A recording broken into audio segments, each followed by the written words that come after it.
не имея права он больше быть на посту. 2 срока ему положено, а он у нас сидит долго. Поэтому мы выходим на протесты, чтобы он ушел в отставку.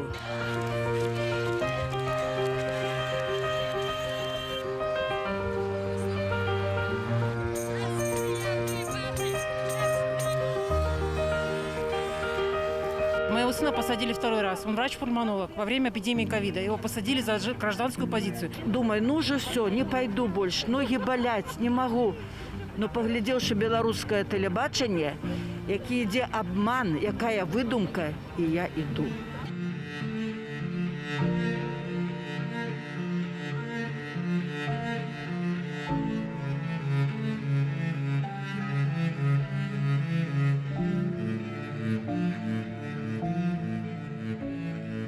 Я уже старая, пускай меня убивают, пускай садят, пускай забирают пенсию, на картошке проживу.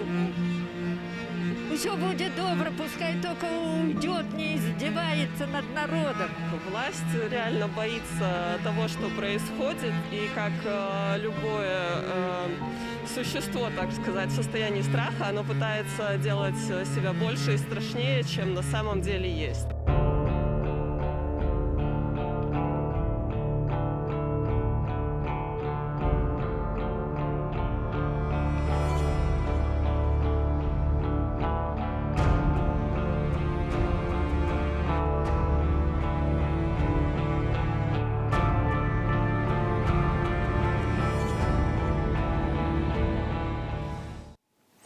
Вітаем спадарства, гэта зноўку недзельны стрым Белсату, ужо традыцыйны, у студыі для вас працуем мы, я Валер Руселік, моя калега Юлія Лабанова. Ну што ж, сённяшні марш, як вядома, ідзе ў Курапаты, 84-й дзень пратэстаў. Марш сёння называецца «Дзяды супраць тэрору». Удзельнікі збіраюцца каля станцыі метро «Парк Чалюскінцаў», каб адтуль вырушыць у Курапаты. Уже вядома, што збіраюцца людзі на месцы збору. Таксама там працуе наш калега, журналіст Алеся Марченко. Ужо зараз ёсць тэлефонная сувязь. Алесь, вітаем цябе. Калі ласка, распавядзі падрабязней, што адбываецца, дзе ты знаходзішся.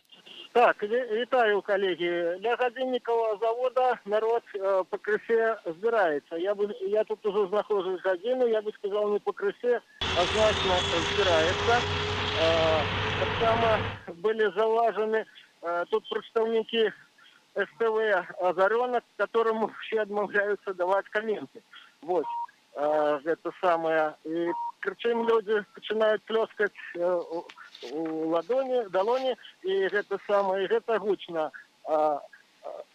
Аўтааматары, якія прыязджаюць по праспекце і по бульвару Талбухіна, сігналяць, падаюць гукавыя сігналы ў знак падтрымкі. Вось. Пакуль што тут спакойна, міліцыянтаў не шмат, но заўважана, што яны ходзяць парамі, у кожнага другога мегафон. І, верагодна, будуць папярэджваць, што акцыя не санкцыянаваная, альбо штосьці такое з толпою разыходзіцца. Ну, спадар Алесю, а якія яшчэ дзеянні праводзяць улады? Мы бачым, што вось ужо ад раніцы вайсковая тэхніка накіроўваецца ў цэнтр Менску. Ці бачна штосьці вось у тых ваколіцах, дзе вы знаходзіцеся? Значыць, асабіста я не заўважыў, каб было тут шмат аўтазакаў, але хапае гэтых бусікаў сіняга ці іншага колера з затемненным склом. Вось, і что тут еще сказать? Ну тут так гучно, что мне незручно зараз сказать, бо плёск у долоні приглушает. Я кепска чую. Значит, почали разгортывать национальную символику ВЧБ-стяги, которых пока что не было. Но вот я уже бачу, люди начинают доставать символику, но как раз 14 годин, як початок акции. Ось, пока что назираю, скажем так, пока что все спокойно. Олесь, Алесь, мое питание, потому что до нас у бот Белсату на Телеграме пришло поведомление, что было принамсі одно затрыманне журналіста у сіняй камізэльцы, якраз каля гадзіннікавага заводу. Ці бачыў ты гэтае затрыманне, ці былі іншыя затрыманні? Нет, я этого затрымання не бачил. Я докладно бачил, что працуют наши коллеги с Белсату, берут интервью, но пока что обходится все спокойно. Хотя чомусь супрацовники милиции почали не ворушиться. Может, им выдали некий загад, не ведаю. Движ пошел. А які настроі у людей? Ці атрымалася з кімсьці паговорыць? І што там за движ? Настрои людей становчие. Акции не будут спыняться. Это вот я зараз можно почуть. Так, працягвай, калі ласка. Люди скандуюць, мы чуем. Пакуль спынем, бо амаль што нічога не чую. Добра, будзем звязвацца тады пазней. Алесь, дзякуй. Алесь Марченко быў з намі на тэлефоннай сувязі. Гаспадарства настолькі зараз там гучнае, кажа Алесь, што нічого не чутно, таму паспрабуем крыху пазней. Просто яшчэ праблема з мабільным інтэрнэтам, як заўжды традыцыйна распачаліся. Улады такім чынам перашкаджаюць людзям перадаваць інфармацыю, атрымліваць інфармацыю з тэлеграм-каналаў.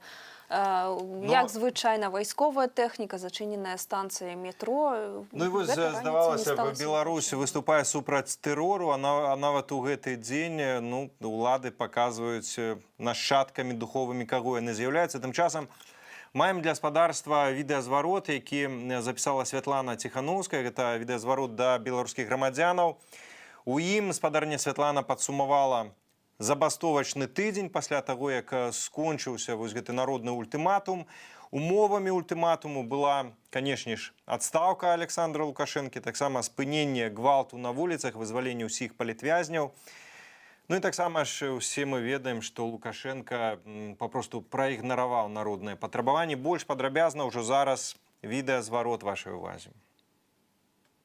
Белорусы, эта неделя показала, что наш народ готов жить в новой стране и брать ответственность за будущее, в то время как пособники режима не способны на ответственность вообще. Ответственность за будущее – это когда Стачком и Гродно Азота, Беларусь Калия, МЗКТ и других заводов и предприятий растут. А когда руководство увольняет людей за их позицию – это уход от ответственности. Ответственность за будущее – это когда студенты бастуют, рискуя потерять свои места в вузах. Когда декан факультета БГУИР подает заявление об отставке, чтобы не подписывать приказы о отчислениях. А когда ректор БНГУ закрывается на ключ от своих студентов – это уход от ответственности. Ответственность за будущее – это когда ученики 4-й гимназии спрашивают учителей – как политика может не касаться нас, если я не знаю, придет ли мой папа вечером домой? А когда педагоги отчисляют молодежь, выдавая повестки в армию, это уход от ответственности. Ответственность за будущее – это когда врачи сообща отстаивают коллег из Минской областной клинической больницы, которых собирались уволить за их позицию. А угрозы тем, кто спасает людей от ковида – это уход от ответственности. Ответственность за будущее – это когда в Большом театре поют «Могутный Боже», когда этот гимн запрещают исполнять в церквях. А давление на артистов и священнослужителей – это уход от ответственности. Ответственность – это когда частный бизнес, фонды солидарности и локальные сообщества помогают бастующим. А вредить бизнесу и не думать об экономических последствиях – это уход от ответственности. Пока народ совершает эти непростые, но важные победы, режим становится все слабее. Он теряет авторитет даже среди своих сторонников. Он теряет устойчивость, повторяя одни и те же угрозы и закрывая границы от своего же народа. Власть – это ответственность. И день за днем режим теряет власть. И ее обретает народ. Критическая точка дисциплинарных увольнений достигнута. Любые дальнейшие отчисления и репрессии будут разваливать режим вдвойне быстрее. Поэтому сейчас они надеются массово запугать нас. Но они не понимают, что страх у белорусов уже перерос в решимость идти до победы. Пока их вертикаль власти разрушается, мы объединяемся и становимся сильнее. Мы уже умеем обходиться без этого режима. Это и есть власть народа, мирная и настойчивая сила людей, которые в ответе друг за друга. Ну що ж, господарство, тим часом маємо ми відео затрымання нашага калегі, журналіста, про якое толькі размаўлялі. Я попрошу, калі ласка, пусціць гэта відэо ўжо зараз. Затрыманага каля парку чалюскінцаў журналіста. Завуць Юрый Шамшура, гэта карэспандэнт ТАСС, і пазней яго адпусцілі пасля правярання дакументаў. Кадры з затрымання вы якраз бачыце. Таксама у нашым тэлеграме пішуць са спасылкай на Беларускую асацыяцыю журналістаў, што стала вядома, што яшчэ 11 кастрычніка ў Мінску побач з домам быў затрыманы аператар, сябра Беларускай асацыяцыі журналістаў Мікалай Мамінаў. Яго разам з жонкай затрымалі ў двары, збілі, даставілі ў РУУС. Па 2 пратаколах Мікалаю далі 20 сотняў арышту. І якраз напярэдадні 31 кастрычніка Мікалай выйшаў на волю з Жодзіна. Выбачай, цяпер на вашых экранах вы можете пабачыць праспект Незалежнасці на скрыжаванні з вуліцай Талбухіна. Менавіта там прызначаная кропка збору людзей. Побач знаходзіцца вось гэты самы часавы завод. І адсюль уласна шэсці і рушацца да Курапатаў, знакавага месца, дзе у часы НКВД расстрэльвалі беларусаў ні ў чым не павінных. І, дарэчы, курапацкія шэсці заўжды выклікалі такую негатыўную рэакцыю ўладаў, заўжды іх спрабавалі не дазваляць, заўжды былі рэпрэсіі. Ну, і гэта зразумела чаму, таму што 88 гадоў таму, 32 гады, 88 годзе, 32 гады таму адбылося першае шэсце ў Курапаты, і, па сутнасці, асэнсаванне зверстваў, злачынстваў савецкага рэжыму, яно сталася гэткім магутным штуршком да нацыянальнага адраджэння, да нацыянальнага абуджэння, і тады абуджаныя беларусы вызваліліся ад вось гэта савецкага рабства, і, канешне, цяперашнія ўлады, якія абсалютныя спадкаемцы і сталіністаў, і ленінцаў, і ўсіх пазнейшых саветаў, яны, канешне ж, люта ненавідзяць тое, што калісьці і разваліла гэты Савецкі Саюз. Гэта праўда пра злачынствы, праўда пра чырвоны тэрор. А тым часам... Слушна, ты заўважыў, першае шэсце адбылося ў 88 годзе, 30 кастрычніка, і вось па традыцыі ўжо апазіцыя раней збірала шэсці менавіта напрыканцы кастрычніка, пачатку лістапада. Таму сённяшняя нядзельная акцыя таксама прысвечана ў тым ліку і гэтым падзеям. Між тым, таксама нам падказваюць, што ў нас ёсць такое відовішчнае відэа.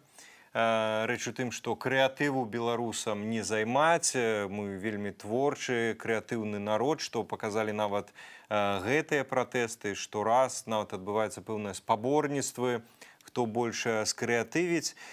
Ну а таксама, канешне, калі гаворка вядзецца пра нашы нацыянальныя сімвалы, якія атрымалі як другое нараджэнне, бела-чырвона-белы сцяг і герб пагоня сёння масава выкарыстоўваецца у пратэстах, ва ўсялякіх абсалютна формах, што гаварыць пра сцягі, ведаем пра вось гэтую зараз завядзёнку мець свае ўласныя сцягі ў лакальных супольнасцях. Сцягі раёнаў. Так, мікрараёнаў і так далей, а таксама крэатыў і закрануў і уласна герб пагоня, і уласна вось у мяне падказваюць калегі, што вялікай палаючай пагоняй пад музыку з песні Віктара Цоя «Пераменаў» павітаў Кобрын вольную Беларусь. І атрымалася, як вось падкідваюць нам калегі, вельмі крута. Давайте зірнем разам. Кобрын вітае вольную Беларусь!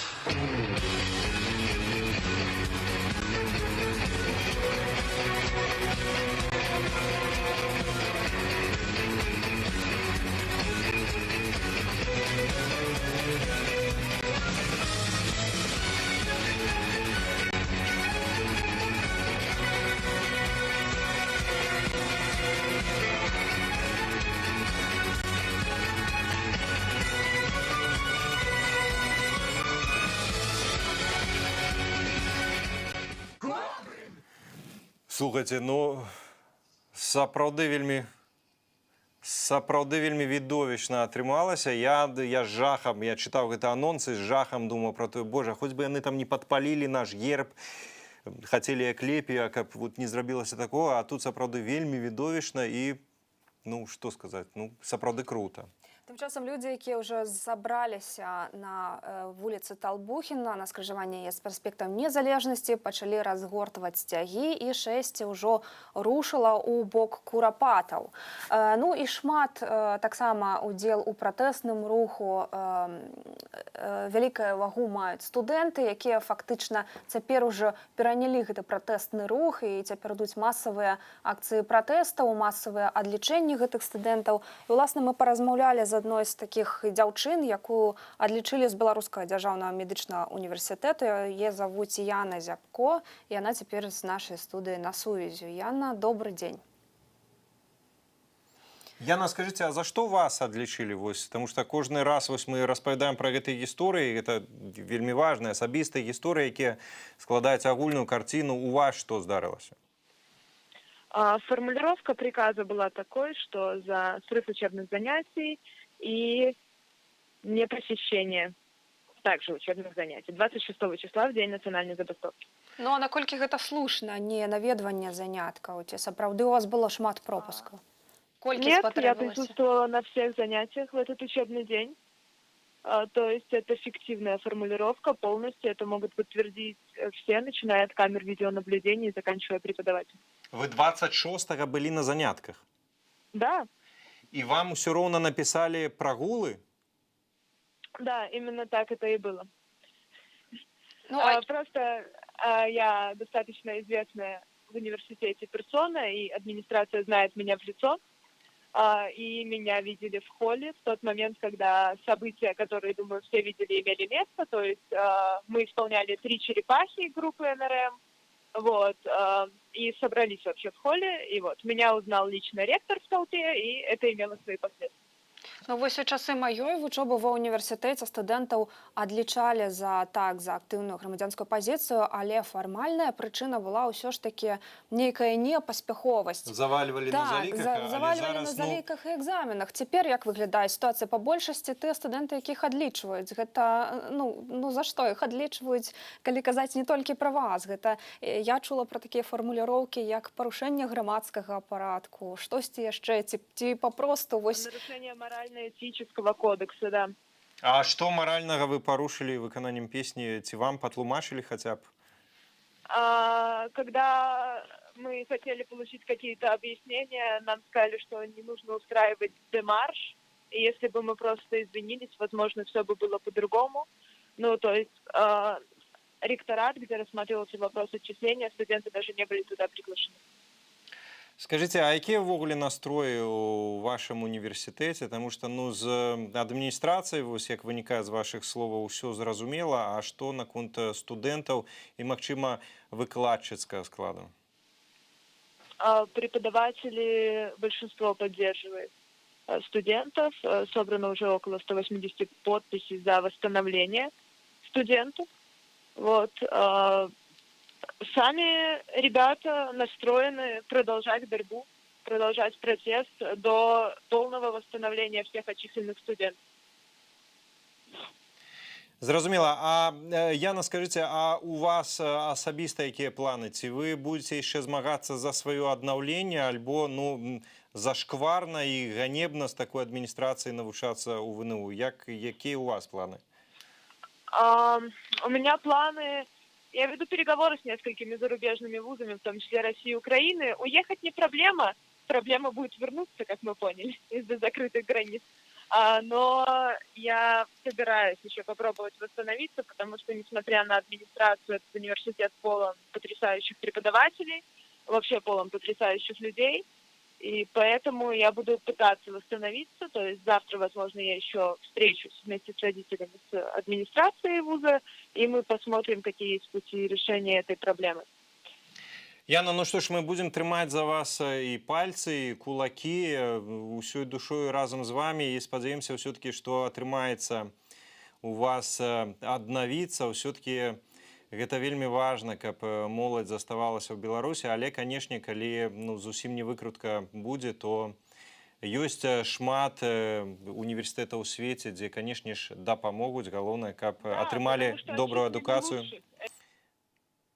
Дзякуй вялікі. З намі на сувязі была Яна Зябко, студэнтка Беларускага дзяржаўнага медычнага універсітэта, якую адлічылі фактычна за ўдзел у пратэстах, за ўдзел у тым, што цяпер адбываецца ў нашай краіне за актыўную грамадзянскую партыю. Вельмі прыкра, канешне, што адлічаюць, выкідваюць і выкладчыкаў, прафесіяналаў, і выкідваюць студэнтаў. Шкада, дарэчы, што і сувязь у нас абарвалася ў гэты момант. Недавно, дарэчы, я ў сваім блогу размаўляў з адным з падпісчыкаў, і ён якраз запытваў, а ці не ёсць гэта настолькі дрэнна, што зараз все падз'язджаюць, і калі вы кажаце, будзе падтрыманне за мяжою, столькі праграм адкрылася, то гэта дэматывуе людзей на змаганне, дэматывуе людзей, каб заставацца ў Беларусі, і ўсе толькі будуць з'язджаць. І вось ты ведаеш, я яму адказаў, што насамрэч адназначна адказу на гэтае пытанне няма, таму што тут ёсць два ўзроўні.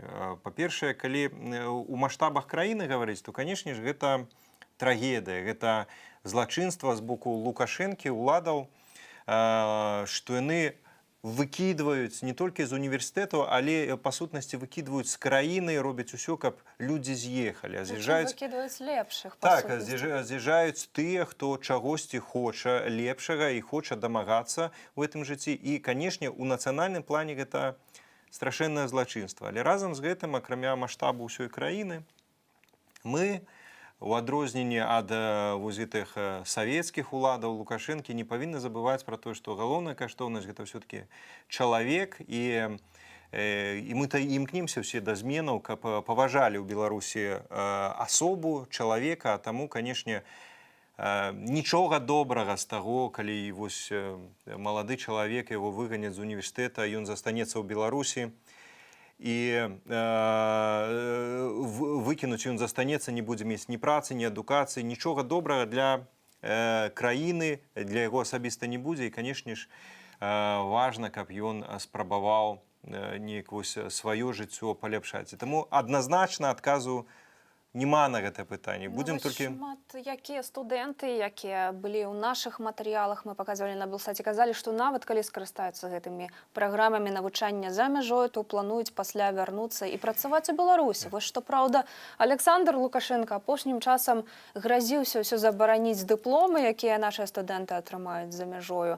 Ну і вось Алена Анісім была дэпутаткай старшыня таварыства беларускай мовы, кажа, што такім чынам улады страляюць сабе ў нагу. Дарэчы, спадарыня Анісім ужо шмат гадоў намагаецца стварыць у Беларусі адзіны беларускамоўны універсітэт, і яе меркаванне давайце, власна, так звернем.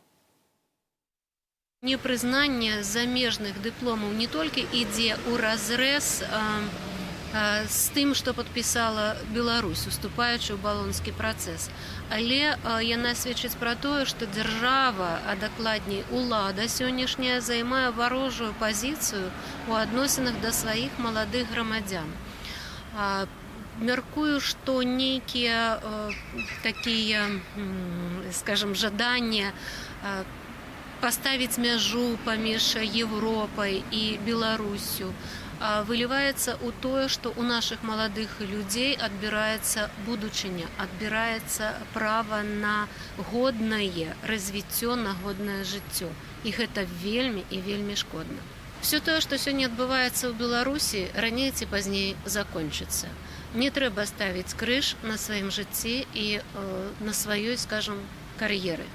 Таму нават калі вы скончыце еўрапейскія універсітэты, вы абавязкова зможаце, я веру ў гэта, вярнуцца ў новую Беларусь, якая ўжо не за гарамі. Пра гэта сведчаць тыя акцыі салідарнасці, тыя працэсы дэмакратызацыі і народны рух, які ёсць у Беларусі сёння. Ну, а мы вяртаемся ў Менск да сённяшняга маршу супраць тэрору, на якім знаходзіцца таксама і наш калега, таксама вядомы беларускі музыка Ілля Маліноўскі. Ілля, вітаем цябе. Добрый день. Ілля, распавядзі, калі ласка, дзе ты і што зараз назіраеш? Ну, теперь я нахожусь недалеко от, скажем так, головного вокзалу дитячей чыгунки, вот, недалеко от будинку аграрной академии. То бок, зараз тут были спробы разогнать, каля 15, напевно, бусов стояла по боку чыгунки дитячей на той части проспекту.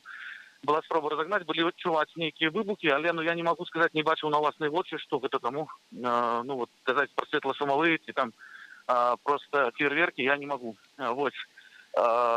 Ну вось у нас, дарэчы, пацверджана, Ілля, пацверджана, што гэта светлашумовыя гранаты. Наш корэспондэнт, так, які ў іншай кропкі назірае, ён на ўласныя вочы, так. як перадае, бачыў, што светлошумовыя Калі гранаты. ласка, працягвай, што яшчэ на гэты момант? Ну, немагчыма сказаць, што гэта моцна напужало людзей, таму што разбегацца ніхто не разбегся. Так, крыху, может быть, отсунулись по боках. Вот, и зараз вот в этот момент бусы з'ехали, и натоўп зноў пачаў рухацца у бок сходу ў ручча. Правда, ну, трэба адзначыць, што, конечно, все рухаюцца даволі так акуратна, потому что тут не вельмі зручна для таких мерапрыемстваў месца, даволі даўгія будынкі, якія прыкрываюць просто магчымасці ўцякаць. Вот. Таму зараз каля вот метро Маскоўская гэтыя бусы зноў спыніліся і ну і вот так вот оно адбываецца. Пакуль яны праедуць крыху далей, натоўп пачынае ссоўвацца. Яны спыняюцца, натоўп спыняецца таксама. Ну, таксама пішуць у інтэрнэце, што спрабавалі сілавікі ачапіць шэсце, ці гэта сапраўды мела месца? Ну, вот я на ўласныя вочы гэтага не бачыў, і мне падаецца, што это было ну, мінімум глупа спрабаваць зрабіць, потому что это немагчыма. Людей все-таки не так мало, як хотелось б, напэўна, ім, каб было. А як можна вот. ацэньваць колькасць? Як можна ацэньваць колькасць людзей на гэты момант? Вот за ўвесь час спачатку, вот зараз, калі вы, может быть, чуеце, напэўна, упершыню пачалі ўжо скандаваць «Жыве Беларусь». Вот. І, ну, ацэньваць зноў жа вельмі складана вот зараз гэта сказаць, таму што мы ўсё ж ідзем па ходніках, прычым па два бакі от проспекту. Но я думаю, что вот то, что я бачу зараз, находячись на приступках этой аграрной академии, 1005 есть докладно. Але это то, что я бачу. Кольки уже пройшло у бок Московской и далей, кольки еще находится у бок Академии наук, на жаль, мы находимся в такой ярыку таким невеличким, и я не могу сказать докладно. А силовики канчаткова з'ехали, ці таксама яны застаюцца на месцы? Не, яны, ну вот на гэты момент я их не бачу. Яны на скрыжаванні атрымліваецца спыняліся, але поехали кудысьці далей. Может быть, яны развернуліся, але праз натоўп я их не бачу просто. Ну, пужаюць, традыцыйна пужаюць, карацей. То бок шэсце яшчэ фактычна не распачалося, уже пачалі пужаць. Ну, пакуль просто такое, па ходніках, яны яшчэ без выхода на проспект. Да, але спрабуюць традыцыйна разогнаць, каб не сабраліся, як мы уже прызвычаіліся. А як рушыць калоны? Яна рушыць па праезжай частцы, па тратуару, дзе ці даюць людзям прайсці? Пакуль толькі па ходніках, на тратуар ніхто не выходзіць, больш затое могу сказаць, што яшчэ дагэтуль не перакрыты праспект цалкам. Яго неяк дзіўна вельмі перакрываюць часткамі. Некая пэўная частка перакрываецца, пасля адчыняецца, зноў потым перакрываецца. Ну вот на сёння, на гэты момант я бачу, што перакрылі тую дарогу, якая вядзе ва ўручча, тыя палосы, вось, і прымушаюць машыны разварочвацца. То бок, я так разумею, што ўжо праз хвілінаў 10-15 будзе і перакрыты цалкам праспект. Ці атрымалася пагаварыць з людзьмі, з удзельнікамі, што кажуць людзі? Ну, тое, каб вот прямо паразмаўляць, не, але калі ехаў сюды ў грамадскім транспарце, то натуральна транспарт быў запоўнены людзямі, які едуць на шэсце, на марш, і можна було послухати їх міркування. В принципі, всі доволі, ну, сказати, позитивно, то, напевно, это можно и загучно сказать, что наладженное, але факт то, что все верят у перемогу, просто все боятся. Это такие, видите, недельный ранішний страх, знову же традиційний для білорусів. Вот я думаю, что зараз еще трошечку зберуться люди, и все выдохнуть, уже можно будет розмовляти більш докладно, потому что покуль мы выглядаем як з ким би порівняти, ну, як сурикати, наприклад. Видите, такі, хоп, голови з натовпу висовуються, глядять по боках, що там відбувається, хоп, і далі йдуть.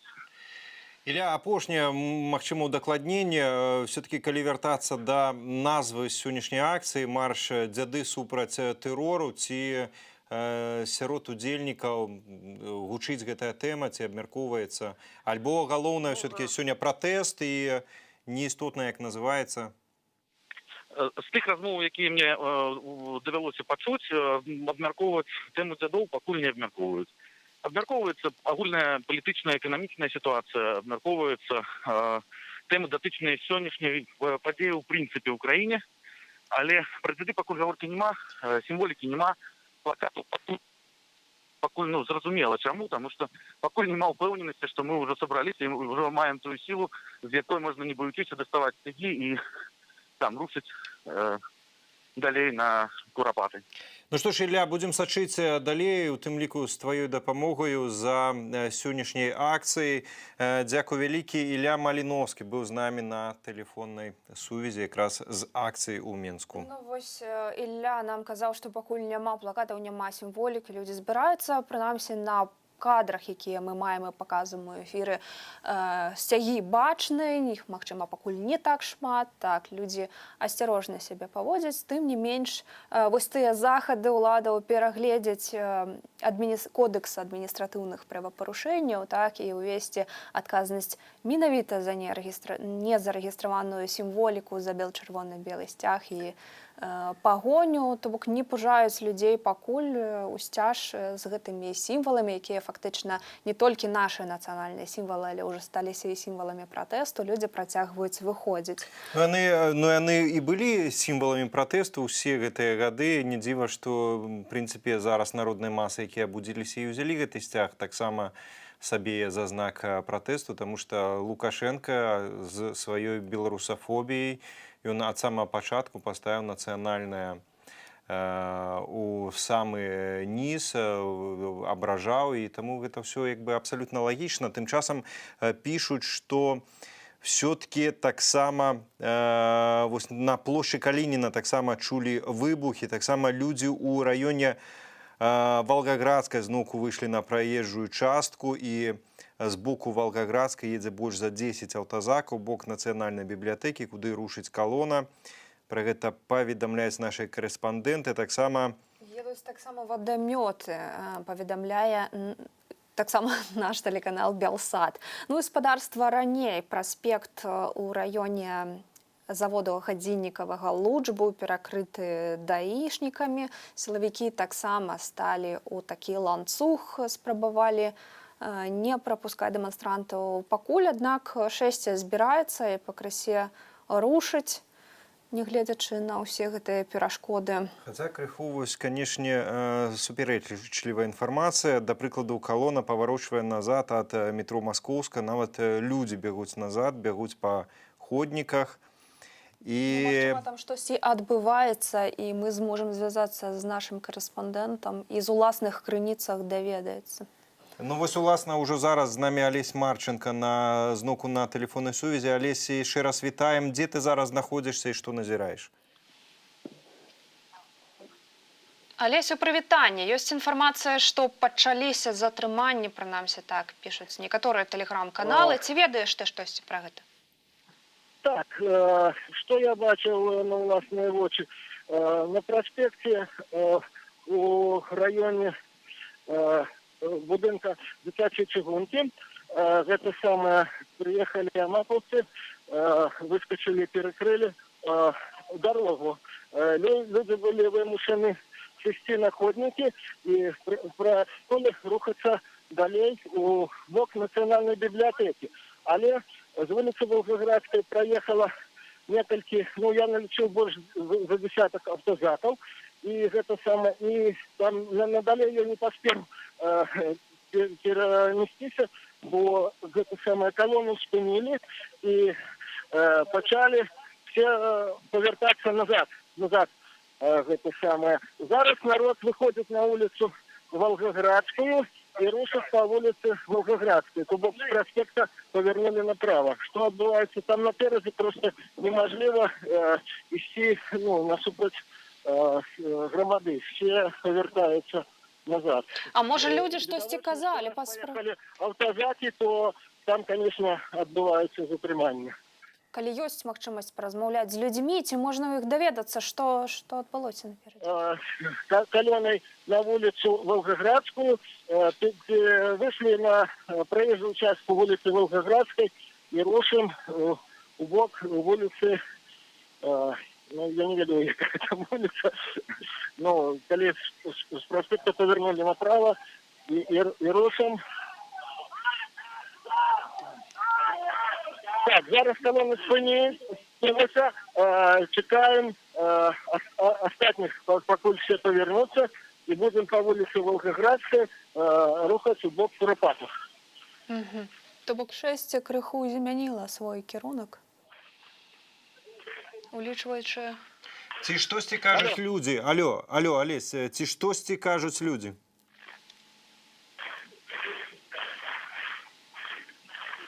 Олесь, ты нас чуешь? Так, я чую, але текста. Еще я хочу додать, я там чул, як принамсі один раз была выкручена граната. Это было в районе Десятки Чугунки. Зразумела, Олесь, дзякуй вялікі. Будзем працягваць сачыць за сітуацыяй, у тым ліку з табой. Олесь Марченко на тэлефоннай сувязі быў з намі. Тым часам цэлы шэраг медыа паведамляе пра разгон, затрыманне каля метро Маскоўская. Людзі разбегаюцца, сілавікі са зброяй бягуць таксама за імі. Ну і таксама вядома, што частка калоны заблакаваная вось на адцінку ад Волгоградскай да гандлёвага цэнтра Александраў Пасаж. Так, і калона развернулася, ідзе да Акадэміі навук. То бок пачаліся вось гэтыя дзеянні, супраць якіх, у прынцыпе, і пакліканы гэты марш супраць тэрору, дзяды супраць тэрору. Ну і, уласна, давайте звернемся да кадраў, якія вы бачыце на экране. Тут можам назіраць затрыманне, прынамсі, ту тэхніку, якую сілавікі прыгналі. І вось бачна, што калона адбягае назад. Таксама паведамляецца пра тое, што акрамя сілавікоў у форме багата ў спартовай вопратцы з дубінамі рознымі. Гавораць, што меркавана гэта губазік. Яшчэ цікавы каментар у нас у стрім-чаце пра карыстальнік альбо карыстальніца «Солнечный рай» піша, што ужас, поля не убраны в Витебске, а на военную технику не жалко. Ябатик и ОМОН убирать до крови на руках и без хлеба. Маецца на ўвазе адпраўляць на гэтыя палі. І сапраўды спадарства нагналі тэхнікі вельмі шмат. Рыхтаваліся ўлады таксама да сённяшняга маршу. І ніякай абсалютна гаворкі не ідзе пра хоць нейкую спробу паразумецца з грамадзянамі Беларусі, пачуць іх, выслухаць, пра што Лукашенко, седзячы на сваіх бяспечных трыбунах перад сваімі ківаламі, якраз і распавядае пра то, што мы ўсіх пачуем, я гатовы дапамагаць новай уладзе, давайце рабіць дыялог, давайце абмяркоўваць змены ў Канстытуцыі. То бок узурпатар па-далейшым будзе біць, хапаць, затрымліваць, рэпрэсаваць беларускі народ на вуліцах, а дзесьці ў цёплых кабінетах разважаць пра тое, які ён добры і гатовы, адкрыты да дыялогу. Аднак вось нават гэтыя кадры, як вы бачыце, вось гэта і ёсць сапраўдны дыялог, і няма чаго дурыць галавы аніякімі пляцоўкамі для перамоваў, аніякімі пляцоўкамі па абмеркаванні зменаў у Канстытуцыю. Вось спадарства на сваіх экранах вы бачыце дубіны, зброю, вадамёты, аўтазакі, машыны для разгону мірных дэманстрантаў. Вось гэта і ёсць дыялог, таму што гаварыць можна шмат, аднак все бачым па дзеяннях. Ну і выглядае на тое сапраўды, што ўлады сёння узмоцнена рыхтаваліся да гэтага нядзельнага пратэсту, бо, як бачым, не толькі вайсковую тэхніку, не толькі звычайных людзей у чорным і ў зялёным, але, як ужо казалі раней, так і папросту ў цывільных з дубінкамі. Міліцэйскі транспарт быў прыпаркаваны і ў дварах, і на скрыжаваннях з праспектам. Вось цяпер, па апошняй інфармацыі, каля будынку Белгідрамедцэнтра таксама высадзілася калона сілавікоў, і яны рушаць з боку ўручча. Тым часам паведамляецца, вось наша Ніва піша ў тэлеграме, што сілавікі адцясняюць людзей назад да парка Чалюскінцаў. То бок можна зразумець, што стаўка зроблена на тое, каб сарваць гэтае шэсце і здушыць у корані, пакуль людзей, магчыма, не сабралося аж надта шмат, хаця нават па кадрах бачна, што людзей ўсё-такі багата. З намі на сувязі зноў наш карэспандэнт Ілля Маліновскі, які сочыць за тым, як разгортваюцца падзеі на праспекце Незалежнасці. Ілля, вітаю, ці штосьці змянілася з апошняга ўключэння з табой? Так, змянілася моцна, што літаральна, як мы паклалі, перасталі размаўляць, то пачалі адціскаць людзей назад, атрымліваецца, з боку маскоўскай метро. І люди вымушаны былі павярнуць на вуліцу Валадарская. План быў такі, што дайсці да Лагойскага тракту і там ісці далей зноў жа на Курапаты. Але не даюць нармальна прайсціся, увесь час вразаюцца бусы ў натоўп. І людзі рассейваюцца па дварах, потым зноў збіраюцца.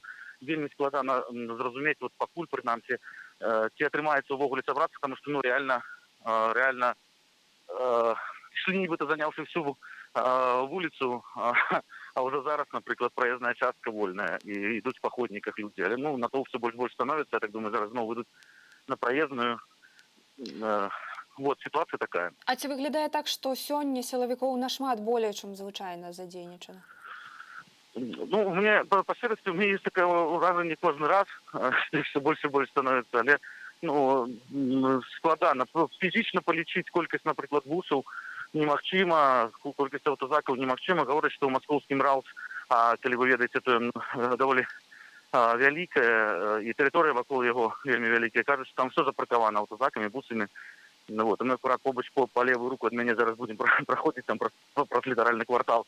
Гэта РАУС. Таму усе пра гэта зараз узгадваюць, усе гэта абмяркоўваюць, што, каб толькі не выехалі зараз злева все, хто там припаркаваны.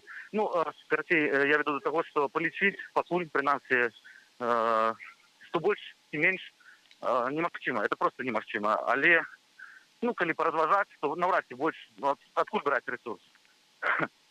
На гэта і спадзяемся, што ресурс той не бясконцы, у тым ліку і у Лукашэнкі. Ілля, а што наконт настрою? Таму што ведаем, што ўся гэта дэманстрацыя тэхнікі вайсковай мае у тым ліку і мэту запалохаць, прадэманстраваць, што вось мы зараз вас будзем там вязаць, разганяць.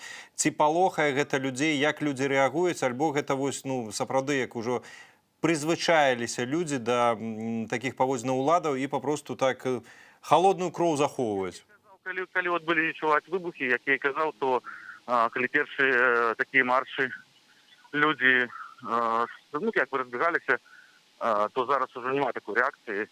Зараз могуць адысці, могуць там пашырыць кола троху, але такого, каб беглі, то няма. І, в прынцыпе, можна сказаць, што тая спроба запужаць, яна хутчэй пераўтвараецца просто ў...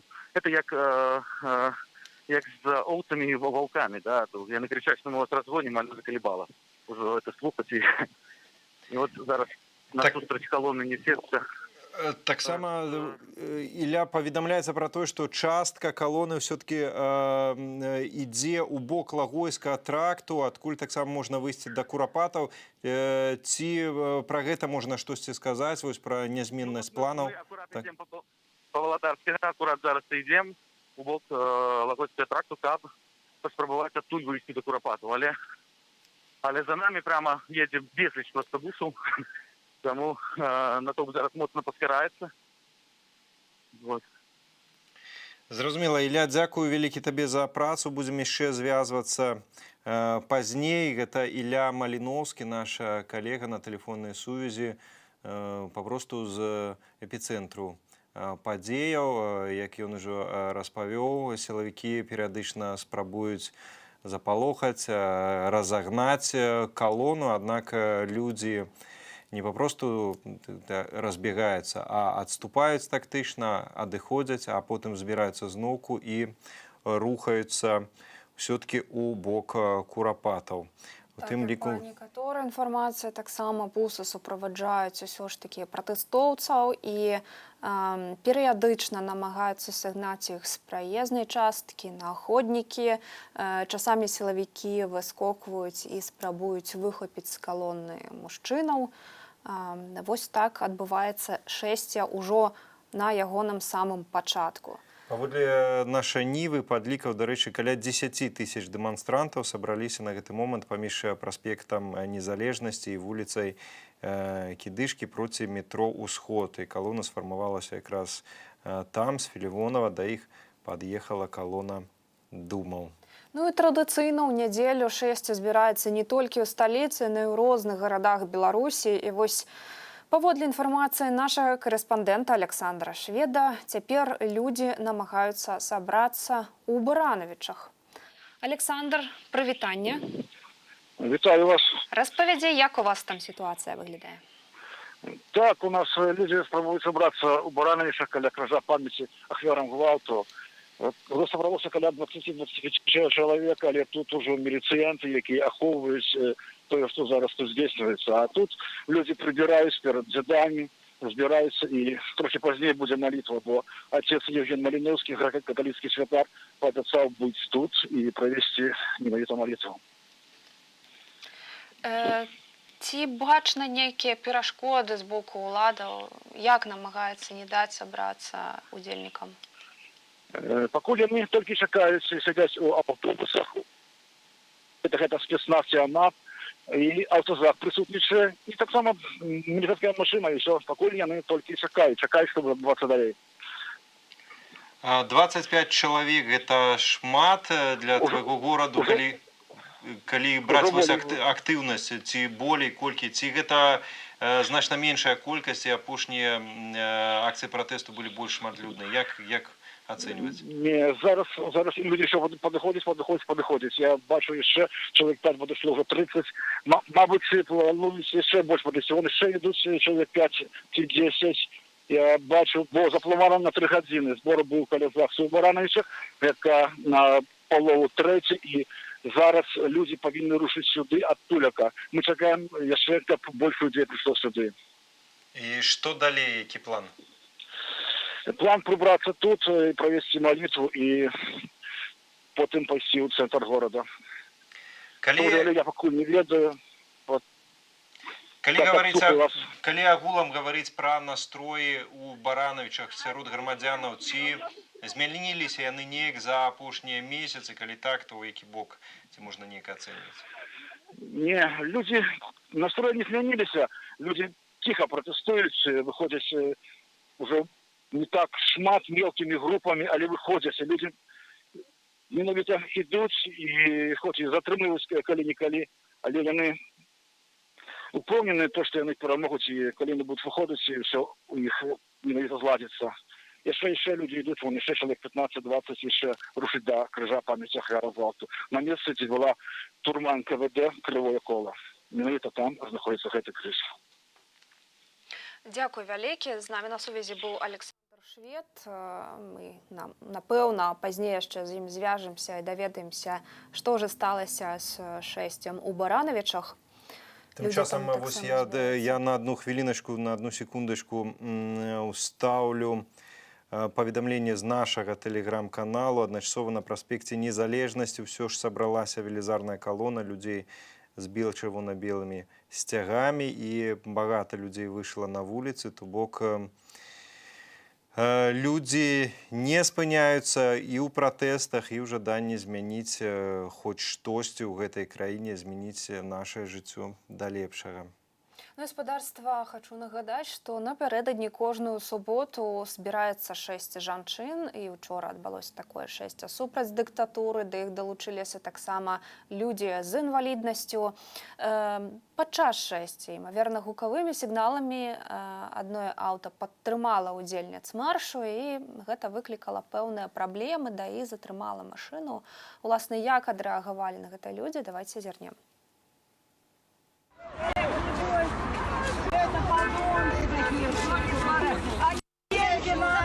Проезжают наши деньги, 50 миллиардов долга. Стране повешено 50 миллиардов долга. Ему пойдет на коронавирус. Это творуха.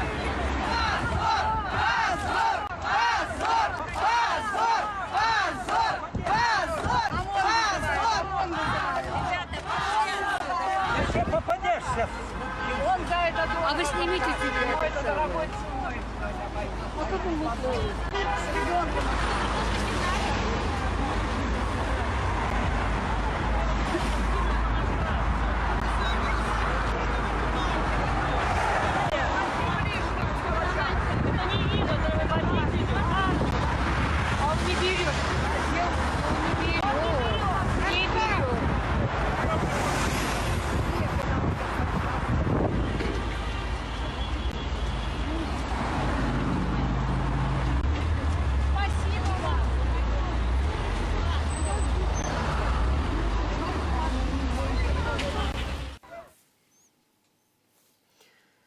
Гаспадарства, некаторыя смс-паведамленні ваши з Беларусі, какие вы молодцы, любім, можам, пераможам. Дзякуй вялікі, дзякуй за тое, што вы з намі, але ёсць, канешне, і словы крытыкі, таксама з Беларусі.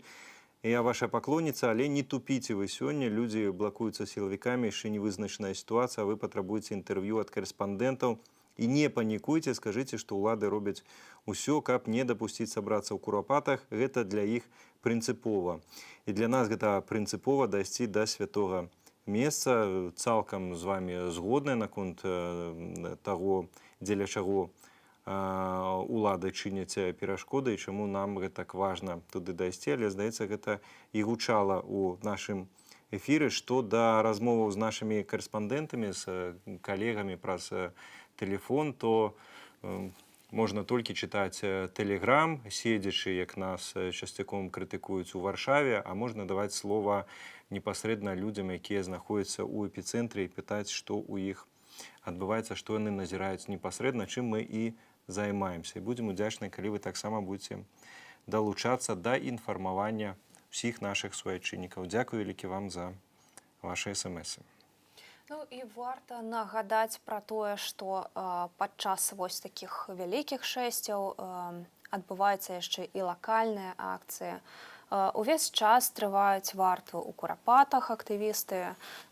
Там, як мы ведаем, знаходзіцца рэстаран «Паедзем, паядзім», які выклікаў вялікія пытанні да таго, уласна, да дазволу, ці можна ў тым месцы будаваць такія... Эпіцэнтр беларусафобства, можна сказаць, пра гэты рэстаран, таму што з усёй гэтай курапацкай варты, з гісторыі супрацьстаяння, бясконцая колькасць была вось гэтых інцыдэнтаў, калі выходзілі наведнікі рэстарацыяў, абражалі не толькі ўдзельнікаў варты, але і ўвогуле Беларусь, беларускі народ. Вельмі шмат там такіх сталіністаў, якія кідаюцца на бело-чырвона-белыя сцягі.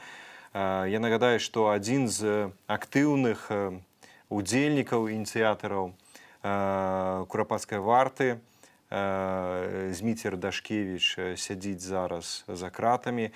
Таксама ініцыятар і таксама актыўны ўдзельнік гэтай курапацкай варты Павел Северынец таксама сядзіць за кратамі, палітвязні сядзяць, а сталіністы працягваюць баляваць, на жаль. Так, і Курапаты, уласна, гэта канцавая кропка сённяшняга маршрута пратэстоўца. Вось там трывае ўвесь час варта курапацкая і актывістка, адна з актывістак, якую затрымалі ўчора сярод траіх іншых. Гэта Ганна Шапуцька. Яна ад першага дня пратэстаў змагаецца за тое, каб гэтага рэстарана ў святым месцы, у месцы, дзе адбываліся сталінскія рэпрэсіі, не было забаўляльных установаў. Уласна, пра тое, што адбылося ўчора, мы паразмаўляем з дачкой затрыманай Ганны Шапуцькі, Тацянай. Тацяна, добры вечар. Распавядзіце, калі ласка, як адбылося затрыманне і наколькі вядома, за сцяг менавіта з такой фармуліроўкай забралі ўчора вашу маму? Так, вітаю. Інфармацыі ў мяне насамрэч не шмат. Я атрымала смс ад маці, дзе было напісана «затрымалі» і три прозвішчы. Яна, мой тата і Рыгор Асаула. І я ператэлефанавала, і яна не магла доўга размаўляць, літаральна хвілінку. З таго, што яна ў цей час перамаўлялася з тымі, хто затрымліваў, ужо так па гуках было чуваць, што, відаць, яны ўжо дзесьці едуць у машыне. І я так зразумела, што гэта былі не міліцыя, а менавіта АМАП, бо прагучала слова база АМАПу, АМАП. І пасля яна сказала, ўсё, Таня, я не магу размаўляць, і паклала слухаўку. І ўжо там цягам паўгадзіны тэлефоны ў іх былі адключаныя. І паколькі ў іх па суботах варта пачынаецца з 16, ўжо в 16:30, 16:40 іх уже затрымалі, напэўна, іх там, можа быць, чакалі адно слова, бо пасля іншыя ўдзельнікі варты падыходзілі в 17, яны мне казалі, і ўжо ў 17 там нікога не было даволі спакойна, ніхто нікога не каравуліў. І вось, да, яна паспела сказаць, што ім сказалі, што гэта за сцяг. Што гэта маецца на ўвазе, незразумела. Бо ўвесь час, ужо на працягу 2 гадоў, яны ходзяць па суботах на гэтую варту са сцягамі ці то на плечах, ці то на вулах, і ніколі ніякіх такіх інцыдэнтаў не было. Я толькі вось магу звязаць сённяшнія акцыі, можа быць, нейкімі адмысловымі аблавамі актывістаў. То бок, Тацяна, так, вы звязваеце гэта з тым, што сёння маецца адбыцца шэсце, і канцавой кропкай з'яўляюцца Курапаты, і, магчыма, гэта такое прэвентыўнае затрыманне, каб ад сёння з Курапатаў для гэтай рэстарацыі ніхто не пільнаваў і не даць нікому увогуле патрапіць да Курапатаў. Так, у мяне няма іншых нейкіх прычын, чаму можа адбыцца толькі гэтая акцыя, хоць гэта абсалютнае глупства, таму што ўсе ведаюць, што ўсе нядзельныя акцыі яны дэцэнтралізаваны, ніхто там нічога не арганізоўвае, адмыслова кудысьці не вядзе нейкія лідары. І ў чым сэнс гэтых затрыманняў абсалютна незразумела. Вось актывісты, удзельнікі Курапацкай варты, яны ж не проста стаяць, яны інфармуюць наведнікаў пра тое, што адбылося ў Курапатах, а чаму не варта сюды прыязджаць у гэты рэстаран. Так ці, вось на ваш погляд, ці зменшылася колькасць наведнікаў за ўвесь час Курапацкай варты? Ці ўплывае ўсё ж такі гэта на свядомасць людзей? Насамрэч, не магу сказаць, што колькасць наведнікаў моцна зменшылася, ўсё адно людзі туды едуць і на нейкія карпаратывы, на дні народзінаў, на веселле. Так, там колькасць звычайных, тых, хто проста прыязджае на абед ці на вечеру, канешне, яна малая. Калі едуць, то туды на карпаратывы едуць, але людзі, якія туды цяпер прыязджаюць, гэта людзі, якія падтрымліваюць і перамены, і падтрымліваюць чырвона-белы сцяг, і калі раней там былі такія канфлікты больш такія утымлікуюць за сімволіку, то зараз многія з тых, хто заязджаюць, на жаль, яны паказваюць і знак падтрымкі, і што крычаць, што мы за чырвона-белы сцяг, але яны не суадносяць паміж сабой гэтую праблематыку, што не проста так. Тацяна, вось уласна, тому што якраз на днях гэта з'явілася такое назіранне, інфармацыя пра тое, што едуць якраз і тыя, хто падтрымлівае нацыянальную сімволіку і пратэсты, паказваюць знак Віктары, кажуць, мы там з вамі, і едуць далей. Як патлумачыць гэты, я не ведаю, гэта нават акрэсліць, сюррэалізм, як гэта патлумачыць, што людзі, якія нібыта маюць свядомасць, у тым ліку нацыянальную свядомасць, не толькі палітычна-грамадскую, яны едуць у месца, якое, па сутнасці, абражае нацыянальнае гістарычнае пачуцце беларусаў. Ну, тому што яны не звязваюць гэта паміж сабой. Яны выступаюць супраць Лукашэнкі, можа быць, супраць гвалту, і не разумеюць, што крыніца гэтага нашмат глыбей, і што Лукашенка таму так доўга з'яўляецца кіраўніком дзяржавы, потому что і ўжывае у тым ліку такі гвалт не проста таму, што ён такі вось нейкі неўдалы там прэзідэнт, а потому што ён падтрымлівае у счёт тое зло, якое было зроблена і пры камуністах. Гэтыя людзі не суадносяць паміж сабой гэтыя дзве рэчы. Для іх Лукашенка гэта адно, з ім трэба перабраць і праблемы ўсе знікнуць. А вось камунізм, курапаты, пра гэта яны не думаюць. У такой сітуацыі апошняе мне пытанне будзе да вас. У такой сітуацыі як бы вы ацанілі важнасць сённяшняга маршу «Дзяды супраць тэрору» з канцавым пунктам у Курапатах, якраз на тле вось нашай размовы пра такіх людзей, якія не звязваюць злачынствы камунізму і злачынствы лукашызму. Наколькі важны гэты марш, на вашу думку? Так, безумоўна, ён вельмі важны, і вельмі хацелася б, каб колькасць удзельнікаў сённяшняга марша была не меншая, чым заўсёды па нядзелях. Пакуль цяжка судзіць, што там, як будзе ў выніку, але ўжо відавочна людзі паступова пачынаюць задумвацца. Была і акцыя «Ланцуг», які арганізоўваў Дашкевіч, там акрэсціна Курапаты. І зараз таксама «Дзяды супраць тэрору», што крыніцы усяго таго, што адбываецца зараз, трэба шукаць у тым ліку у нашай гісторыі, у яе такіх сумных аспектах. Пра гэта трэба думаць, разважаць, і таму што гісторыя павінна ўсё-такі нас чамусьці вучыць.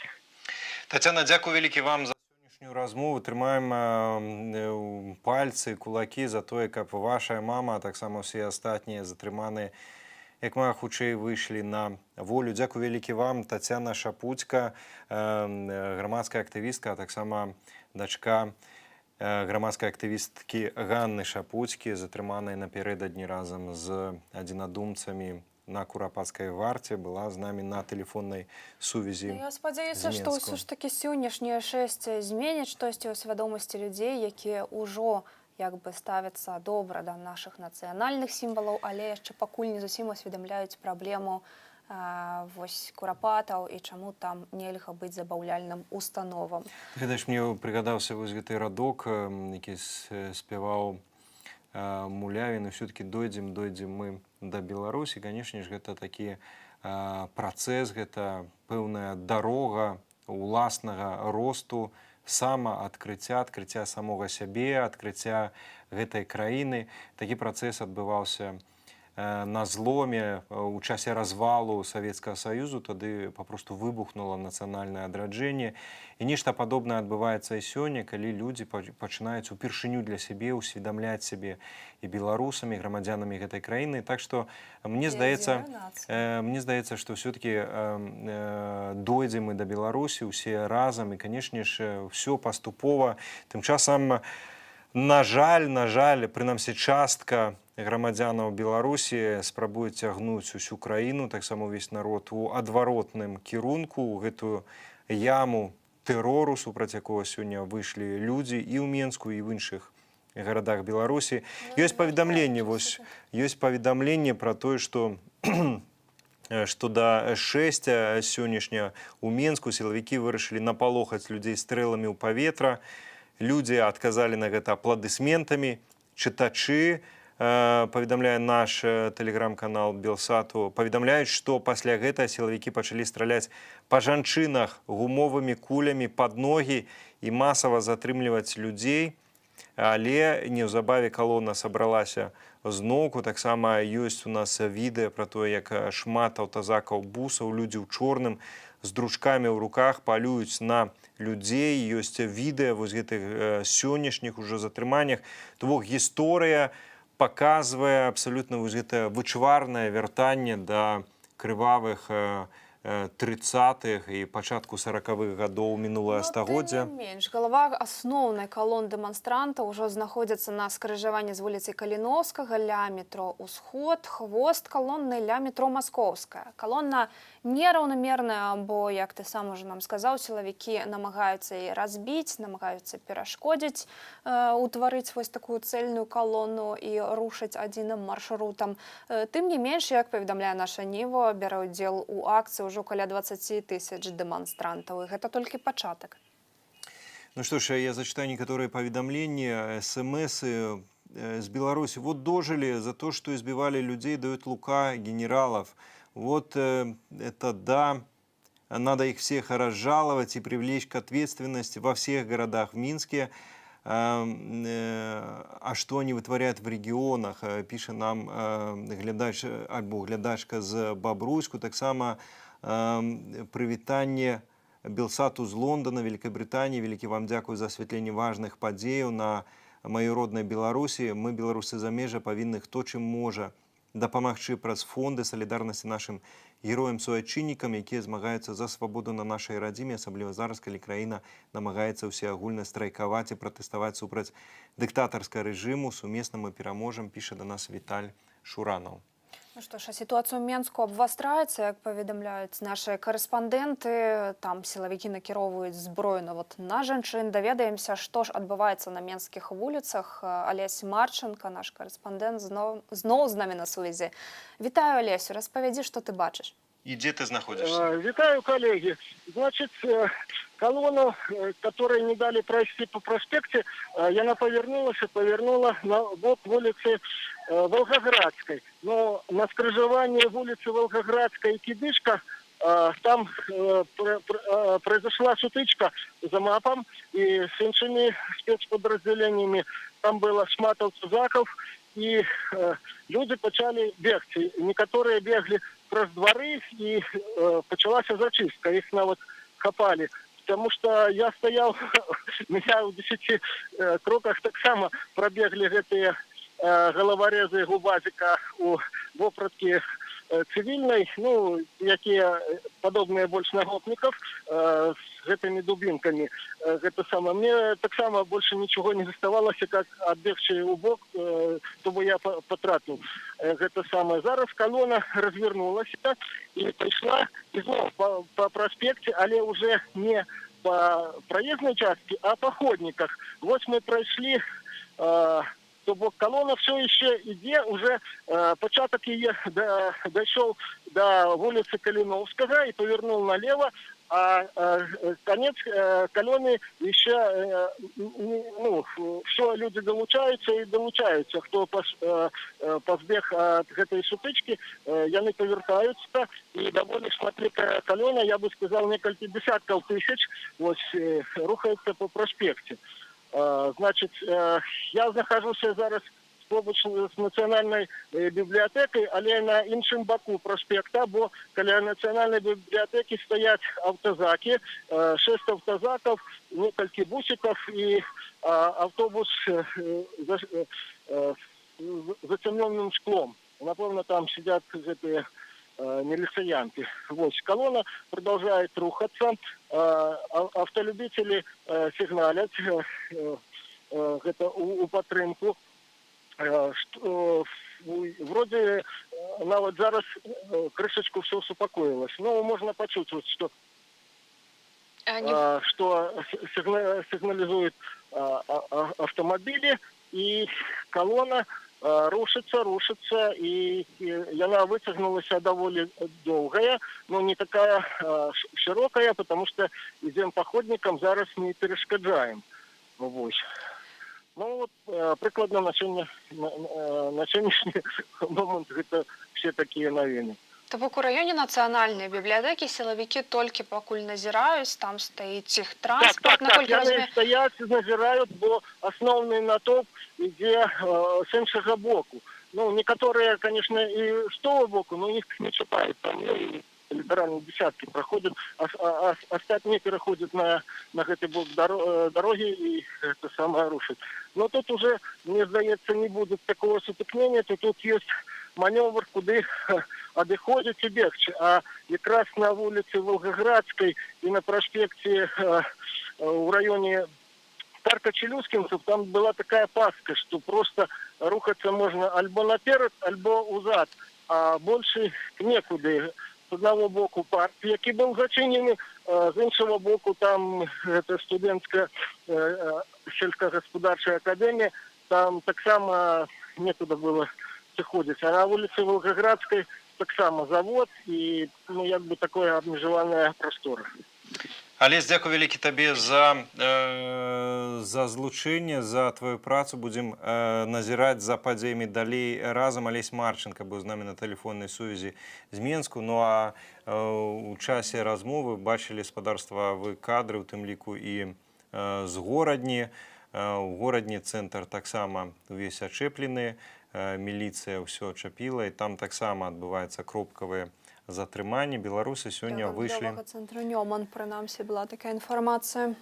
Так, між тым беларусы все-таки выйшлі у розных беларускіх гарадах, і нагадаю, у Горадню адправілі якраз ужо былога міністра ўнутраных справаў Юрыя Караева. Ну і ад змены месцаў, памятаеце, па матэматыцы сума не змяняецца, і вось як не тусуе Лукашенко сваю калоду, а акрамя злачынцаў, катаў і ківалаў, нічога ў той калодзе даўно не засталося, а таму куды б не перакідваў, нічога добрага ад гэтых людзей чакаць не даводзіцца. А мы працягваем сачыць за самым масавым шэсцем, якое традыцыйна ў нядзелі праходзіць у сталіцы. Там цяпер калона раздзялілася. Вось адна яе частка ідзе па вуліцы Каліновскага да праспекту Незалежнасці.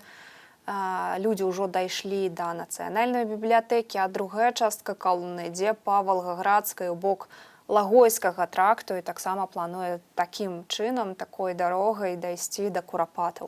Ну, дарэчы, многія адзначалі ўжо, Менск сёння з'яўляецца такім эпіцэнтрам вулічнага супраціву, калі на пачатку народных выступаў розныя гарады вялі рэй, і Горадня, і Берасця, там выходзіла вельмі шмат людзей, то на сённяшні дзень аб'ектыўна асноўная падзея адбываецца ў Менску, у шэрагу гарадоў. Вось, да прыкладу, у Віцебску, у тэлеграме Белсату пішуць, у Віцебску пакуль ніхто не сабраўся, але ўся вуліца Леніна ад філармоніі да плошчы Перамогі забіта аўтобусамі, машынамі міліцыі. Якраз у іншых гарадах таксама зараз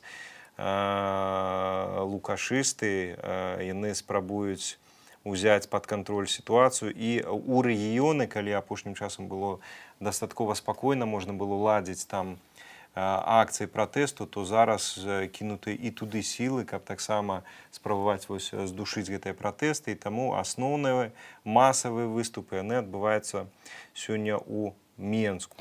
Ну і закранаючы той момант, што ты сказаў, нядзельныя пратэсты ў Менску становяцца галоўнымі. Я хочу сказаць, што людзі, нават вось удзельніцы марша жанчын, яны таксама тлумачылі тое, што маршы становяцца менш людзей прыходзяць на гэтыя акцыі, бо людзі баяцца быць затрыманыя прэвентыўна і абіраюць лепш вось нядзельнае выйсце, каб сабрацца ўсе разам больш вялікім складам. Магчыма, ў гэтым сапраўды ёсць сэнс, таму што сэнс у народных выступах, канешне ж, ён ёсць, і важна выходзіць, паказваць масавасць, незадавальненне сітуацыі ў краіне, і для гэтага сапраўды трэба выходзіць, каб было вельмі шмат людзей, і канцэнтравацца ў Менску на асноўную акцыю. Гэта абсалютна лагічна. Што ж да астатніх дзён, што датычна ўсёй Беларусі, то ведаем, што пратэсты там не тое, што спыніліся, яны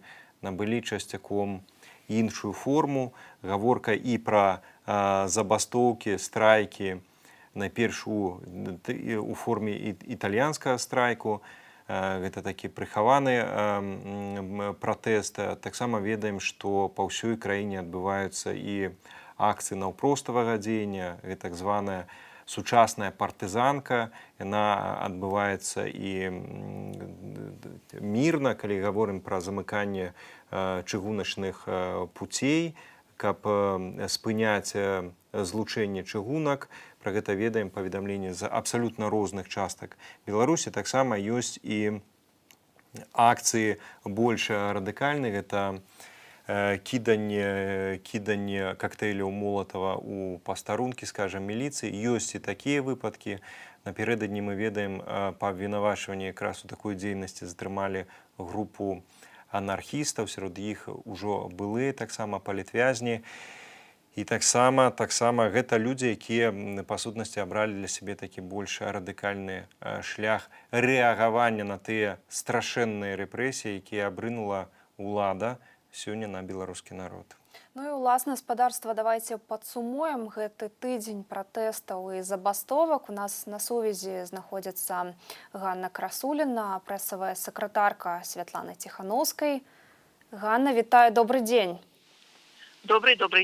Распавядзіце, калі ласка, вось як уласна Святлана Ціхановская, ейны штаб ацэньвае увесь гэты тыдзень забастовачны и пратэсны? Ну, смотрите, забастовки продолжаются, и это прекрасно, это главный результат. В первый день, 26-го, огромное количество малых предприятий бастовали, и колоссальную солидарность продемонстрировали пенсионеры, студенты, медики.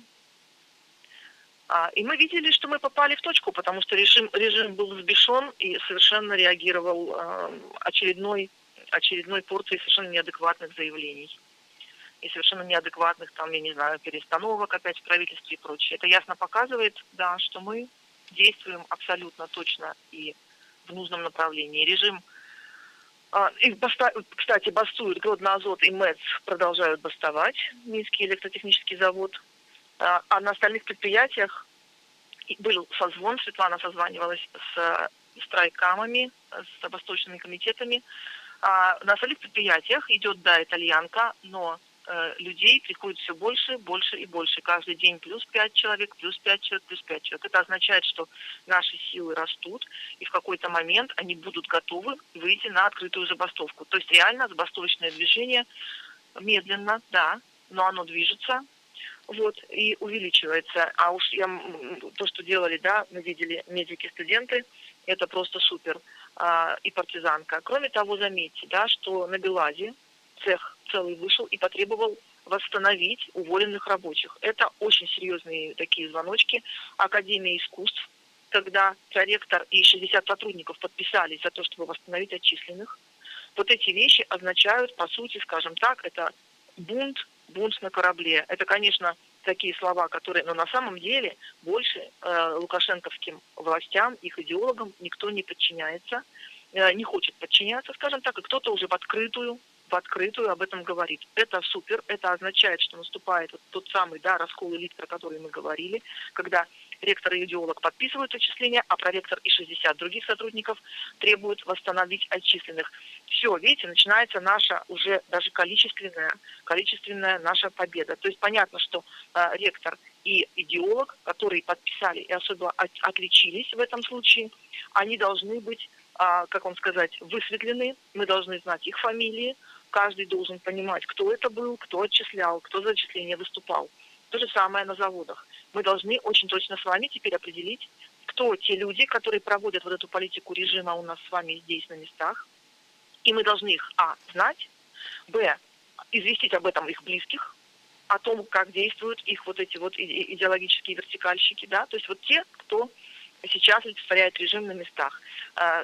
Соответственно, наша цель едина по-прежнему. Режим должен уйти от идеологов в каждой точке, да, до Лукашенко наверху.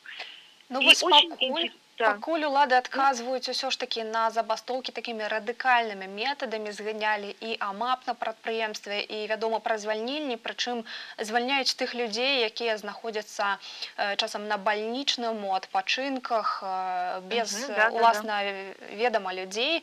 Вось, як думаеце, не паўплывае гэта на агульныя настроі пратэстоўцаў? Вы знаете что? В любом случае, вот считать, что народ быдло, и его можно заставить дубинками работать на высокоточных производствах, высокотехнологичных, да? Если вы думаете, или Лукашенко думает, режим думает, что вот его вот эти вот бандиты с дубинками могут заставить на Гродно-Азоте людей работать и выполнять, да, из-под палки что-то, то они, как это сказать, плохо умеют думать, значит. Потому что реально заставить работать нельзя. Можно заставить, знаете, откуда-то уйти, да? Можно схватить, поместить в автозак. Можно закрыть цеха, можно вот всех уволить и закрыть цеха. Прекрасный вариант. Но это забастовка просто, как это сказать, достигшая своего апогея, да? Окей, пусть закрывает, ну. Пусть увольняет всех и закрывает.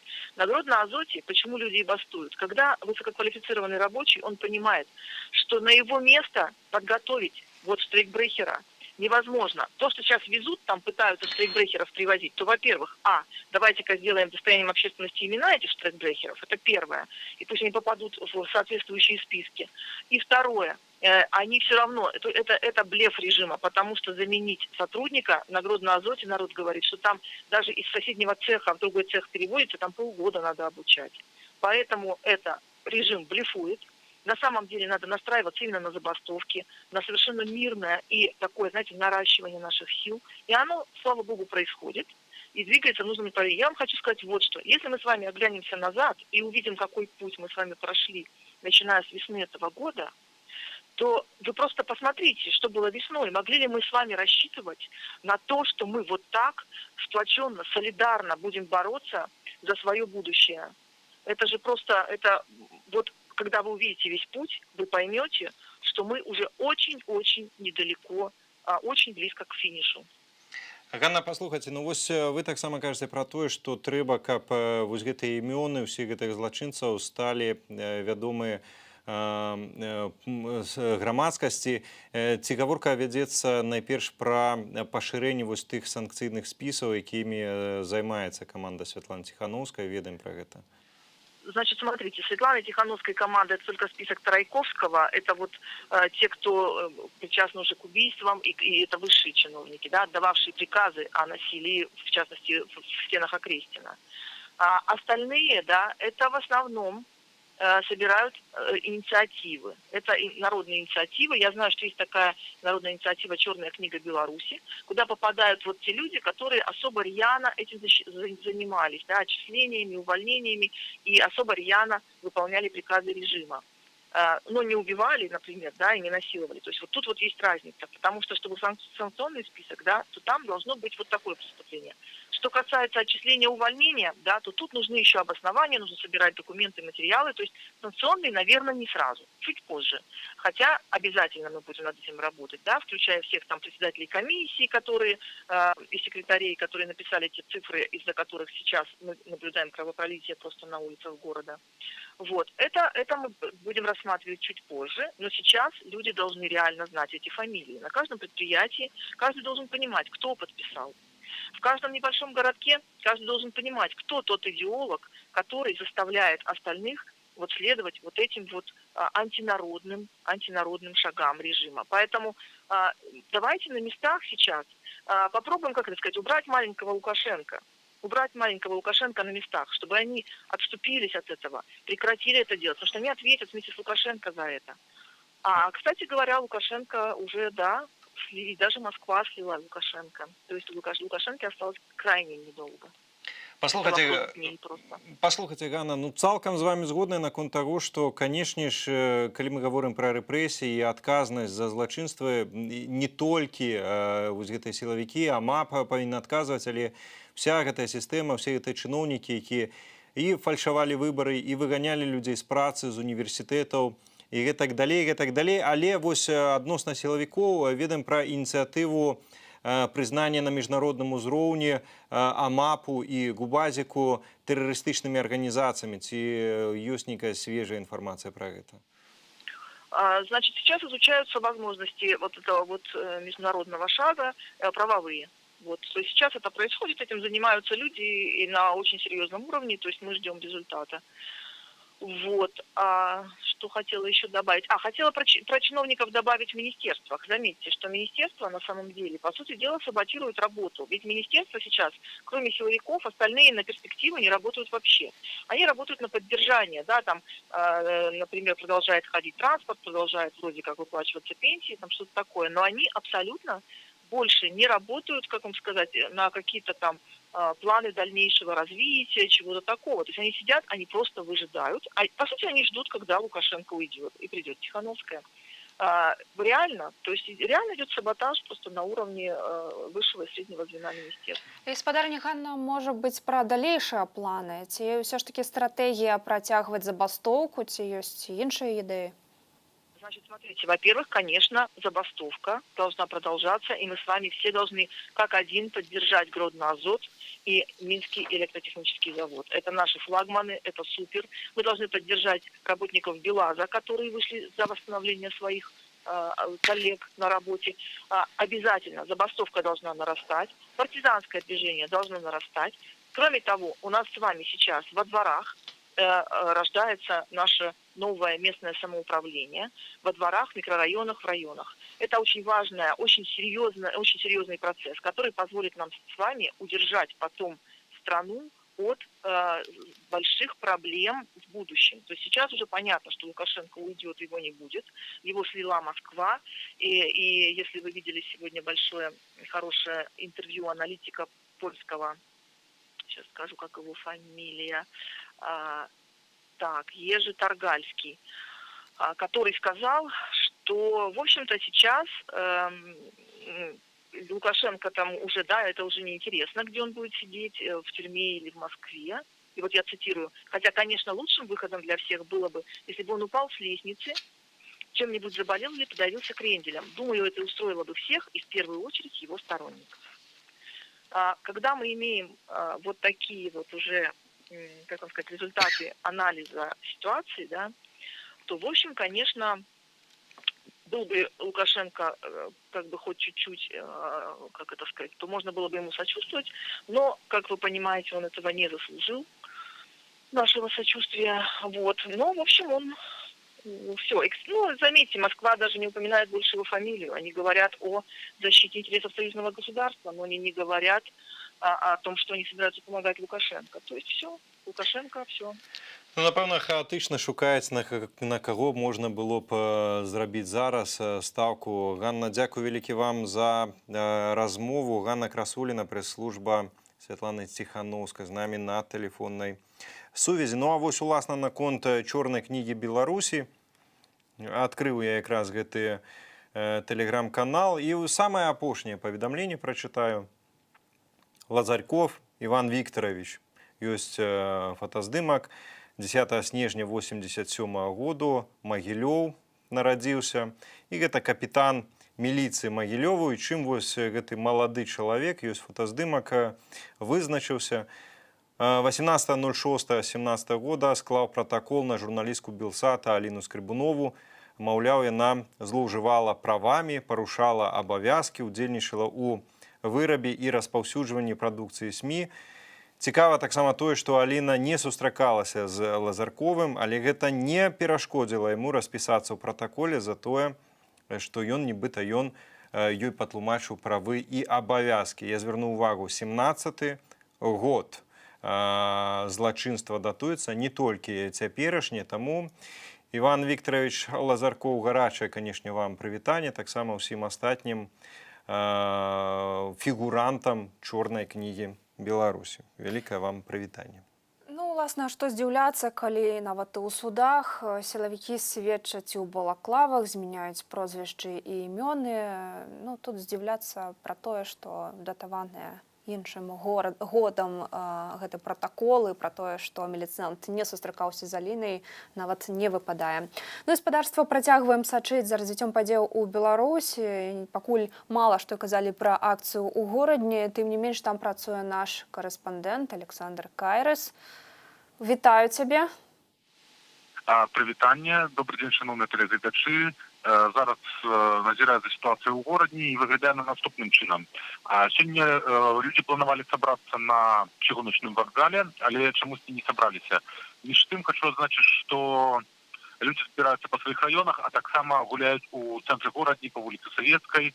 Там зараз знаходзяцца некалькі аўтамабіляў з міліцыяй, таксама яшчэ знаходзяцца там аўтобусы за МАПам, а МАП стаіць у завулках, і кропкава папросту затрымлівае людзей. Пераважна гэта ў асноўным маладыя мужчыны, такія моцныя на выгляд і ў масках. чамусьці. А який Ось- план ось був так. у Городні? Як планувалося шествие ці мітинг? Ну так, попередньо планувалося збиратися попросту на Червоночному вокзалі і йти шістям по городі. Ну, однак, у опошній момент люди хіба вирішили, що будуть менавіта по районах. І хочу зазначити, що по районах так само у кропках, на яких було домовлено збиратися, знаходяться і міліцейські машини, і міліціянти, і так само силовики САМАПу із внутрішніх військів. Ну і такий ще комічний вельми момент. У центр города не пригнали на вулицю Советській бронеавтомобиль, поставили колонки, и як только грая Саня останется с нами. Ну, бронеаўтамабіль хіба што для таго, каб не паранілі гэтых бравых амапаўцаў кветкамі, як звычайна это адзінае, што маюць дэманстранты ў сваіх руках, ну максімум яшчэ сцягамі, вось для гэта трэба хавацца за бранёй. Між тым, Алексей, паслухай, таксама ёсць відэа пра тое, як у горадню заехаў Караеў, і вось гэта такая адна з апошніх навінаў датычных горадні. Ёсць розныя меркаванні. З аднаго боку, нібыта вось Караева гэткім чынам, як бы яго нельга выкінуць, бо зашмат ведае. І вось адправілі ў такую ганаровую пенсію. А з іншага боку кажуць пра тое, што горадня такі бунтоўны горад, такі свабодны горад, і таму трэба яго максімальна душыць. Ну і давайте адправім туды крывавага Караева. Ці вось за гэты непрацяглы час, калі прызначылі Караева вось смотрящим по горадні, ці штосьці змянілася ў плане ўзмацнення, паслаблення сілавікоў? Ці назіраў ты штосьці? Ну, я лічу, что змянілася, тому что, по-перше, я хочу отзначить, что усе крамы, усе кавярні, ресторации, которые 26 года долучились до агульнациональной забастовки и не працавали, у іх раптоўна узніклі учора або позаўчора праблемы. Ці то з падаткавай, ці то з санстанцыяй, ці то з пажарнай. Гэта першае. Другое, тотально пачалі звальняць актораў драматычнага тэатру гарадзенскага. Калі спачатку гэта быў Ігор Ланаў, потым рэжысёры, то зараз ужо я хочу значыць, што палову трупы хіба што звольнілі з працы. Ну і таксама, безумоўна, горадні Азот, дзе десяткі людзей просто звальняюцца, дзе на месцы звольненых супрацоўнікаў выклікаюць працаваць пенсіянераў. Так што, я думаю, сітуацыя толькі пагоршыцца з гэтым прызначэннем у нашым горадзе. Альбо палепшыцца, калі мы не будзем здавацца. Алексей, дзякуй вялікі табе за размову. Алексей Карис, наш калега з горадні, быў гаспадарства на тэлефоннай сувязі. Як у чаце справядліва адзначаюць і падказваюць гаспадарства, у каго ёсць паніка наконт таго, што мы паказваем адны і тыя ж здымкі. Памятаем, у якіх умовах працуе і Белсат, і астатнія незалежныя журналісты.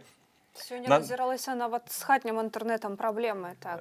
Мабільны інтэрнэт традыцыйна адключаюцца, людзі маюць толькі хатні, нават з ім былі сёння перабоі, і працуем з тым відэа, якое ёсць, і менавіта таму у нас і тэлефоннае злучэнне, а не відэазлучэнне. Адпаведна, і стріму зараз няма. Памятаеце, калі былі стрімы, колькі ўвагі яны прыцягвалі, канешне, улады спрабуюць заткнуць рот усяляк, як толькі можна. Таму працуем у тых умовах, у якіх ёсць.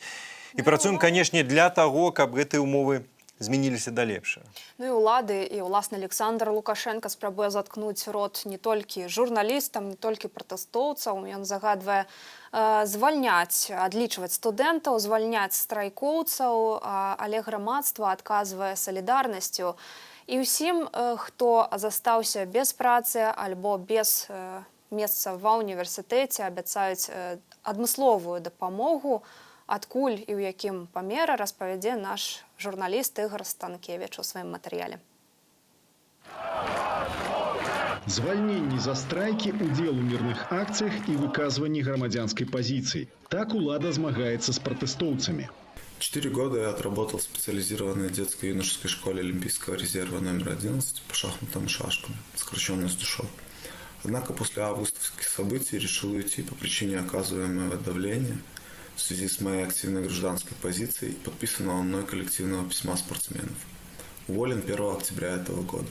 Таких гісторыяў у фонду салідарнасці «Байсол» каля 1500. Фонд быў створаны ў жніўні на хвалі страйкаў. За гэты час каля 40 000 чалавек ахвяравалі звыш 2 700 000 еўраў. Кожны, хто страціў працу за перакананні, можа разлічваць на дапамогу каля 3 сярэднямесячных заробкаў ці 1500 еўраў. На сённяшні дзень фонд задаволіў каля 600 заявак. 800 прайшлі верыфікацыю.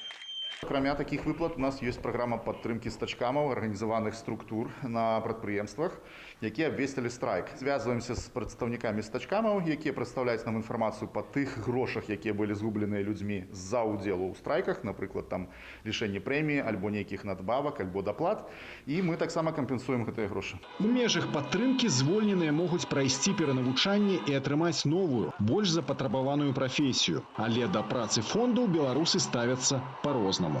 Читал в интернете, что есть несколько платформ, на которые можно поделиться какими-то средствами или у которых получить помощь, если вы нуждаетесь в связи с событиями в стране. Учитывая сегодняшнюю ситуацию, когда людям некуда подеться, в общем, это очень хорошая инициатива. Я считаю, что такие инициативы нужно поддерживать по возможности. У нас в Беларуси вообще нормально все. Вот поменьше этих забастовок, пускай идут работать. Вот и все. Было бы больше бастующих, потому что есть шанс, что некоторые просто бы хотели воспользоваться деньгами из этих фондов. Бастовать не надо и фондов не надо. Если у людей будет поддержка, тогда и будет больше смелости. Потому что сейчас многие люди понимают, что если они останутся без копейки, за что они будут семьи кормить. Поэтому вот это их и притормаживает. Цярпяць ад уладу не толькі працоўныя. На загад Лукашэнкі з розных выноў адлічылі дзясяткі студэнтаў, але яны не застануцца без дапамогі. Літва, Украіна ды Польшча абвесцілі аб падтрыманні беларускай моладзі. Толькі ў межах праграмы Каліноўскага ў польскія навучальныя установы прынятыя каля сотні адлічаных студэнтаў. Сардэчна заклікаю, каб людзі, якія пацярпелі ў Беларусі, карысталіся з гэтай надзвычайнай магчымасці, калі суседняя дзяржава выдаткоўвае вельмі вялікія грошы, каб дапамагчы тым, каму гэта патрэбна.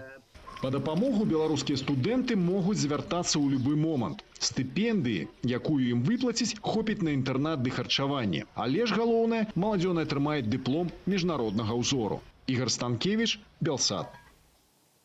На гаспадарства тэрмінова вяртаемся ў Менск, бо на вуліцы Каліноўскага сілавікі зладзілі аблаву пратэстоўцам. Яны іх фактычна замкнулі ў колы і пачалі збіваць. На месцы наш корэспандэнт Алесь Марченко.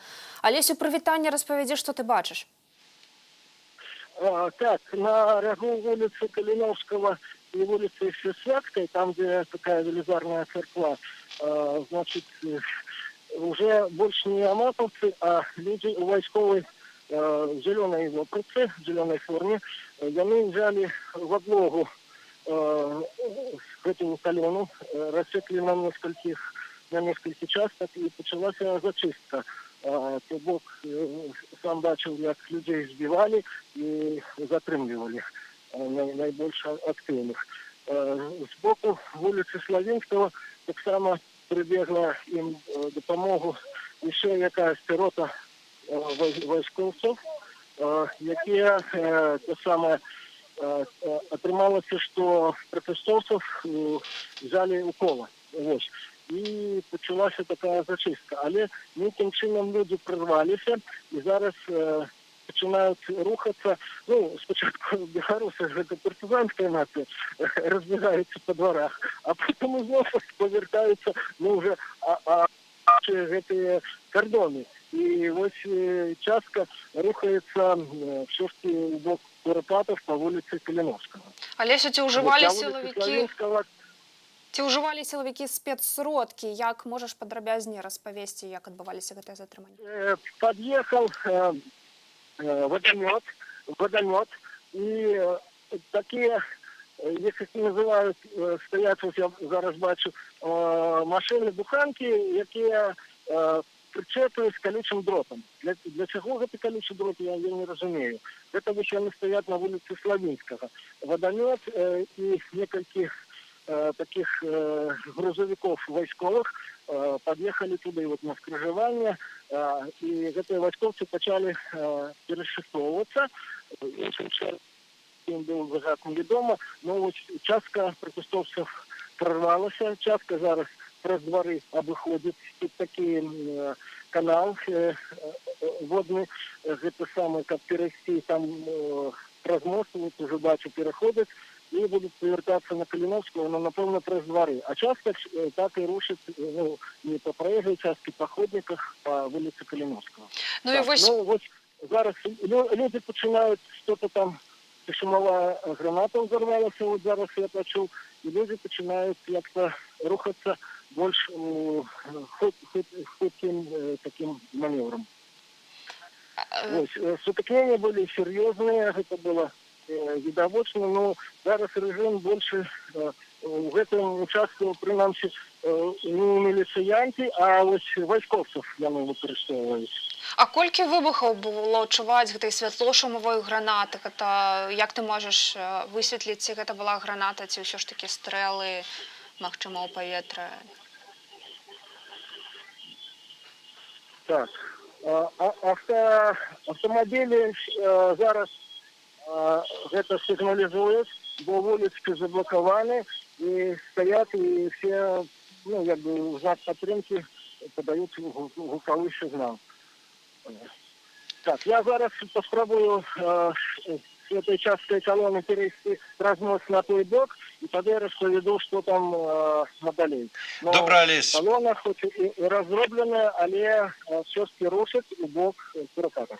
Добра, Олесь, калі ласка, захоўвай пільнасць, беражы сябе, будзем звязвацца пазней. Дзякуй вялікі. Олесь Марченко быў з намі зноўку на тэлефоннай сувязі. Спадарства, няма ў нас магчымасці відэа паказаць, відэасувязь, таму што улады ўсё блакуюць. Між тым хацеў адрэагаваць, калі ёсць у нас магчымасць, на некаторыя паведамленні з нашага стрім-чату. Вельмі шмат гаворыцца пра тое, вось пра расійскіх вайскоўцаў, якія таксама нібыта ўдзельнічаюць у здушэнні пратэстаў. Розныя меркаванні цягам вось апошніх месяцаў выказваліся наконт таго, прысутнічаюць расійскія сілавікі, не прысутнічаюць у здушэнні пратэстаў у Беларусі, але вось прынамсі у горадні, і гэта ёсць фотаздымкі, вось ціхары, якія прыехалі зараз, і таксама людзі з дронамі, яны прыехалі на пазадорожніках на расійскіх нумарах, гэта факт. І спадарства таксама хацелася б адказаць, вось Ірына Іоська піша: «Старыя дарогі з народам». Дзякуй вялікі, цудоўны горад, часцяком там бываў, старыя дарогі, увесь народ з вами таксама. Ну і паведамленні некаторыя з СМС-поведомлению: 5 баллов, живи Беларусь, улыбнитесь, если прочитали. Больше жизни, позитива, мотивация нужны сегодня белорусам как никогда. Тут вельми такое великое СМС-поведомление. Дякую спадарству и за поведомление, за то, что вы разом з намі. Гэта з Дрэздану паведамленне. Аднак, ну, цяжка сёння усміхацца, калі гісторыя вось так, ну, зноўку паўтарае вось гэты канец 30-х гадоў, але ўжо рукамі силовиков Лукашенко. И еще одно поведомление. Добрый день, Белсат. Анна Красулина сейчас говорила про забастовки, не упомянула БМЗ в Жлобине. Они тоже подключились к стачке. Начал бастовать первый рабочий в четверг, в пятницу второй, в субботу третий. И вчера еще вышло сильное видео от сотрудников БМЗ в поддержку. Если можно, расскажите про это, а то ведь многие не знают фамилии первых 3 бастующих. Анисимов, Авдеев, Дуборенко. Это наши герои, поддержим их добрым словом. Это очень смелые ребята. Спасибо вам.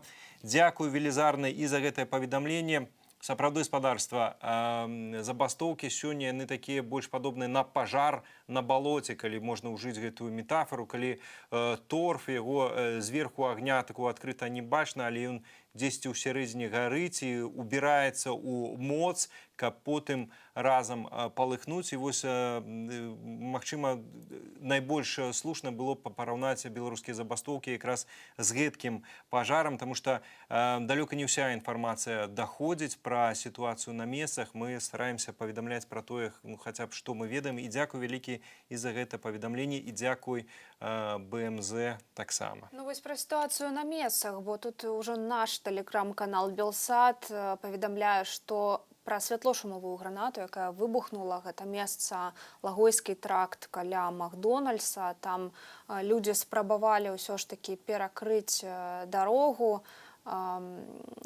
перакрывалі дарогу, і паміж Макдональдсам і паркінгам было выпушчана адна святлошумовая граната, і пад'ехалі бусы з сілавікамі. І вось яшчэ адна вельмі важная інфармацыя. 2 хвіліны таму з'явілася на тэлеграм-канале нехта. В Беларуси пропал блогер и активист анархического движения Николай Дедок. Последний раз на связь он выходил ранним утром. Если у вас есть какая-то информация о его местонахождении, пишите в тут телеграм-канал, подается «Промень», нижнее подкресліванне «Админ». Якраз я так само літаральна учора з Міколам размаўляў, сябруем і супрацоўнічаем з ім. Гэта выдатны і блогер, і актывіст, і гэта практычна адзін з апошніх, хто заставаўся на свабодзе з блогераў. Астатнія блогеры альбо ў замежжы вымушаны, альбо за кратамі знаходзяцца. І, канешне ж, калі хтосьці мае інфармацыю пра Міколу, паведамляйце нам таксама. І зараз, наколькі я ведаю, падкажыце, калі ласка, яшчэ раз, у нас ёсць відэа з стралянінай у дварах у Менску, калі гэта ці так я пачуў у той момант, калі распавядаў пра Міколу, калі ласка, пакажыце тады гэтае відэа.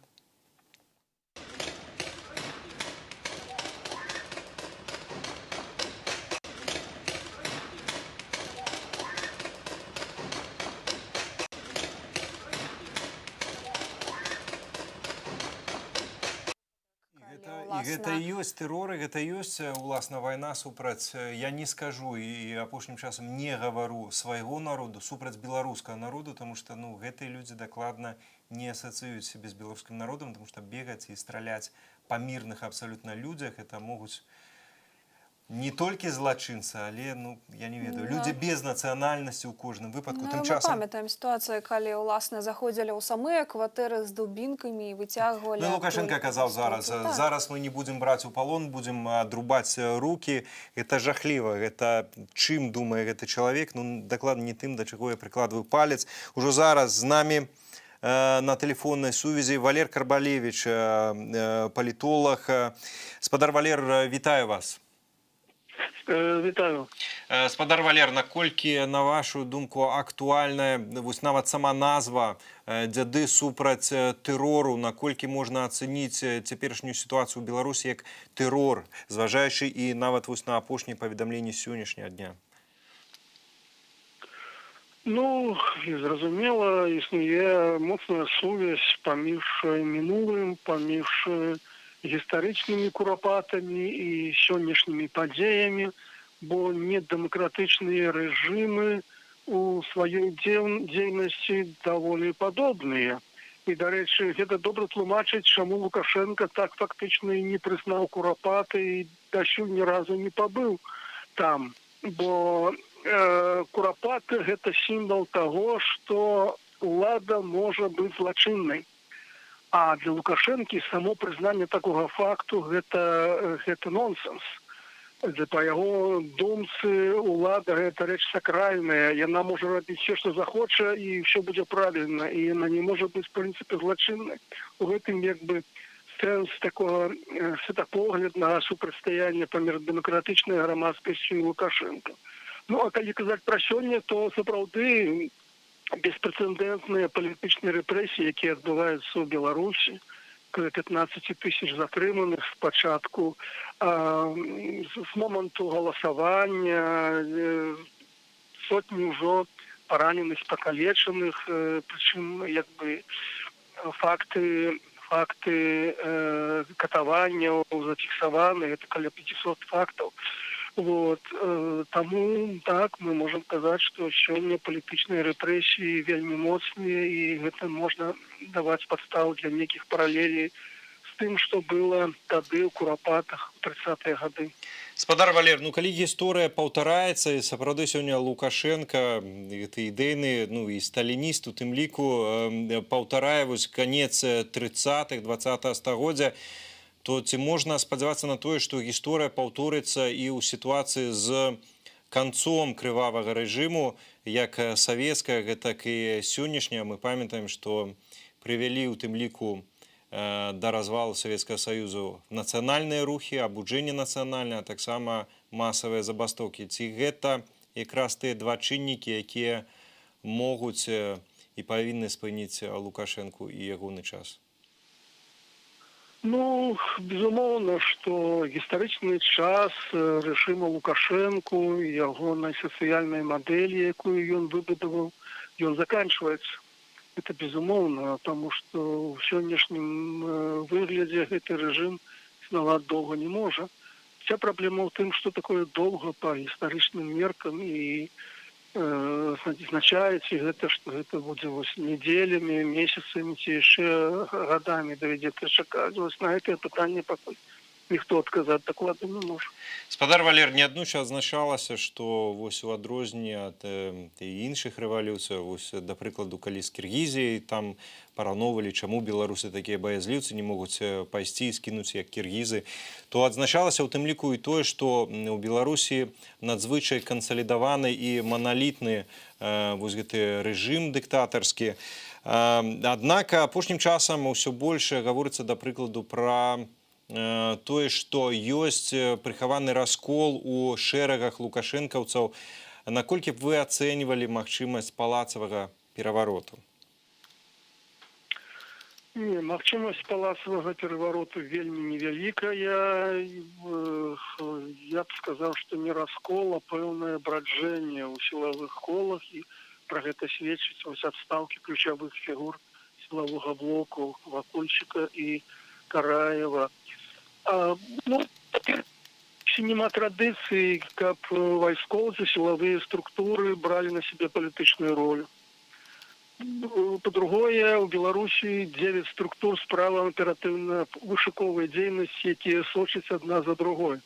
І кожная структура падпарадкоўваецца непасрэдна Лукашэнку.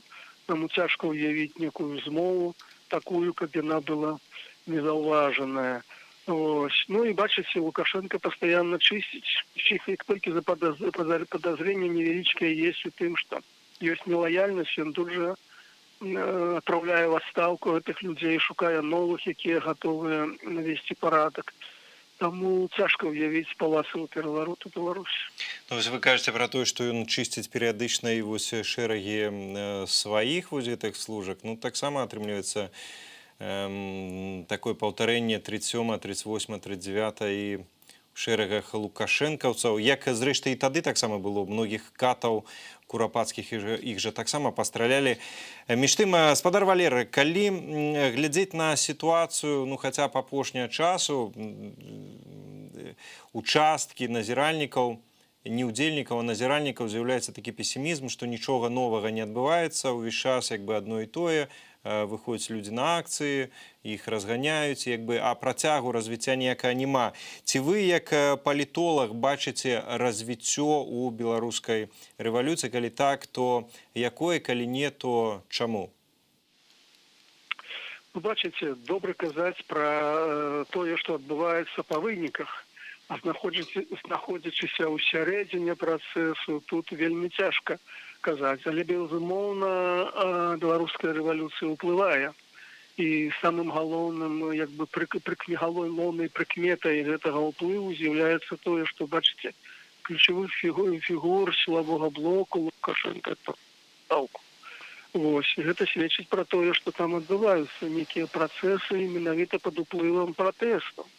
Тое, што Расія цісне на Лукашэнка з патрабаваннем усё ж такі правесці некі транзіт улады, бо саюзнік, ненадзейны саюзнік, які невядома, як утрымліваецца ва ўладзе, які утрымліваецца ва ўладзе на штыках Расіі, не вельмі даспадобы.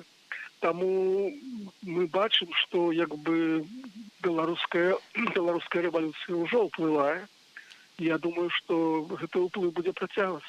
Паслухайце, а транзіт улады каму? Калі гаварыць пра Святлану Ціхановскую, да прыкладу, то расійская прапаганда, яна там вуснамі таго ж Салаўёва, таго ж Жырыноўская, яны там і вешаць і збіраюцца, і забіваць, і расстрэльваць, і так далей. То бок не прымаюць абсалютна. Ці ў Беларусі ёсць хтосьці, каму вось так персаналізавана мог бы перайсці гэты транзіт улады, і гэта было б цікава Крамлю, бо ведаем, што што, а нацыянальнае адраджэнне яны ніколі не падтрымаюць. Альбо няма такой персоны, і тады на што стаўка? Стаўка якраз на тое, каб узмацніць ролю парламента і правесці туды прарасійскія партыі, праз іх уплываць, ці што? Як бы вы ацэнілі? Ну, сапраўды, транзит улады азначае тое, што Лукашенко праз пэўны час дастаткова кароткі павінен сысці. Вось гэта, так сказаць, галоўны тезіс, першы тезіс пазіцыі Масквы. Што тычыцца далей, ну, сапраўды, вось гэты варыянт, калі узрастае роль парламента, абмяжоўваецца паўнамоцтва прэзідэнта, вось гэта варыянт, які Расіі даспадобы, хутчэй за ўсё, і Расія плануе праз створаныя з яе дапамогай прарасійскія партыі ажыццявіць, ну, скажем, вялікі ўплыў на беларускую палітыку. І такая вось адна з партый ўжо ствараецца, саюз. Вось Расія, думаю, будзе аказваць дапамогу ёй, магчыма, яшчэ нейкім прарасійскім сілам, і матэрыяльную, і інфармацыйную. Вот, і такім чынам кантраляваць сітуацыю ў Беларусі. Я думаю, што стаўка робіцца менавіта на такі сцэнарый. Разам з гэтым, калі браць сёлетнія сацыялагічныя даследаванні, да прыкладу, у лабараторыі спадара Вардамацкая, то ён адзначаў, што ўпершыню праеўрапейскія настроі ў беларусаў пераважылі прарасійскія, то бок збольшага беларусы ўсё-такі выступаюць, глядзяць не ў бок усходу, а на захад, то што ў такой сітуацыі? Ці азначае гэта, што Крэмль разам з стварэннем гэтых палітычных структураў, партыяў таксама будзе націскаць на развіццё сваёй прарасійскай прапаганды ў Беларусі, каб вось гэтыя настроі зноўку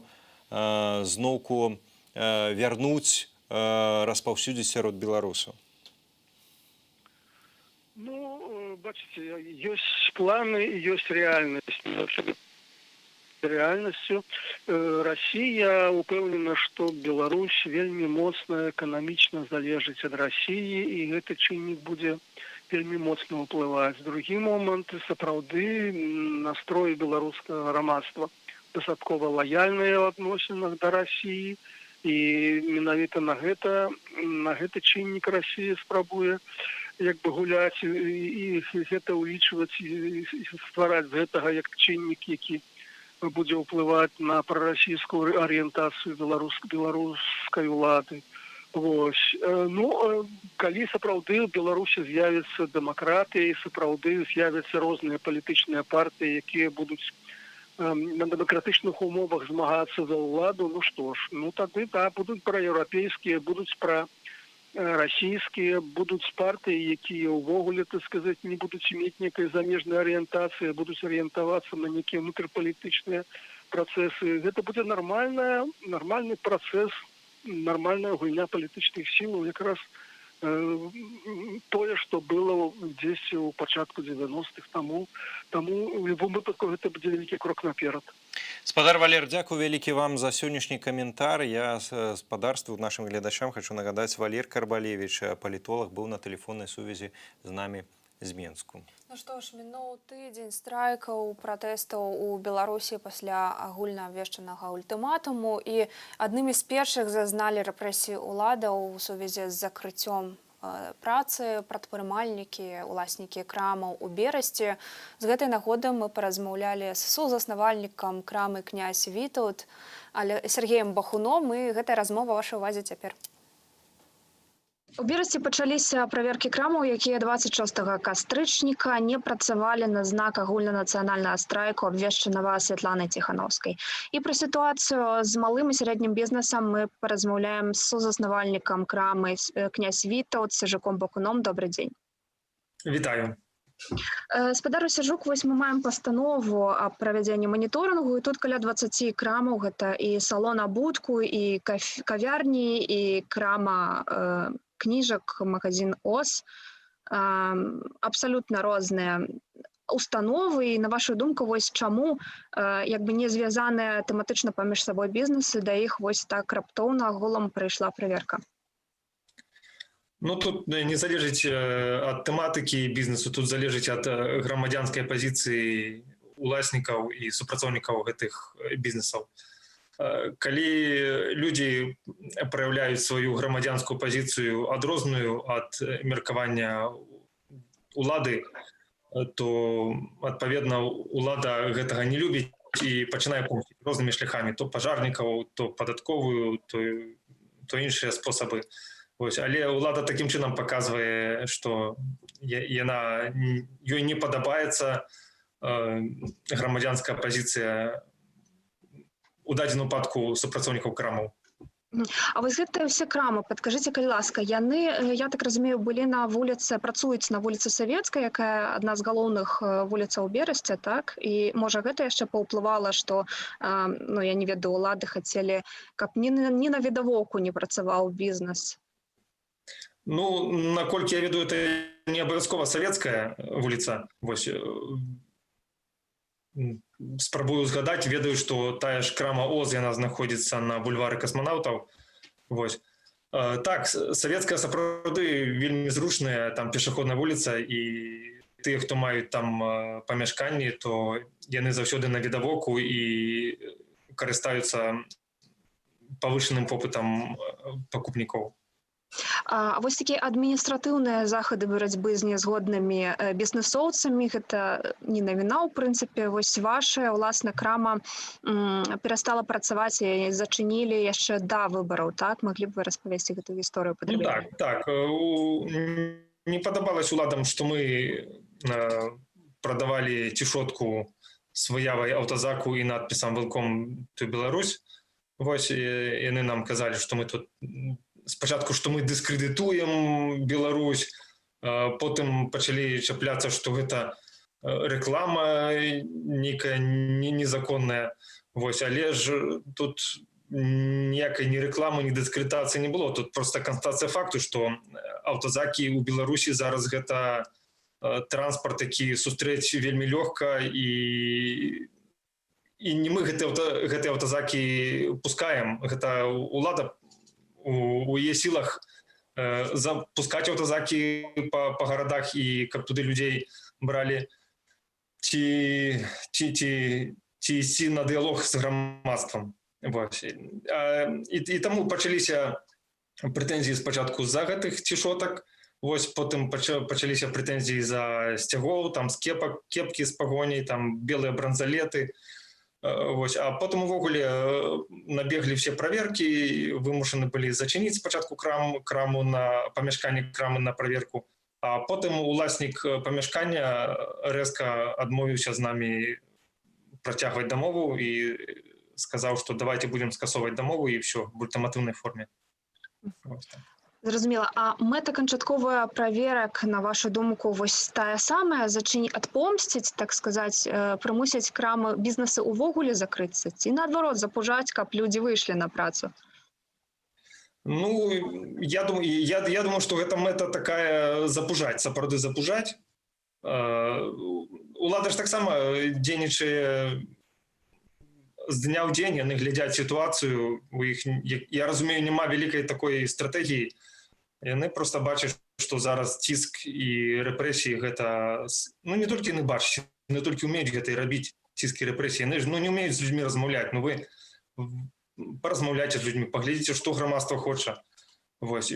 Можа, удасца неяк наладзіць дыялог. Ну, на дыялог ніхто не хоча, ўжо столькі месяцаў прайшло. Вось. Людзі выходзяць, людзі выкарыстоўваюць цалкам законныя метады, гэта мірныя сходы, мірныя акцыі, забастоўкі таксама гэта, ну, нам Канстытуцыя гэта дазваляе. Таксама міжнародныя дакументы, якія, нават, наколькі я разумею, вышэй стаяць за Канстытуцыю, якія Беларусь падпісала, ратыфікавала, якія гарантуюць свабоду мірных сходаў, свабоду забастовак. Але улада нават на законныя метады грамадзян яна не рэагуе і адказвае толькі рэпрэсіямі. Можа, вы ўжо размаўлялі з некаторымі іншымі ўласнікамі крамаў, чаму менавіта пажарны надзор прыйшоў? Ці гэта та інстанцыя, у якой найбольш жорсткія патрабаванні і як бы можна знайсці прычыну, да якой як бы дачапіцца, ці выпадкова даслалі пажарны надзор? Ну, я размаўляў, але ніхто не ведае, чаму, бо тут логіку цяжка зразумець, чаму пажарнікаў дасылаюць. Вось. Ну, улада хоча паказаць, што тут не звязана з палітыкай, не звязана з асартыментам крамы, вось, просто тут пажарныя патрабаванні не выконваюцца, ці яшчэ нейкія іншыя. Вось, але з усяго гэтага тырчаць ногі загаду сверху, і яны просто выкарыстоўваюць усе даступныя ім метады. На сёння гэта пажарны надзор, які прыходзіць, закрывае, і толькі калі яны захочуць, тады дазволяць працаваць. Вось. Але ў дадзены момант, наколькі я бачу, што крамы канчаткова не зачыняюць, а просто іх трымаюць на такім вось кручку. Влада думае, што можа сітуацыя неяк рассасецца, людзі супакояцца, альбо ўласнікі крамы спужаюцца і будуць больш ціхімі і не будуць паказваць сваю грамадзянскую пазіцыю. Таму на дадзены момант пажарнікі выступаюць таксама ў ролі рэпрэсіўнай машыны. А наколькі у Берасці кансалідаваная суполка бізнэсоўцаў, вось наколькі, на вашу думку, яны гатовы падтрымаць гэты страйк, надалей не працаваць, аб'ядноўвацца, колькі, магчыма, бізнесаў гатовыя далучыцца да агульнанацыянальнага страйку? Ну, лічбу тут цяжка назваць. Просто вельмі відавочна неўзброеным вокам бачна незадаволенасць большай часткі грамадства тымі працэсамі, тымі рэпрэсіямі, той жорсткасцю з боку ўладаў, які адбываецца ў нас на вуліцах. І калі людзі гэта бачаць, калі людзі з гэтым сутыкаюцца, то натуральна яны хочуць нешта рабіць. Яны ўжо зразумелі, што проста адсядзецца не атрымаецца. Сёння ты адсядзішся, прыйдуць да аднаго, а заўтра па-любому прыйдуць за табой. І таму розныя варыянты. Адны бізнесы ідуць на забастоўку, іншыя бізнесы ўжо разглядаюць сітуацыю увогуле зачыняцца і кудысьці пераязджаць в іншае месца. Але сядзець без дзеянняў ужо ніхто не хоча. Кожны лічыць сваім абавязкам нешта рабіць. І што рабіць, гэта ўжо залежыць ад кансалідацыі грамадства і наколькі удасца людзям дамовіцца і прыйсці да агульнай стратэгіі дзеяння. Дзякуй вам вялікі. Мы размаўлялі з сузаснавальнікам берасцейскай крамы «Князь Вітаўт» Сержуком Бакуном. Спадарства, мы працягваем нашу працу ў жывым эфіры, і наступныя 2 гадзіны з вами Кірыл Смяглікаў і Сергей Падсасонны. Вітаем. Вітаем, спадарства. 22 асобы затрыманыя паводле праваабарончага цэнтру «Вясна». Напэўна, гэта лічба будзе змяняцца. Вядома пра тое, што гэтак званыя сілавікі затрымліваюць людзей сёння дастаткова жорстка. Затрыманні на вуліцы Валгаградскай у сталіцы, Каліноўскага, Гамарніка, ужываюць гумавыя кулі, ужываюць светла-шумавыя гранаты, бяруць людзей у кола, выхопліваюць з грамады. А марш усё ж такі ідзе, нягледзячы ні на што. Пачаўся ён каля парку Чалюскінцаў і накіроўваецца ва ўрочышча Курапаты. Ну і яшчэ з апошніх навінаў. У Менску ўжо адчынілі ўсе станцыі метро. Гэта Акадэмія навук, Маскоўская і парк Чалюскінцаў. Дарэчы, дзе і збіралася калона, каб крочыць Курапаты. На месцы працуе наш калега Станіслаў Івашкевіч. Давайте паспрабуем перанесціся і пагутарыць, дзе Стась, што цяпер адбываецца. Вітаем, калі ласка, Стась, табе слова. Стася пакуль мне падказваюць няма. Спрабуем дазваніцца. Нагадваю, што, як заўсёды, у Беларусі адключаецца ўвесь інтэрнэт, таму, на жаль, нават часам вельмі цяжка датэлефанавацца людзям, якія знаходзяцца ў натоўпе і ідуць маршам. Як заўсёды, А1 абрэзала інтэрнэт, і гэта адбываецца штонядзелю традыцыйна ўжо. Таму нават і не маем нейкага відэа. Але спадарства ёсць вашыя паведамленні ўсё ж такі, нягледзячы ні на што, і гэта таксама тое, што мы чытаем, адсочваем іх вельмі шмат, некаторыя таксама зараз зачытаю. Вы просіце нагадаць пра стачкам Беларусь-Калия, там множество отважных ребят и девчат, некоторые из них уже месяцы намотали в заключении, сражаясь за возможность жить в нормальной стране. Например, Анатолий Бокун пробыл там 55 дней, так нельзя поступать с порядочными людьми. Режим самозванца разлагает общество и экономику. Просыпайтесь, пишите нам вы. Безумоўна, спадарства, такіх стачкамаў шмат. Гэта не толькі, на шчасце, Беларусь-Калии, але і шмат іншых прадпрыемстваў у нашай краіне. Гэта і горад на Азот, за якім назірае, уласна кажучы, уся Беларусь. Гэта і БМЗ, таксама, вось некалькі дзён таму далучыўся да страйку. Ну, гэта і іншыя прадпрыемствы.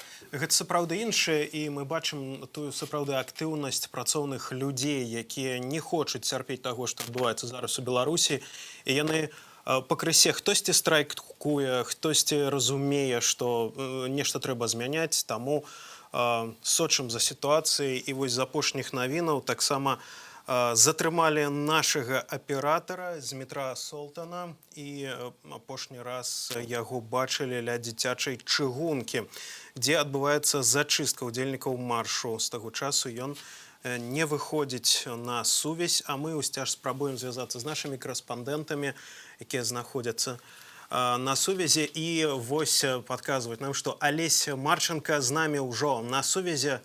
Алесь, прывітанне, што вакол цябе зараз адбываецца? Значит, громада прорвалася и рушит по улице Калиновского у бок Куропатов, а гэтыя вайскоўцы, ну, у іх зеленая вопратка, ці гэта внутренние войски, ці вайскоўцы, яны пагрузіліся тэрмінова на свои грузовики и начали колонны водомет и поехали по улице Седых. И, напевно, яны объедут и будут ладить еще якусь пастку по шляху до Куропата. Таксама даходзіла інфармацыя пра тое, што былі чутны стрэлы, таксама ужываюцца гумавыя кулі, светлашумавыя гранаты, ці пра гэта нешта вядома? Ну, я чув, принаймні 2 рази, як уживалися светошумовые гранаты. Это самое, вот, ну, такие одноразовые, не смак. Вот. То есть один раз каля парка Челюскинцев, один раз на рогу Калиновского и Всесвятской. Вот, я два раза чув. На конт гумовых пуль не могу сказать, бо не бачив, но справа в тем, что режим крышечку змінив тактику, и зараз уже гэтыя больше сёння удзельнічаюць не амаповцы, а вайскоўцы у зеленой форме. Вот. Гэтую новую тактыку пратэстоўцы нешта каментуюць, з чым звязваюць? Тое, што змяніўся міністр Іван Кубракоў, цяпер будзе дзейнічаць больш жорстка, якія меркаванні, ці хтосьці штосьці пра гэта кажа? Ну, пакуль што рана рабіць высновы, якія змены будуць, канешне, бо нават сёння па майму назіранню міліцыянты і працавалі больш мабільна. Як бы яны так пачыналі заязджаць у хвост колоны і гэта самае выцесняць. А спераду ставілі кардон, і то бок, як бы, громада оказывалася у такой невялічкай пастцы. І вось якраз там на праспекце, где в районе парка Челюскинцев, там и некуда было сыходзіць. І калі натоўп павярнуў на вуліцу Волгоградскую, яны на рагу з вуліцай Кідышка таксама такую паску зладзілі. То бок, немножко яны сталі больш мабільныя. Па папярэдніх гэтых маршах, ну, як я заўважыў, больш як бы пратэстоўцы вызначалі, куды ім рухацца і як себя маневрна паводзіць. А зараз як бы улады як бы самі накіроўваюць так, куды ідти гэтай саме, куды будзе рухаць калона. І загадзя ставяць там кардоны. Вось пакуль што такія мае назіральні. А што датычыць руху транспарту, аўтаў, бо таксама часам на відэо можна было пабачыць, што машыны рухаюцца вельмі павольна, каб заблакаваць праезжую частку для сілавікоў, для вось гэтых аўтазакаў, якія і тэхнікі спецыяльныя, якая ў вялікай колькасці рухаецца па сталічных вуліцах. Ці сапраўды кіроўцы вось так салідарныя з тымі, хто пратэстуе? Так, я згодны. Кіроўцы солідарныя, тому што вось на вуліцы Славенскага яны стаялі, і нават пратэстоўцы пераходзілі на чырвонае святло, і ніхто не абураўся, і як бы не давалі, як вы кажаце, рухацца аўтазакам. І гэта еще відавочна, што падтрымлівалі пратэстоўцаў гукавымі сігналамі. Некаторы час даже не было нічога па сувязі, таму што сігналілі аўтамабілі. Алесь, таксама вось адзін з нашых гледачоў заклікае нас быць аб'ектыўнымі і кажа пра тое, што інтэрнэт абразае не толькі аператар А1, а ўсе мабільныя аператары, бо гэта загад рэжыму. Ці сапраўды вось як сітуацыя выглядае з інтэрнэтам цяпер на дадзеныя хвіліны? З інтэрнэтам я магу сказаць, што у меня інтэрнэт праз А1, то ён не працуе, а іншыя я не магу гэта каментаваць, бо не карыстаюся іншымі аператарамі. Дзякуем за гэтую размову. Алесь Марченко з намі на сувязі адмыслова з Менску, адтуль, дзе адбываецца 85-й дзень пратэстаў, марш супраць тэрору сёння. Ну, а пакуль глядзім апошнія навіны, тое, што вядома, нам пішуць, што машыны з сілавікамі накіраваліся ў бок курапатаў. У лесе за курапатамі шмат амапу і аўтазакаў. Таксама нам пішуць у YouTube падчас стрыму, што сапраўды сёння ў Менску вельмі шмат сілавікоў і штосьці незвычайнае. Апрача гэтага пакуль што толькі пра курапаты, тое, што там збіраецца шмат сілавікоў. Гаспадарства, 39 чалавек ужо затрыманых паводле праваабаронцаў. Гэтая лічба ўвесь час павялічваецца. Вось калі мы пачыналі эфір, то гэта было 22 асобы, цяпер ужо 39. Вядома, што гэтая лічба будзе яшчэ павялічвацца. І апошняя інфармацыя, таксама перад эфірам, знік з сувязі вядомы блогер і актывіст анархісцкага руху Мікалай Дзядок. Не было вядома, што з ім адбываецца, цяпер ужо вядома, што ён таксама затрыманы. Ну, а каб спадарства вам нагадаць, супраць чаго пратэстуюць беларусы, давайте паслухаем яшчэ аднаго сведчання чалавека, што пацярпеў ад міліцэйскага садызму. Алексей Яўтушык трапіў у изолятор на завулку Акрэсціна 10 жніўня, прайшоў праз біццё і катаванне, і калі б не масавыя пратэсты, што прымусілі Лукашэнку, Караева і Барсукова выпусціць частку затрыманых, Алексей мог бы там памерці ад сардэчнай хваробы. Цяпер наш суайчыннік у Літве і, шчыра кажучы, баіцца пераследу з боку сілавікоў. Калі ласка, вашай увазе. Мы пришли на площадь с двумя друзьями и оказалось на стелу. И оказалось, что там уже всех разогнали. Там были абсолютно пустые улицы. Мы вообще не волновались, что нас кто-то может забрать, потому что там пусто. Там мы троем шли. И как-то из ниоткуда появился бусик, из него выскочили быстро ОМОНовцы. Из автозака нас выгружали жестко, мы проходили через строй ОМОНа, нас жестко били, мы смотрели только в пол. Потом нас били в подвале Акрестина, потом нас перевели на второй этаж, нас раздели, поставили в позу и тоже били. И загрузили в камеру. Нас первые 2 суток не кормили вообще. Там до нас кто-то оставил половину буханки хлеба, она была зеленая от плесени. Ко 2-му дню ее уже не было, ее уже съели. Мне не давали мои таблетки, хотя постоянно говорили, что придет фельдшер и что-нибудь там даст. У меня искусственный клапан сердца, и, соответственно, каждый день я должен разжижать кровь и пить специальные таблетки. Если я их не буду пить, у меня может случиться тромб в мозгу, и все. Все 3 суток мне никто не давал никаких таблеток, хотя я просил, а потом уже в камере у нас какая-то... Все пытались мне помочь, и не только мне. Причем они рисковали крепко, когда довольно в грубой форме пытались спросить у охранников, где таблетки, тут человеку может стать очень плохо.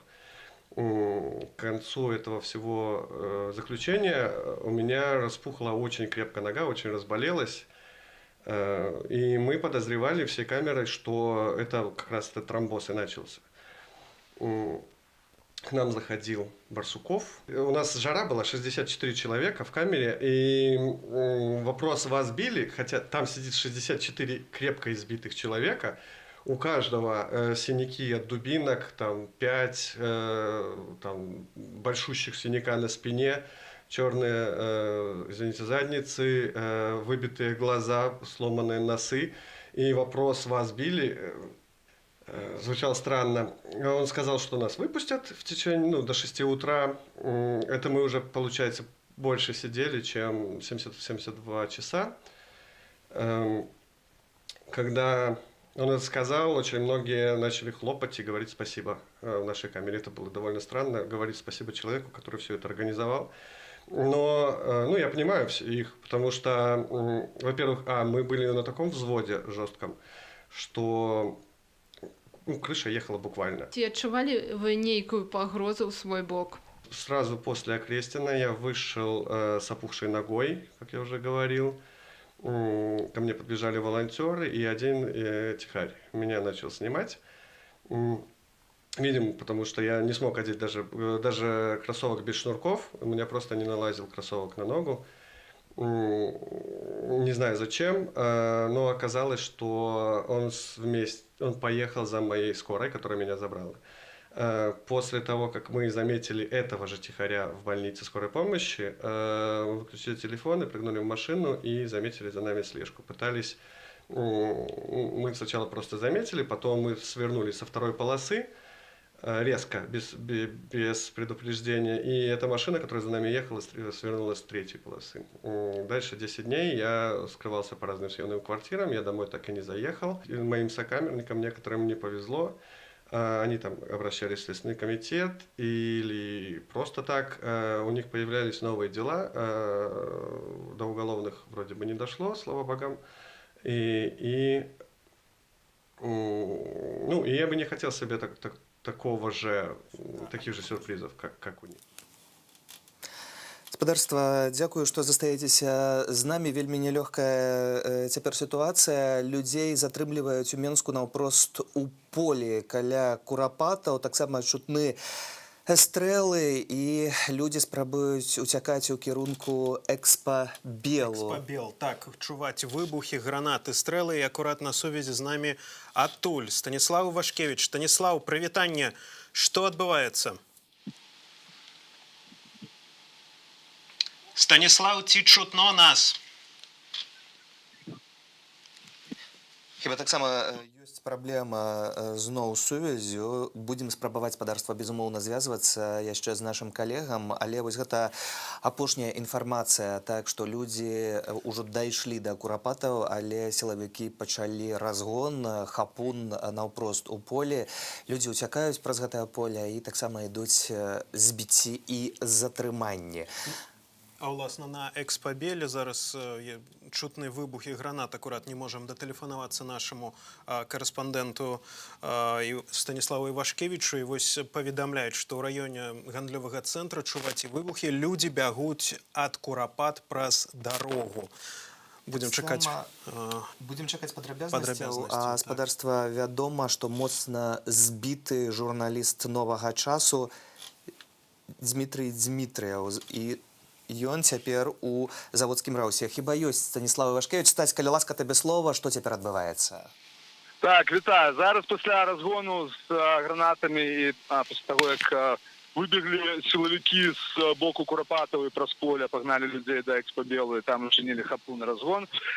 Люди разбеглись, а зараз знову збираються по обидва боки з гэтага моста, які под яким треба проходить по вулиці Мирошниченка, каб дойти до Куропаты.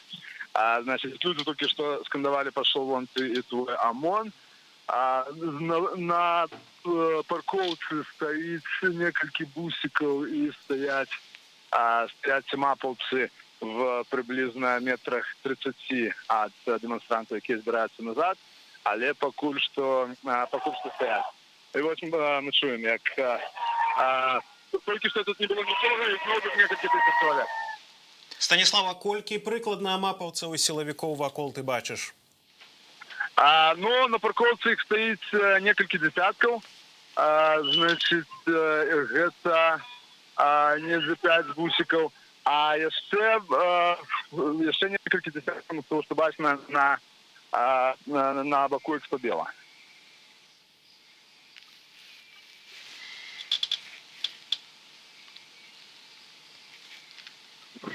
Ну, а пакуль мы бачым кадры. Згораднія хіба гэта кадры? Ці гэта... Падобна, што згораднія.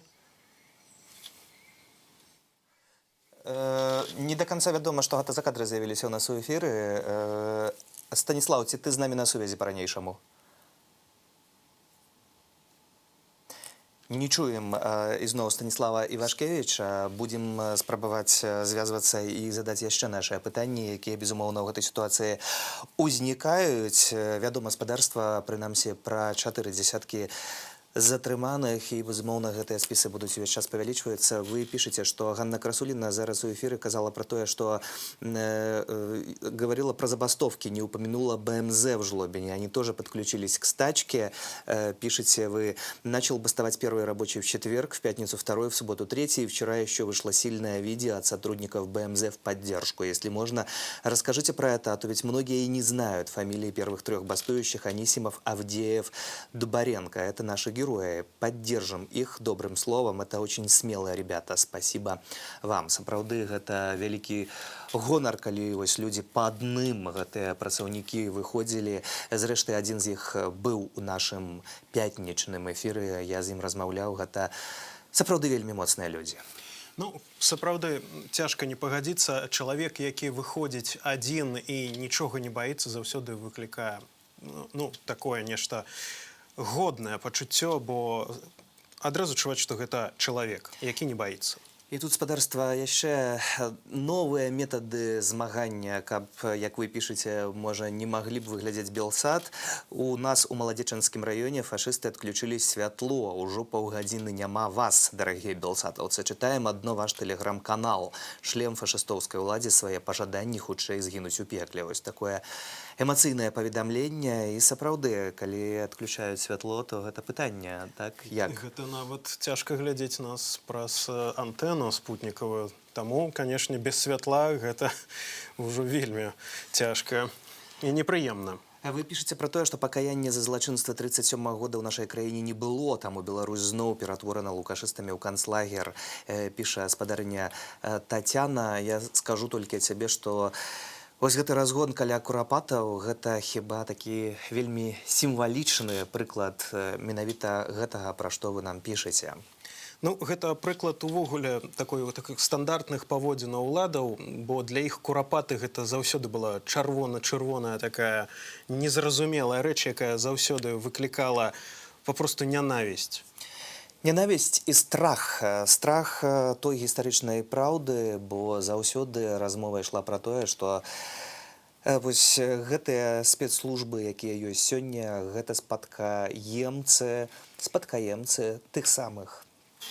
Ну, а пакуль да апошніх навінаў затрымалі 3 журналістаў новага часу. Гэта Дмітрый Дмітрэў, прычым ён моцна збіты, знаходзіцца ў завадскім РУС. Таксама Александра Зянковіча затрымалі і Яна Трусіла. Яны знаходзяцца ў Кастрычніцкім РУС. Пра гэта паведамляе Беларуская асацыяцыя журналістаў.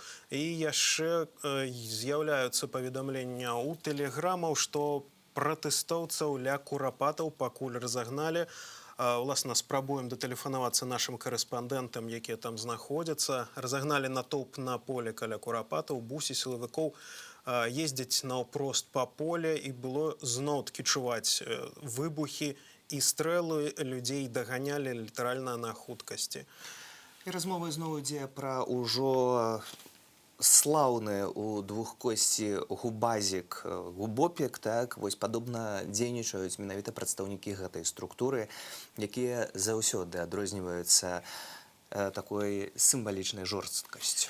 Ну, а мы пакуль пераключымся да іншай ініцыятывы. Тут справа не толькі часам бывае ў пратэстах, ёсць таксама палітычныя дзеячы, якія прапановваюць рыхтавацца да наступных дзеянняў, а гэта антыкарупцыйная рэформа і рэформа Канстытуцыі. Ну, такая вось адпаведная прэзентацыя прайшла сёння ў Магілёве, і яе спікеры распавялі, што гэта за ініцыятыва. Там были Романчук и Лябедько. Калі ласка, послухаем их. Та система політична, правова, яка сьогодні існує, не може існувати без корупції, тому що звышцентралізація влади, державна майомість, ті механізми розподілення ресурсів, вони не можуть бути без корупції. Тому в Білорусі корупція, там ось шера економіка не йде там 35-40% ВУПу, але коли кажемо про эту так звану корупційну ренту, так це там 3-4 мільярди доларів, які вельми вузьке коло чиновників ділять поміж собою, і менавіта яны зубами угрызаюцца ў гэтыя грошы потокі. Мы вернем як мясцовае самакіраванне з бюджэтамі, з усім, каб у нашай краіне львіную частку грошаў, перш за ўсё ў сацыяльных праграмах, была выкарыстоўвана і размежавалася менавіта на ўзроўні раёна, горада, а не на ўзроўні краіны. Вось. Таму вось зноў народная эканоміка, номенклатурна-сілавая. Вось так можна акрэсліць кантраст паміж тым, што сёння, і тым, куды мы прапануем весці Беларусь. Грамадская канстытуцыйная камісія, якая была створана яшчэ ў сакавіку 19 года, яна ўвабрала ў сябе прадстаўнікоў усіх асноўных палітычных дэмакратычных арганізацый і экспертную супольнасць. У апошні час туды дабавіліся прадстаўнікі ад камандаў Бабарыкі, Сергея Ціханаўскага. І зараз мы маем дадатковыя легітымныя паўнамоцтвы ад самой Святланы Ціханаўскай. Яна лічыць, што гэта вельмі важна, гэта вельмі актуальна, таму што мала правесці свабодныя сумленныя выбары. Калі мы абярем прэзідэнта па старой канстытуцыі, гэта азначае, што мы захаваем незмяняемасць улады, мы захаваем вельмі вялікія спакусы, каб новы прэзідэнт урос у тыя ўладныя паўнамоцтвы царскай, якія ёсць па гэтай канстытуцыі. Таму вельмі важна, каб новы прэзідэнт і новы парламент пачалі працаваць па канстытуцыі, якая вяртае людзям уладу і кантроль над уладай. Ну, а мы, гаспадарства, працягваем эфір. На сувязі Ілля Маліноўскі, які знаходзіцца ў самым пекле, можна сказаць, падзеі разгону. Ілля, што адбываецца? Дзе ты знаходзішся? Ну, я примерил это, что аккуратно на скрыжаванні с МКАДом знаходзіўся. Тут літаральна 15 хвілін тому разогнали тых, хто паспеў прайсці за МКАД. Вот, причем я, на жаль, не бачыў, як это адбывалася, бачыў толькі фактычна тое, што людзі беглі праз такую, ну, праз праход, праз дарогу, да, праз Мірошніченка вуліцу. Потым адтуль ужо сілавікі перайшлі на, зноў жа пад мостом, да, то бок яны перайшлі на гэты бок, як бы унутр кольцевой дороги, и пачалі наўпрост страляць па людзях, то бок нават па тых, хто быў з іншага боку ад іх, просто цэліцца і страляць. Я вам скажу, што ощущения як бы такие не вельмі прыемныя, калі ты бачыш, што на тебе настаўляюць зброю, да, і потым бачыш стрэлы. Іх было даволі шмат, былі і светлашумавыя, людзі разбегліся па дварах, тут, да рэчы, для вот таких вот разбегания в вельми зручное место, потому что все дворы амаль что открытые. Вот. И на этот момент можно сказать, что так, все, подбегли люди. Я так само буду рукаться. Ситуация такая, что зараз было такое, ну, затишье, может, хвилину 7. Вот. И это, я подозреваю, что чекали. Просто как подъехало узмацнение.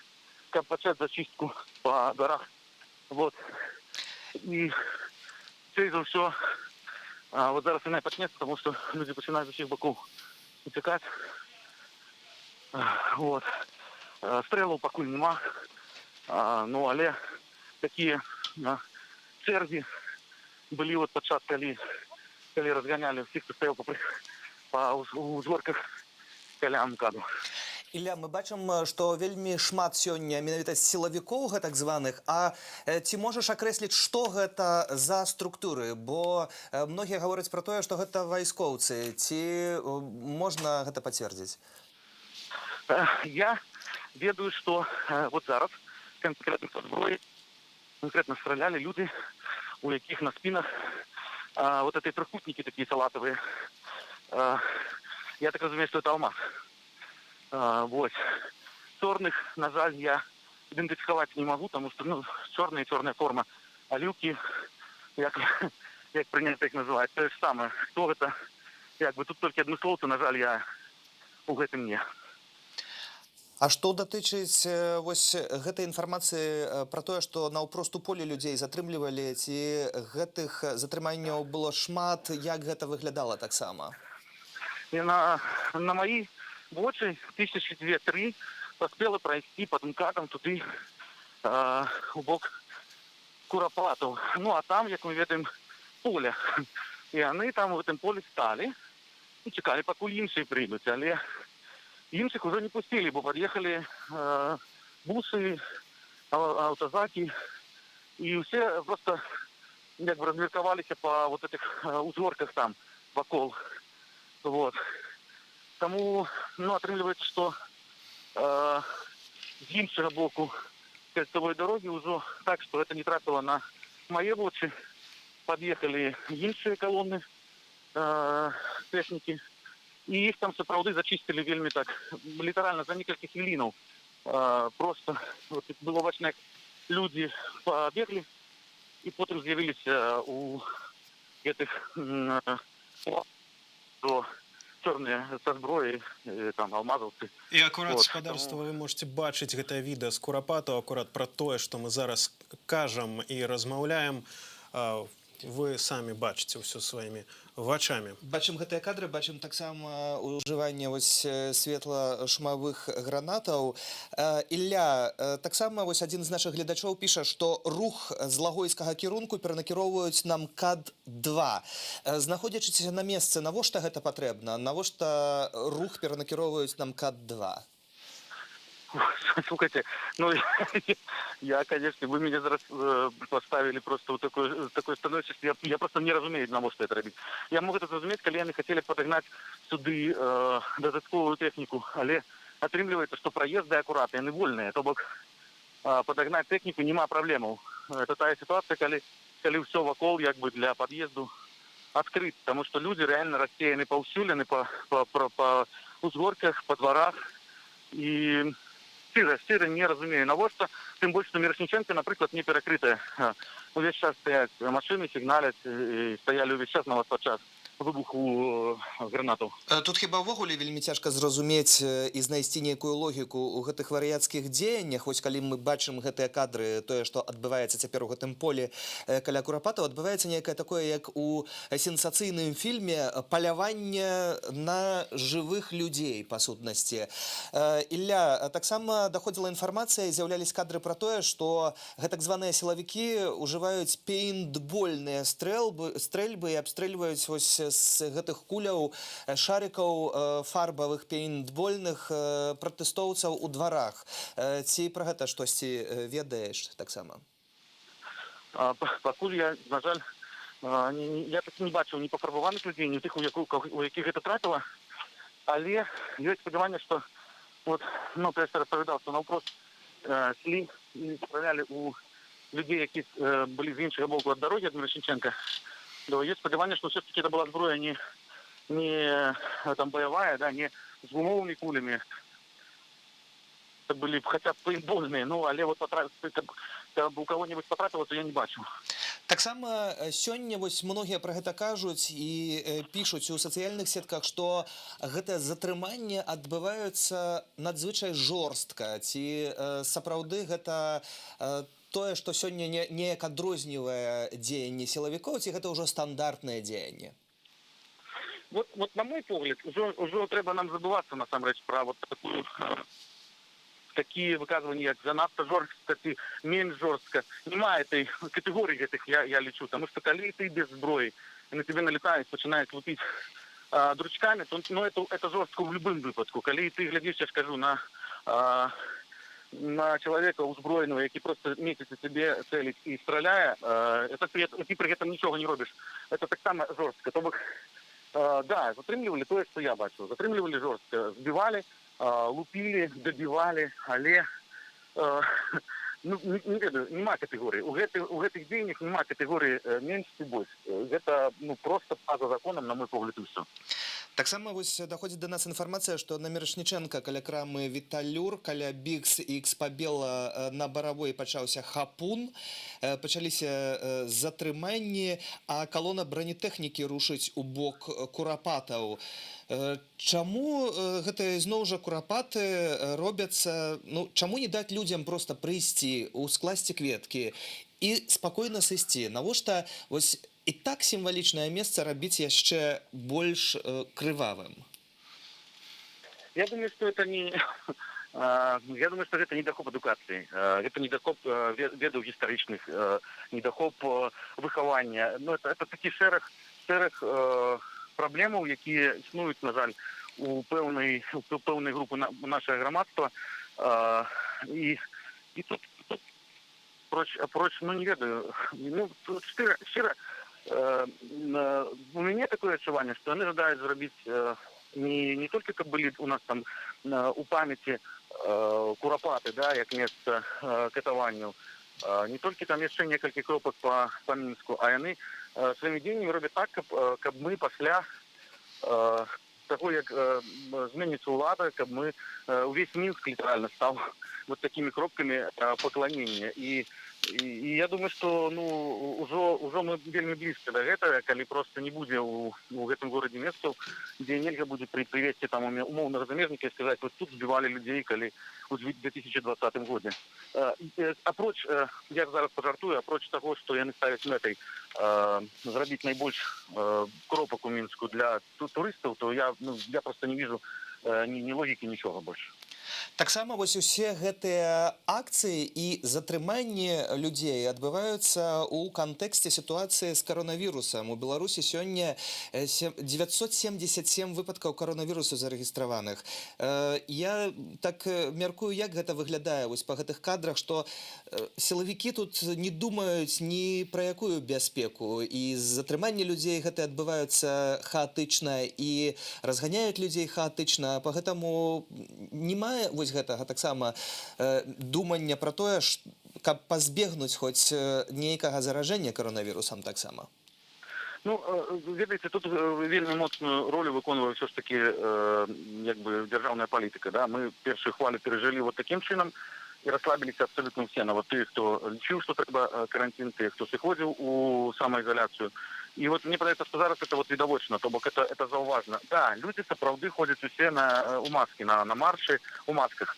Але адчуванне, что этой маски не коронавируса, от того, как их не познали после, то бок было складаний после человекам знайсці по відео, по фото, да, тых, хто удзельнічаў у акции.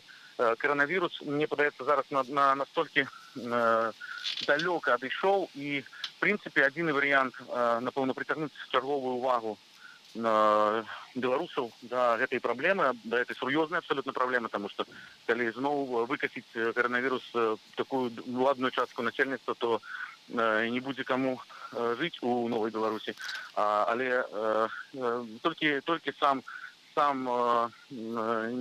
недаабраны кіраўнік краіны можа зноў заявіць пра казу, пра сыр яшчэ што-небудзь, і это, напэўна, адзінае будзе прыцягненне увагі людзей да гэтай праблемы. Але зноў жа, я так разумею, і па настроях, і па абмеркаваннях у натоўпе, все ж таки першаснае гэта даціснуць, дамагчыся того, што мы ўжо трываем 26 гадоў і спрабуем з чаго вылезці, а далей будзем ужо вырашаць пытанні іншыя, хаця, можа быць, это не зусім правильно. Ілля, вось таксама адзін з нашых гледачоў піша паведамленне, спадар Ігар кажа, што ну як ён стаміўся ад гэтага ўсяго, што адбываецца, бо асабліва, што гэта адбываецца на дзяды, калі трэба шанаваць продкаў, а вось такія рэчы каля курапатаў проста непрымальныя, і тут спадар Ігар піша, што застаецца толькі ўзяць вілы і выйсці у хуткім часе. Што б ты сказаў наконт таго, што ўлады ўвесь час падкрэсліваюць, што вось пратэстоўцы не мірныя, што яны радыкальныя і гэтак далей. Як гэта выглядае? Ну, гэта выглядае натуральна неправдай, таму што, зноў жа, я вельмі узрушаны людзямі, якія сапраўды гатовыя на адкрытае супрацьстаянне з сілавікамі, таму што яны стрымліваюцца так, як, ну, вот, бачна, яны гатовыя. Вот сёння нават пачаўся разгон, знайшліся тыя, хто быў, відаць, ну, недавочна гатовы на супрацьстаянне на адкрытае, яны схапілі сметніцы, выкінулі іх на дарогі, відаць, такім чынам спрабавалі заблакаваць рух для бусікаў, да, і гэта дзеянне людзей, якія гатовыя да супрацьстаяння, але яны стрымліваюць. Ідуць на гэты канфлікт, таму што разумеюць, што як толькі эскалацыя адбудзецца, то адразу ж пачнуцца зусім іншыя дзеянні. І ўжо абсалютна неважна, 10, 20, 100 ці 200 тысяч нас будзе людзей на вуліцах, супраць гранатаў і зброі мы наўрад ці што-небудзь зробім, ну, я маю на ўвазе баявую зброю. Таму не, натуральна, калі вяртацца да пытання, то натуральна ніякай агрэсіі з боку людзей звычайных няма. Агрэсія ёсць толькі з боку тых, хто гэтых людзей разганяе. Маё абсалютнае меркаванне, што, напэўна, ніхто так не матывуе і не арганізуе пратэсны настрой, як самі ўлады сваімі дзеяннямі. Дзякуй, Ілля, за гэты каментар. Ілля Маліноўскі, наш калега на сувязі з эпіцэнтру тых падзей, якія адбываюцца, абсалютна. Гэта тое, што мы бачым на кадрах, абурае. Толькі можна тут абурацца ўжо, не ведаю, няма словаў проста. Ну, гэта сапраўды падобна ўжо на дзікае паляванне, калі бусікі ездзяць па полю і разганяюць людзей, падстрэльваюць іх і усяляк піхаюць. Гэта, канешне, жудасна глядзіцца. Пакуль жа мы, спадарства, перанясемся ў рэгіёны, ў Віцебск, і запытаемся жыхароў Віцебску пра тое, чаму пратэсты ў рэгіёнах трохі спакайней, чым у сталіцы. Ужо адказы ў вашай увазе. Власти действуют, запугивают людей, угрожают. В частности, вот и я был судим, но предупрежден на первый раз, то есть, допустим, и уже дальше я как бы подумаю. Ходи так же и люди, в основном запуганы. А так активность, ну, то есть не активность, а внутри люди все равно не согласны, я думаю. Это несогласие не уйдет от людей. И спасибо вам, Белсату, очень вы молодцы. Посмотрите, чем ваша Белсат лучше СТВ. Каждый свое мнение высказывает. Логично? Логично. Весь вопрос, чем закончится протест. Они темы на этом и сядут. Закончится только когда Лукашенко уйдет с власти. Не заканчивают. Почему решили? Просто в Витебском регионе никогда особо сильного протеста не было. Почему? Я называю наш город, не хочу даже говорить. Но у нас люди аполитичные, и мы можем опираться только на молодежь. Вот люди до 45, наверное, лет, они активные. Те, кто старше, они и так не участвовали. Плюс ко всему нищие. Ну, а еще абыяковость по-белорусски. Шмат людей у нас, якія абыяковыя. Ім усё роўна. Ёсць миска з ежай и добр. Зажралась молодежь, не хотят понимать, не думают. Они не прошли 90-е годы, как прошли мы. Все заняты своим выживанием, добыванием грошей на еду и одение. Во-первых, людей увольняют с работы. Ну, притесняют всячески. Поэтому перестают протестовать, устали. запугивают народ, понимаете. Люди боятся увольнений, студенты боятся отчислений. Поэтому, наверное, в регионах стало меньше ходить, чем в Минске. В Минске там хоть ходят. Боятся сокращения, боятся, что их уволят, боятся штрафов. Я тоже за забастовки, я тоже хожу на митинги и сегодня пойду. Спадарства, дзякуем, што застаецеся з намі. Вось такія меркаванні жыхароў Віцебску. А таксама прывітанне ад пенсіянераў, смс-паведамлення. Вы гаворыце пра тое, што беларускі народ можна параўнаць да галінкі, якая гнецца, але можа потым так даць, што мало не падасца. Адзін з нашых гледачоў, яшчэ адно смс-паведамленне зачытаю, што піша, што Лукашенко казаў, што трэба ламаць рукі. Я меркую, што трэба адсякаць рукі амапаўцам, а Лукашэнца оторваць, ну, не будем тут ужо у гвалт таксама пераходзіць спадарства, піша наш глядач з Бабруйска. Ну, цудоўна, спадарства, вы таксама можете пісаць нам і ў Тэлеграм, таксама мы чытаем, што паспяваем і ў YouTube трансляцыі. Ну і калі у вас ёсць нейкае цікавае відэа, то самы хуткі спосаб, каб яно трапіла адразу ў эфір, гэта даслаць на наш Тэлеграм-бот. Вось нашы калегі літаральна ўсё, што прыходзіць на бот, адразу даюць у эфір, таму, калі ласка, дасылайце, і гэта ўсё адразу пабачым. Ну а пакуль на бягучым тыдні падчас нарады па падрыхтоўцы 6-го ўсебеларускага народнага сходу Лукашенко пачаў казаць пра тое, што пратэст радыкалізаваўся, ён ужо мае справу нібы не проста з мірнымі пратэстамі, а ўжо з тэрарызмам. І пра гэта ён згадаў некалькі разоў. Калі ласка, давайте паглядзім, як гэта было. По многим направлениям они эту красную черту перешли. Ну, как можно оценивать то, что они уже вышли на железную дорогу и начинают блокировать автоматику, замыкание рельс осуществлять? Это может привести к серьезным авариям на железной дороге и катастрофам, и гибели множества людей. Это что? Это действия организованных преступных групп с признаками терроризма. Мы начинаем сталкиваться с террористическими угрозами. Против нас развернули уже не информационную войну, а террористическую войну по отдельным направлениям. Мы это должны пресечь. Александр Лукашенко про терроризм, про террористов у Беларусі, але як пакуль, то гвалт мы бачым амаль што выключна з боку гэтак званых сілавікоў, а ўжо цяпер з намі на сувязі вядомы праваабаронца Олег Гулак. Добры дзень вам. Так, усім прывітанне. Спадару Олег, вось гэтыя заявы Александра Лукашэнкі пра тэрарызм, пра тэрарыстаў для вас, як праваабаронцы, навошта гэтыя заявы ўвогуле робяцца, бо хтосьці ж рыхтуе гэты тэкст, ён не спантанны?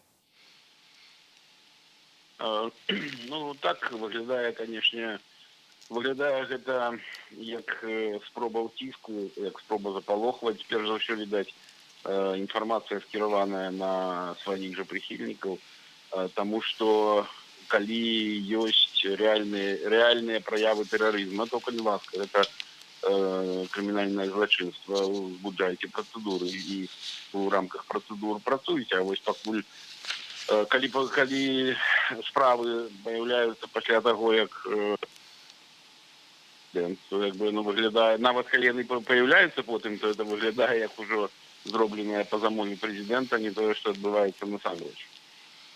А тыя дзеянні сілавікоў, вось якія мы і ў дадзеныя хвіліны назіраем у сталіцы, гэтыя абсалютна жорсткія дзеянні каля ўрочышча Курапатаў, як гэтыя дзеянні можна ацаніць? Наколькі яны далёкія да акрэслення тэрарызму у стасунку да ўласных грамадзянаў? Ну, калі браць, канешне, выключна трактоўку крымінальнага кодексу, то дзеянні дзяржаўных органаў тэрарызмам не з'яўляюцца, іх іншая кваліфікацыя будзе. Але па сутнасці, па ўзроўню незаконнасці, па ўзроўню вось такога непрымальнасці, это фактычна тое ж самае. І, канешне, дзяржавы ёсць права прымяняць сілу, у дзяржавы ёсць манаполія на гвалт, на прымус, але ж толькі ў тых выпадках, которые дакладна прапісаныя законам. І толькі ў такіх межах і працэдурах. То, што мы бачым апошнія 3 месяцы, асабліва у апошнія дні, это, конечно, беспрэцэдэнтныя штукі, так. Гэта не тое, на што ўлада хіба мае права. Вось цяпер мы бачым кадры з поля каля Курапатаў, дзе нейкае дзікае паляванне на людзей арганізаванае вось гэтымі бусікамі, адкуль выскокваюць асобы ў чорным, хапаюць, збіваюць. Вось гэта як ахарактарызаваць? Я спадзяюся, што ўсё ж такі мы ў хуткім часе пабачым юридичные процедуры, у которые дадут квалификацию.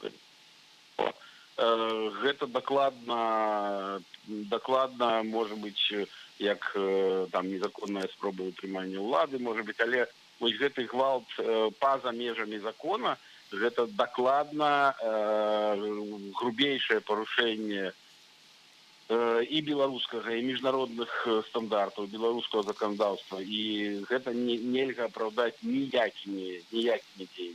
Тым больш, мы бачым, што гэта мирные люди, которые не оказывали супротиву, люди, которые не нападали на некие... Ніякого гвалту не было. Это просто... На жаль, это становится звыклым уже у нашей краине. Але эмоцыі просто зашкаліваюць, прабачце.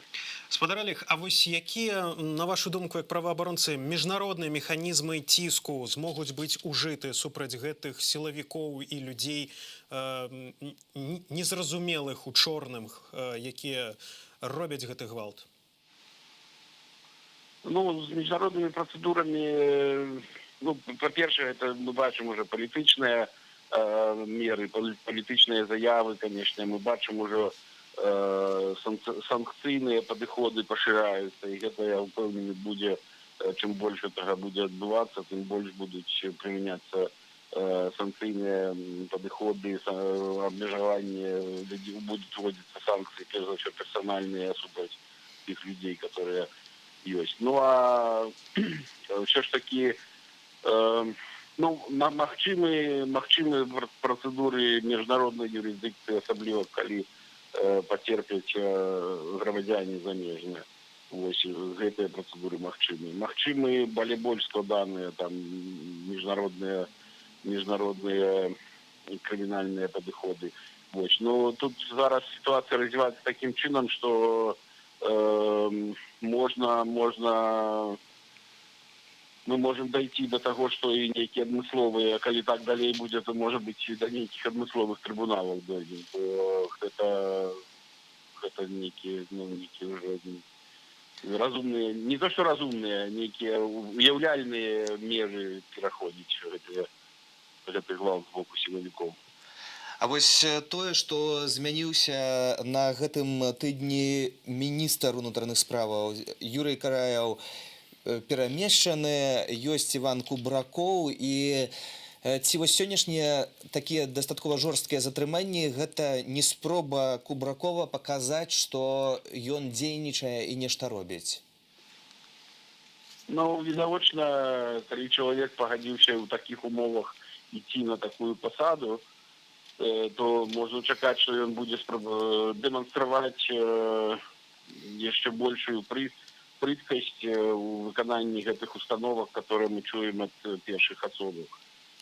І таму, на жаль, такая логіка людзей з сілавога блоку, яна ў нас праяўляецца, на нас мы яе бачым, да.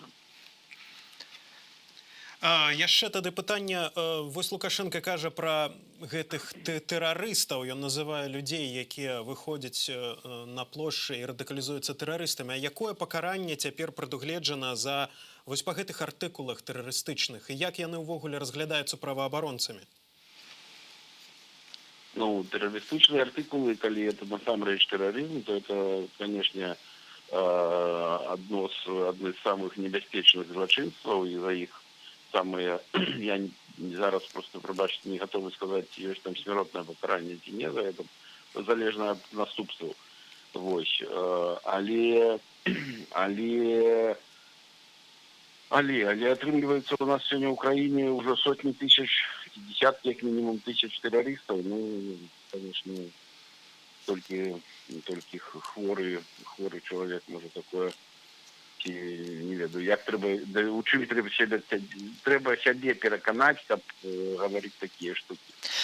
Спадару Олег, таксама вось пытанне, ці увогуле міжнародная супольнасць сёння мае які-кольвіч уплыў на афіцыйны Менск, на Александра Лукашэнку, бо тое, што адбываецца, хіба ён ужо нікога не слухае, нікога не чуе, і толькі нейкі голас унутраны альбо ўнутраныя галасы? Ну, уплыў ёсць, яго не трэба перабольшваць, але ён, безумоўна, ёсць. Іншая штука, што ён не спрацоўвае, ну, так як працуюць унутраныя сілавыя структуры. То есть он не можа непасрэдна вот зараз узяць і уціснуць. Это міжнародная супольнасць.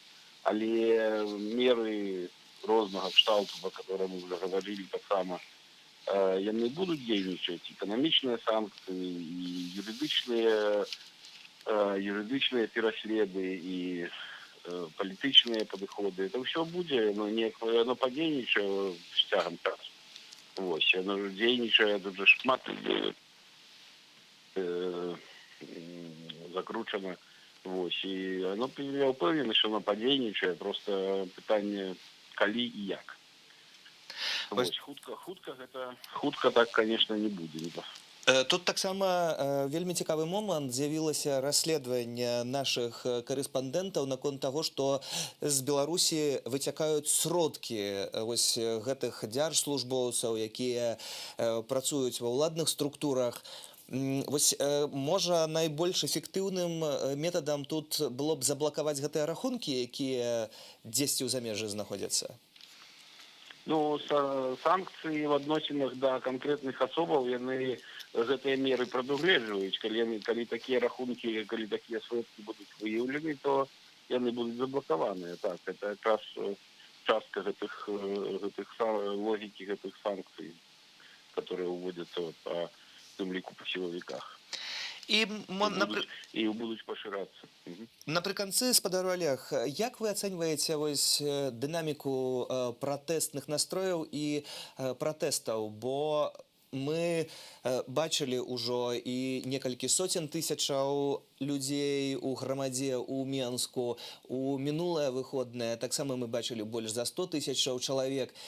Цяпер, канешне, мы не бачым такой грамады, бо людзі вельмі рассеяныя, іх разганяюць увесь час, збіваюць, затрымліваюць, ну, палююць, па сутнасці, трэба казаць. Вось сёння гэта паляванне на людзей адбываецца, як мы бачым на гэтых кадрах.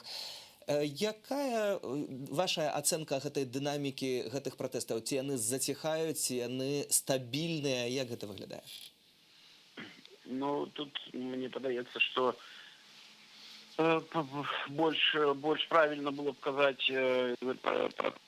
дэманстраваць такія публічныя пратэсты, як праява таго, што людзі, народ, большасць там беларусаў не прызнае гэту ўладу, і вот наколькі сур'ёзныя намеры ў гэтых людзей. І бо пратэст это толькі одна з такіх праяваў.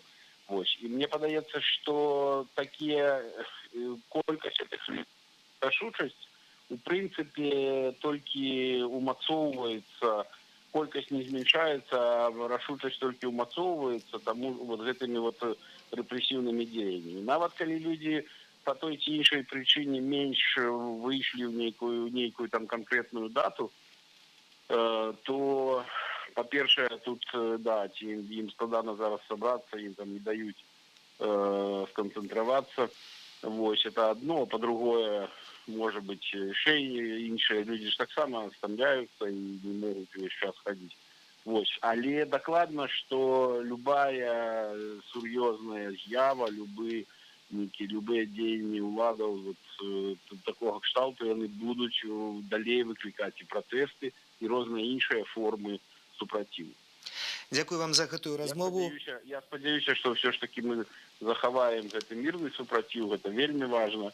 Вельмі важна, каб грамадства заставалася мірным і вот гэту дэманстравала гэты просто, ну як па мне, то найвышэйшы ўзровень нават гуманізму, можна сказаць. Это выдатная просто моральная перамога над рэжымам. Ну бо радыкалізацыі і радыкальнасці чакаюць хіба толькі ўлады, бо ўвесь час Александр Лукашенко пра гэта кажа і дзяржаўныя тэлеканалы. Дзякую вам. Люди, мы чуем розныя выказванні, это ж сотні тысяч людей, ёсць розныя люди з рознымі настроямі, з рознымі падыходамі, з розным разуменнем. Таму всяка, не толькі, на жаль, не толькі ўлады пра гэта гавораць, але ўсё ж такі дзеянні, массовые дзеянні, массовые настроі, яны дакладна мірныя былі і застаюцца, і это вельмі важна. Дзякую. Олег Гулак, вядомы праваабаронца, на сувязі. Вось гэтыя кадры, як піша наш глядач, гэта поле, дзе ездзіць міліцыя, нагадвае кліп гурта «Дай дарогу». Сапраўды, гэта менавіта так. Піша яшчэ наша глядачка спадарыня Алена. Сердце болит за Беларусь, за людей, которые выходят на протесты. Люди выходят мирно, протестуют, но их не видят и не слышат. Мой дедушка, смоленский Вацлав, убитый в Куропатах, и тысячи невинно убитых граждан Беларуси. Их нет в истории страны. Народ для бывшей власти, для теперешнего режима – это раньше враги Советов, а теперь это террористы. Ну и так само вы пишете нам у YouTube-чат, пиша Ирена Мамонова: «Рабочие, почему ваши головы спрятаны в песок? Будете ли вы счастливы работать под руководством вооруженного ОМОНа, может быть, даже бесплатно? Как вам такое? Как это будет, как в ГУЛАГе?» Такие моцныя паведамлення ўсцяж з'яўляецца ў нашым YouTube-чаце. Таксама спадарства, не забывайцеся пра Telegram, калі у вас ёсць нейкае відэа, нейкая інфармацыя важная, якую вы маеце, то дасылайце на наш Telegram-бот. Ну і, канешне, чытайце наш Telegram, бо інтэрнэт працуе цяжка. Вы бачыце, як далетаюць гэтыя відэа да нас з апазненнем, бо вось каму атрымоўваецца з такім інтэрнэтам штосьці даслаць, то нашы калегі адразу гэта падкідваюць у эфір, і мы бачым усё, што адбываецца. Вось, прынамсі, гэта дзікае паляванне, якое мы бачылі каля Курапатаў, і на сувязі з намі Станіслав Вашкевіч. Стасю адразу слова, з'явілася сувязь. Спадзяемся, што надаўжэй. Стась, што цяпер адбываецца, дзе ты знаходзішся? Так, вітаю. Я зараз іду назад ад Экспабелу. Значит, я падышоў туды з густой колоны людзей, якія разыходзіліся, і іх на лагойскім тракце таксама пачалі разганяць. Мне зараз тэлефануюць у гэтай хвіліны зноў разганяць. Там атрымліваецца на тым месцы, дзе пачаўся галоўны разгон па абодва бакі ад моста, які перасякае Мірошніченка. Там адбываліся разгоны на маіх вачах 3 разы. Значит, беглі, гналі людзей, людзі вярталіся, пачыналі зноў скандаваць.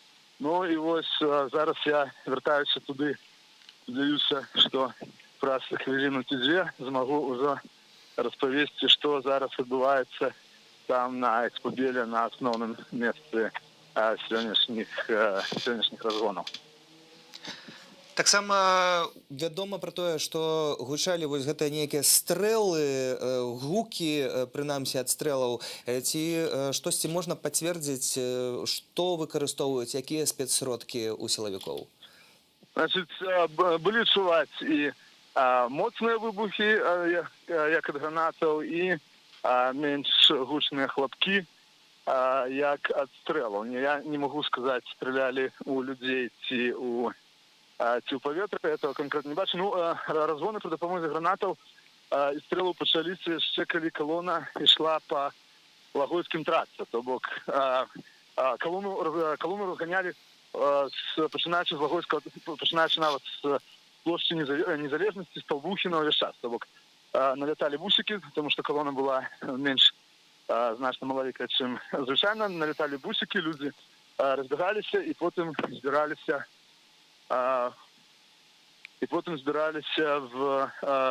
зноў кучу. Ну, выглядае, што вось на гэты момант ужо люди канчаткова разыходзяцца.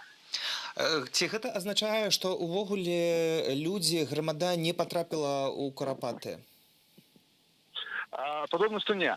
Значит, мне тут кажут, что частка людей пошла уздовж МКАДа, не праз поле, як пераважная бальшыня, калі толькі прыйшла туды калона, а уздовж МКАДу і праз Голгофу. Ну, я гэта сам не бачу і невядома, ці яны дайшлі, тому што там засады силовиков. А вось яны акуратна. Стась, бачу апошнюю інфармацыю, у Курапатах змаглі сабрацца пару тысяч чалавек, шмат сілавікоў стаіць на заправцы Беларусьнафта каля Экспабелу, група каля 100 чалавек. Некаторыя зноў ідуць у Курапаты полем. Таксама блакуюць МКАД з розных бакоў. І вось інфармацыя вельмі дынамічная, яна змяняецца. Як выглядае сітуацыя з сувяззю цяпер? Бо ты знікаў у нас таксама. Значит, ну, в службе перыядычныя перабоі, дарэчы, звычайна перабоі бываюць, калі вельмі вялікі натоўп, сёння людзей было не так шмат, а не менш перабоі, все роўна ўзнікалі, што можа свеч. Таксама, што це нейкім чынам альбо спецслужбы, альбо аператоры. Ну, неясно, короче, это не однотопу были перабои.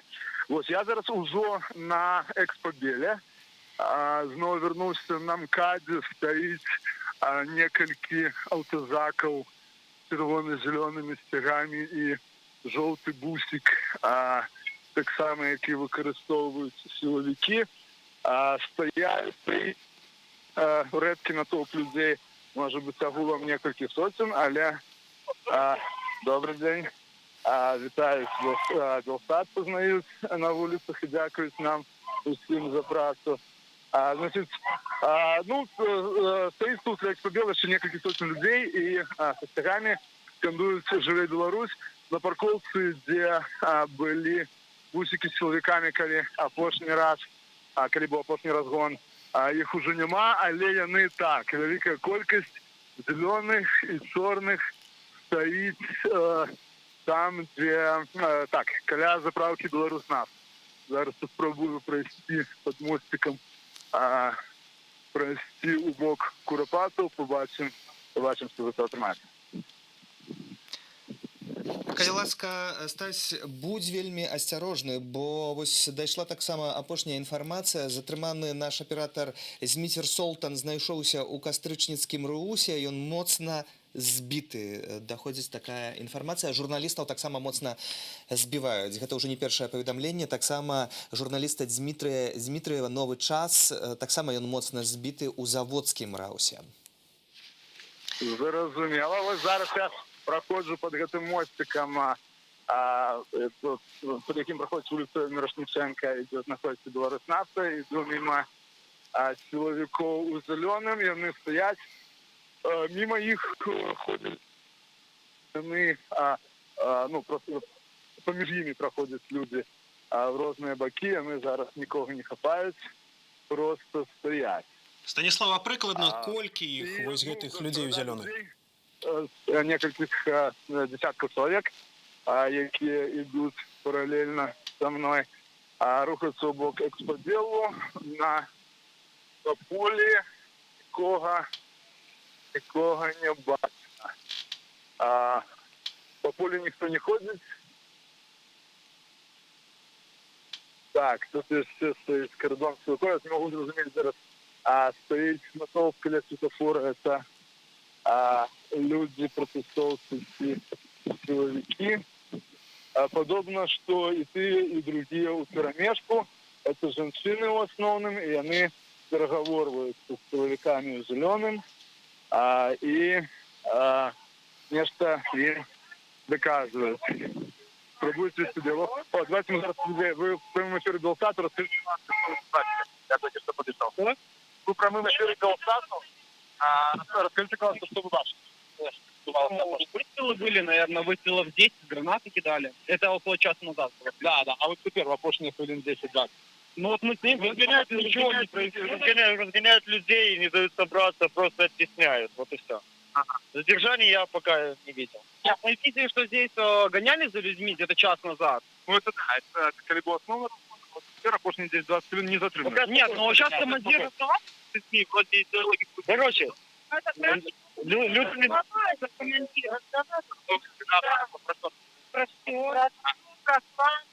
мы под фашистским флагом ходим. Мы ему объяснили, что под Андреевским флагом ходили власовцы, под триколором, и итальянские фашисты под итальянским флагом ходили, и никто этот флаг не считает фашистским. Я говорю, это говорю, как нос. Я говорю, да, я говорю, это как нос, говорю. Чтобы порезать, нужно человека убить. Флаг может взять любой, кто угодно. Вот. На что он сказал, нет, я вам сейчас видео посмотрю, как полицаи под этим флагом ходили. Я говорю, так любой, говорю, идиот может взять флаг. А показали видео? Под флагом ходит. Не знаю, там снимали видео кто-то, но там много разговаривали. Ну, Он показал видео, это у них отрымливается заготовленное видео. Там командир вышел из машины, он вот на заправке был, и он разговаривал, наверное, там людей собралось 30. Вот. Ну, конечно, женщины на эмоциях, там что-то кричали. Но он размовлял на белорусской мове. Ну, такой тросянки, но она была вменяемая белорусская мова. Подошли его курсанты, с ними тоже разговаривали. Вот здесь опять разговаривают. Что это? А почему тут не называется курсантами? Я ну, совсем молодые глаза. Совсем молодые глаза. Ну, ко мне подошли ребята тоже вот в этой форме. Это 30-14, да? Внутренняя власть. Они стояли абсолютно и тут разговаривают. Я вот думаю, может, что-то очнулось, дай бог. Нет, раньше никогда они не разговаривали. Люди уже не верят. Нет, ну перед этим-то здесь жестко всех разогнали, кидали этими гранатами вот здесь на поле. А когда уже пришла вот эта вторая отсюда вот колонна, мы были как раз на заправке. И вот тогда начались вот эти вот какие-то размовы. А я був з того боку, по культам йшли розгони хапуни, і тут були ці розмови, так? Тут розмовляли. А скажите, на Куропатах кто-нибудь пришел в Нику? А вы ну, первая часть не дошла. Вот это когда был разгон. Они прямо на поле все приехали. А потом, вот это идут же. Да, это вот от этой колонны. Вторая часть идет, часть стоит. Ну, какие-то люди идут потихоньку. Ага. Все-таки идут. Добре. На заправку. Дякую вам. Зараз поглядимо, що в Куропатах. Алло, варшавиці, ми все ще на сувязі? Так, мы чуем, хотя, конечно, вядома, что калі працуеш на акцыі, то гэты гук даходзіць з перабоямі, але чуем, Стась, будзем чакаць, калі гэта будзе магчыма, але галоўнае гэта бяспека інфармацыі з Курапатаў, што там адбываецца. Так, рухаюцца ў тым кірунку, думаю, хвілін праз 15 змагу. Калі ласка, будь вельмі асцярожны, Стась Івашкевіч, які працуе каля ўрочышча Курапаты, як бачым, спадарства частцы людзей усё ж такі невялікае ўдалося прайсці туды, але адбываецца сапраўднае паляванне і па дварах, і ў полі, і каля крамаў, на паркінгах. Мы гэта бачым на кадрах, жахлівыя абсалютна рэчы. Таксама адзін з нашых гледачоў піша нам, што позор рабочим ждут студенты, когда женщины, студенты, инвалиды за них все сделают. Я б тут усё ж такі не казаў, што гэта ганьба працоўным, абсалютна не, бо ёсць тыя, хто бастуе, тыя, хто страйкуе, і тыя, хто паказваюць, што яны маюць і сумленне, і гонар, і адвагу. Яшчэ варта дадаць, што ўжо прайшлі проста тыя часы, калі рабочыя вызначалі ўладу і хадзілі на ўсе гэтыя страйкі і нешта змянялі. Мы ўсё ж такі не 100 гадоў таму жывем, а жывем у новым грамадстве, і наша рэвалюцыя, рэвалюцыя годнасці ўсіх грамадзянаў, не толькі працоўных, усе павінны выказаць сваю пазіцыю і незадаволенне тым, што адбываецца цяпер у Беларусі. Адбываецца, вы бачыце самі на ўласныя вочы, што па поле ездзяць проста бусікі і разганяюць людзей. Таксама затрымліваюць журналістаў. Тут прыгадаю яшчэ раз, што Дмітрый Солтан, гэта наш аператар, зараз знаходзіцца ў Кастрычніцкім русе, ён моцна збіты. У яго забралі камеру і тэлефон, будуць афармляць усе пратаколы. Таксама былі затрыманыя яшчэ некалькі журналістаў. Вось так выглядае пратэст, журналістаў затрымліваюць і нічого з гэтым не адбываецца лепшага. Увогуле гаварыць пра тое, што ёсць нейкае заканадаўства, нейкае права вельмі складана. Вось, напрыклад, інфармацыя ў раёне Славінскага 37, аўтазак тараніў аўта, знёс бакавое люстэрка і з'ехаў з месца ДТП. Зрэшты, гэта ўжо не першая такая сітуацыя, калі аўтазак раз'язджае проста аўты беларусаў і, па сутнасці, ніхто не адказвае. Радыё Свабода на сваім тэлеграм-канале паведамляе пра тое, што людзі тым часам працягваюць ісці ў курапаты. Ну, мы будем чакаць, потому что Станіслав Івашкевіч знаходзіцца акурат там, будем спрабаваць да яго датэлефанавацца. Ну а пакуль Беларускі фонд культурнай салідарнасці прысвяціў відэа ўсім незалежным журналістам, якія трапілі пад рэпрэсіі за выкананне сваёй працы. Толькі 9 жніўня ў дачыненні да журналістаў адбыліся 311 затрыманняў, 57 фактаў гвалту і 48 нашых калегаў адбылі арышты.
Салідарнасць, тое, што вельмі патрэбна незалежным журналістам, як гаспадарства самі бачым, нашыя калегі працуюць у ваенных, тут без перабольшвання абсалютна умовах. Дмітрий Дмітрыеў, газета «Новы час», моцна збіты. Заводскі раус, Зміцер Солтан, аператар нашага тэлеканалу, моцна збіты. Кастрычніцкі раус, таксама канфіскаваны тэлефон і відэакамера на дадзены момант. Гэта тое, што вядома. Вы пішаце нам, што пратэсты не толькі ў Менску, хоць і не шмат, але людзі выйшлі ў горадзе Лідзе. Таксама вядома, што была спроба сабрацца людзей і ў горадні, на вуліцы Савецкай, але таксама ў горадні былі жорсткія затрыманні, а з намі ўжо цяпер на сувязі Алексей Кайрыс з горадні. Алексей, калі ласка, табе слова, як сітуацыя выглядае цяпер у горадні і як прайшоў дзень? Прывітанне, калегі, добрый дзень, шановныя тэлегледачы. Ну, хочу азначыць, што марша паўнавартаснага так і не атрымалася. Людзі планавалі сабрацца на чыгуначным вакзале, аднак у апошні момент план змяніўся, і людзі попросту вырашылі збірацца па раёнах. У кожны з раёнаў быў адпраўлены аўтазак ці аўтобус за мапам, міліцыянты. Вялікая канцэнтрацыя міліцыянтаў была ў цэнтры горада, менавіта вуліца Савецкая. Нават прыгналі нейкі броня-аўтамабіль вайсковы з калонкамі, з якога песня «Останется с нами». Ось такі хімічны момант адбыўся. Ну і да горшага пераходзім, да затрымання. Сапраўды затрыманні сёння былі. Затрыманы вядомы гарадзенскі дыджэй-партызан Александр Горбач. Разам з ім былі двое сяброў таксама затрыманыя. У асноўным працавалі кропкава сілавікі. Былі факты таго, што папросту мужчына ідзе у масцы па вуліцы, яны просто падыходзілі. Ось такім чынам сёння ў нас прайшоў дзень. Ну, спадарства, пакуль вы бачыце менскія кадры, на жаль, з горадні пакуль у нас няма ніякага відэа. Алексей Кайрыс з намі быў на сувязі, а вось тут на гэтых кадрах са сталіцы можна спадарства было пабачыць таксама велічэзныя натоўпы вось гэтых вайскоўцаў, унутраных войскаў, так мяркуем. А праваабарончы цэнтр «Вясна» тым часам паведамляе пра тое, што больш за 60 чалавек затрыманых ужо на дадзены момант. Прынамсі, вось на дадзены момант вядома пра тое, што больш за 60 чалавек затрымана, а стрэлы і выбухі можна было пачуць на Лагойскім тракце. Таксама гэта яшчэ спадарства будзем удакладняць, што ж там таксама адбываецца. Нягледзячы вось на гэты тэрор, усё ж такі не шматлікай грамадзе, але удалося сабрацца ва ўрочышчы Курапаты. Ну, а вот нам пишут у Ютубе: белорусы уже много лет живут в рабстве и луке. Главному бандиту и рабовладельцу очень не нравится, что рабы перестали повиноваться и не хотят больше работать на бандитов. Белорусы, люблю вас, пишет Зоя Ивановна. Калі ласка, спадарства, не забывайтеся, што нам можна дасылаць і відэа ў наш бот, тэлеграм, гэта самы хуткі такі спосаб, калі падзяліцца інфармацыяй і адразу пусціць гэта ў эфір.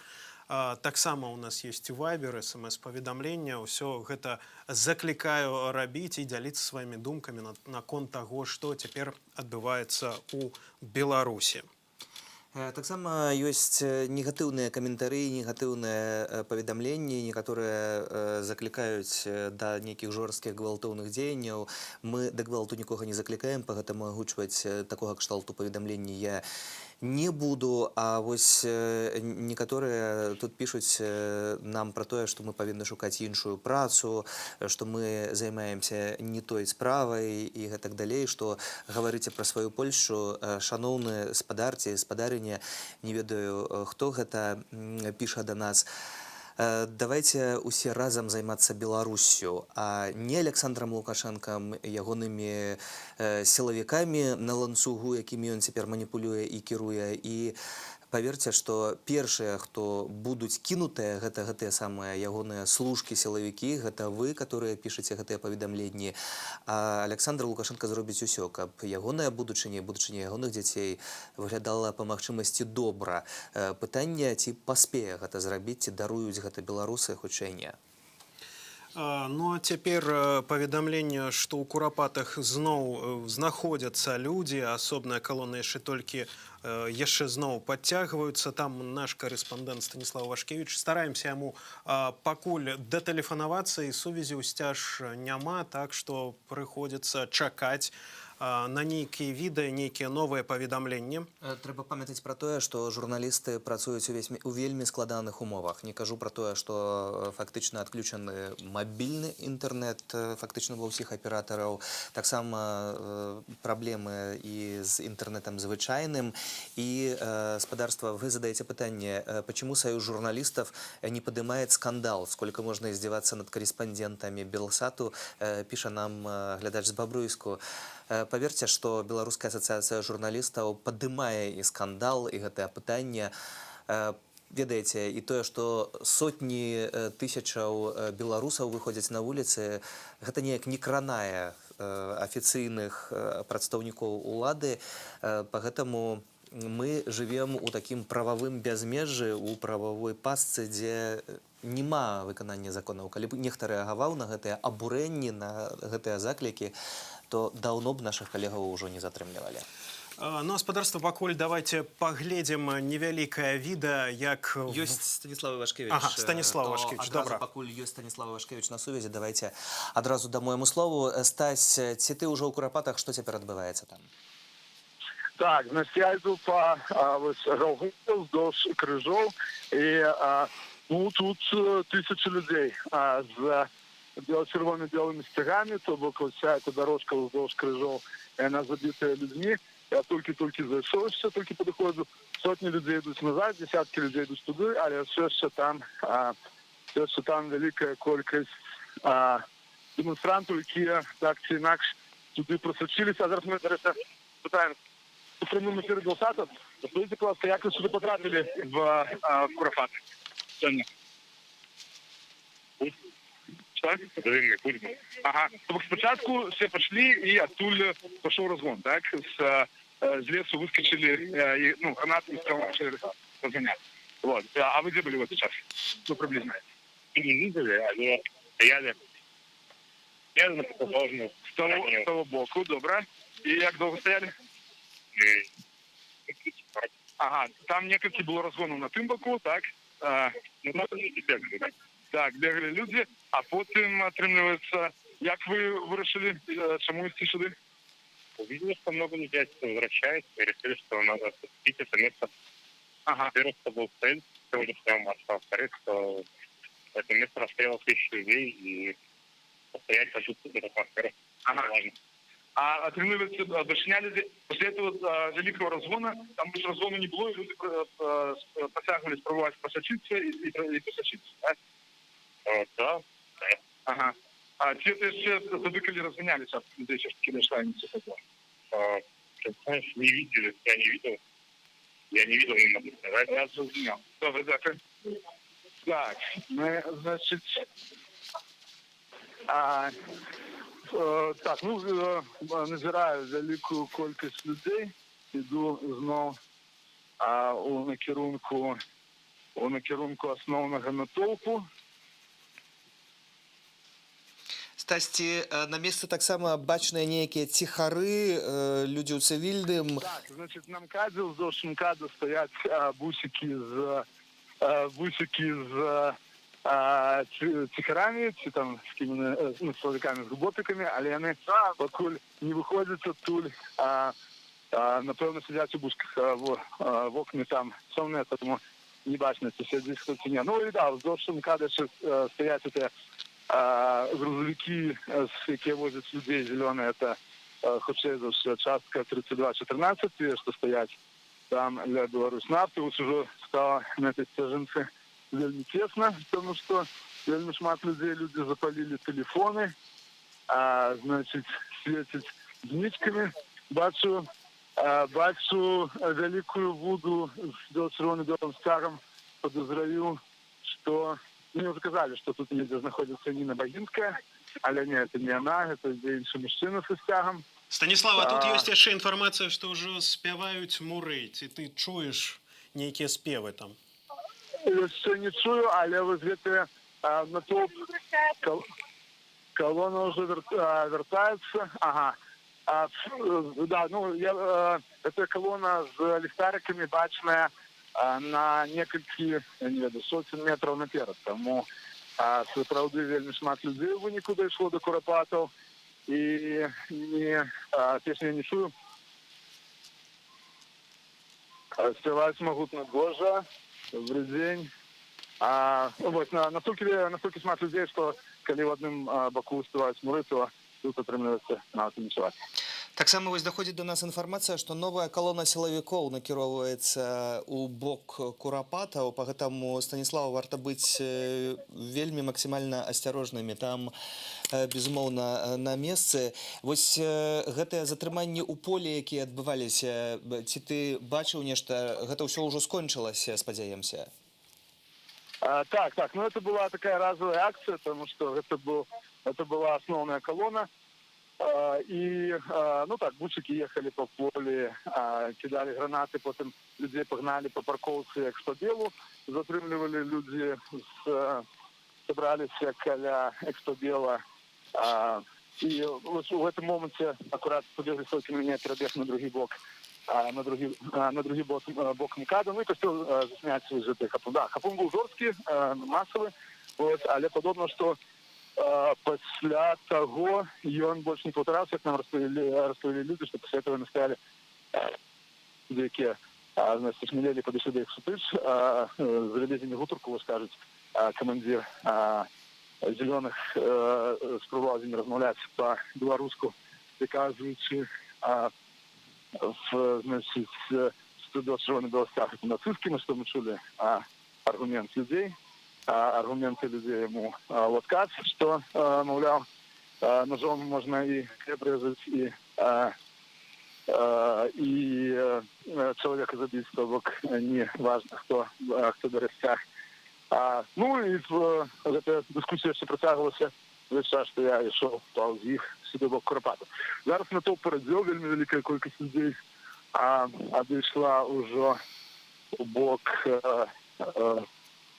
Мирошниченка, вже сійшла відсюди, але там на версі вже цієї Голгофи все ще бачно доволі густий натовп людей. Люди стоять, я не чую криків, ну, тому що, видать, место памяти тут не для криков, мовчки стоять каля зничек, каля крыжов, каля кветок.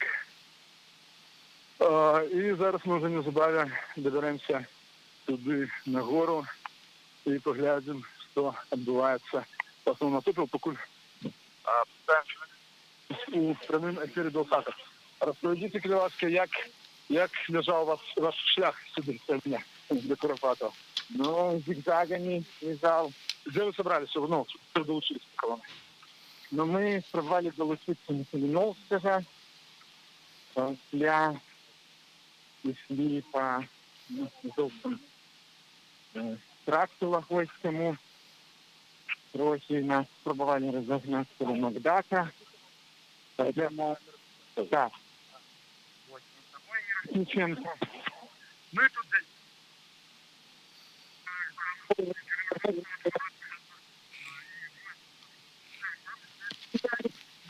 Станіслав, пакуль вельмі кепска чуваць, будзем спрабаваць яшчэ датэлефанавацца. Заставайся на месцы, калі ласка. Мы яшчэ будзем тэлефанаваць табе. Дзякуй вялікі. Ну а пакуль у нас ёсць кароткае відэа, ну вось сапраўднага палявання на людзей у Курапатах, зноў вяртаюцца нейкія 30-е гады, калі у Курапатах адбываюцца жудасныя. На падыходах да Курапатах адбываюцца жудасныя рэчы.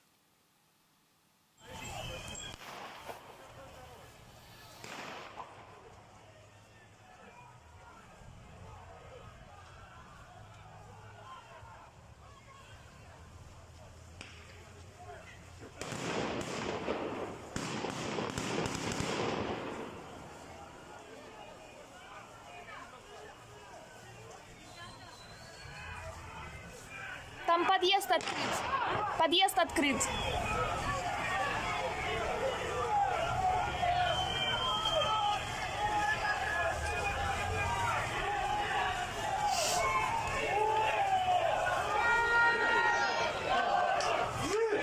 Беларусь.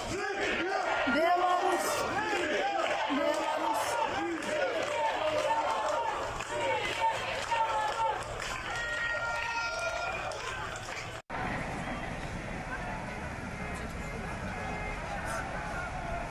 Дверь точно открыта? Да.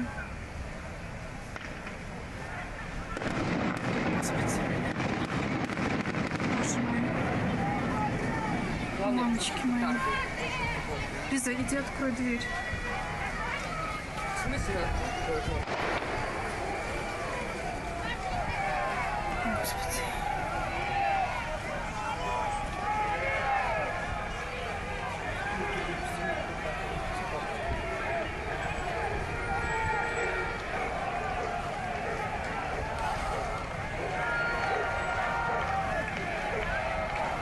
Когда ты его не видишь уже...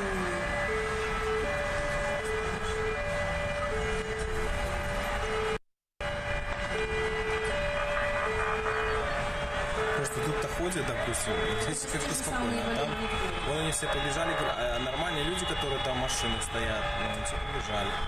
Там поехали машины уже туда. Колонна там, ну, видно, идет, не идет, как это все. Что это такое, понимаете? Каждый день одно и то же, можно сказать. Там наловили всех уже, поналамывали, позаламывали.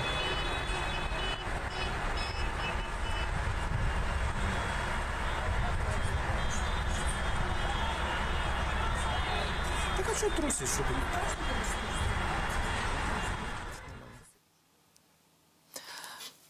Вось спадарства гэтае відэо, якое мы таксама глядзім і каментуем тут, глядзячы на гэта, и вы пишете свое смс-поведомление, скажите, как вы еще не плачете в эфире.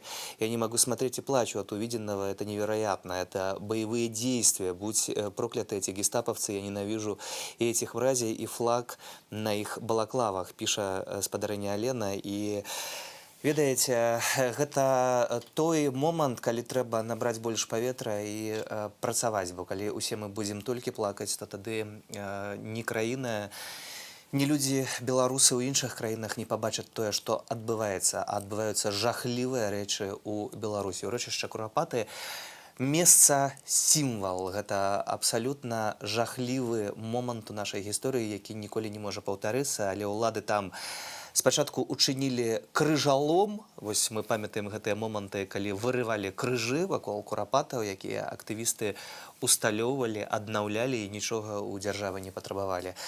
А цяпер мы бачым, што як і ў тыя гады адбываецца паляванне на людзей. Паляванне вось літаральнае.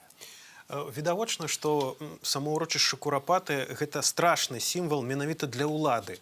Бо ў 88-м годзе мы памятаем, што пачалося беларускае адраджэнне. Менавіта тады Зянон Пазняк са сваімі калегамі дастаў гэтую інфармацыю і распавёў грамадскасці, якія жудасныя рэчы адбываліся ў гэтым урочышчы. Таму, мне падаецца, для гэты сімвал вельмі страшны для ўладаў.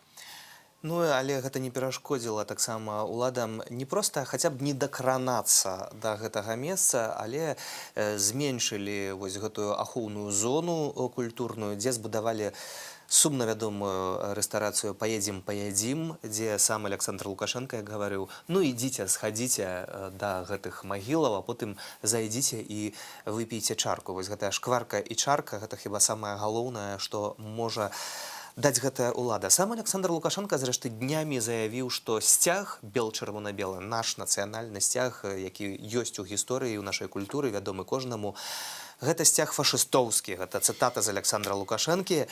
Ну, нагадаць варта толькі пра тое, што ў 1994 годзе сам былы кіраўнік тады ў першы раз на свой прэзідэнцкі тэрмін прыходзіў менавіта пад гэтым сцягам і таксама даваў прысягу пад ім і пад гербам пагоня. Што праўда, потым знішчаў і сцяг, і пагоню, і ўсё беларускае. Мы, спадарства, падрыхтавалі адмысловы ролик, які мы ўвесь час паказваем у нашым эфіры, калі хтосьці не бачыў пра герб пагоня. Давайце глядзець разам, і давайце разам вучыцца сапраўднай, а не фальшывай гісторыі ад былога кіраўніка.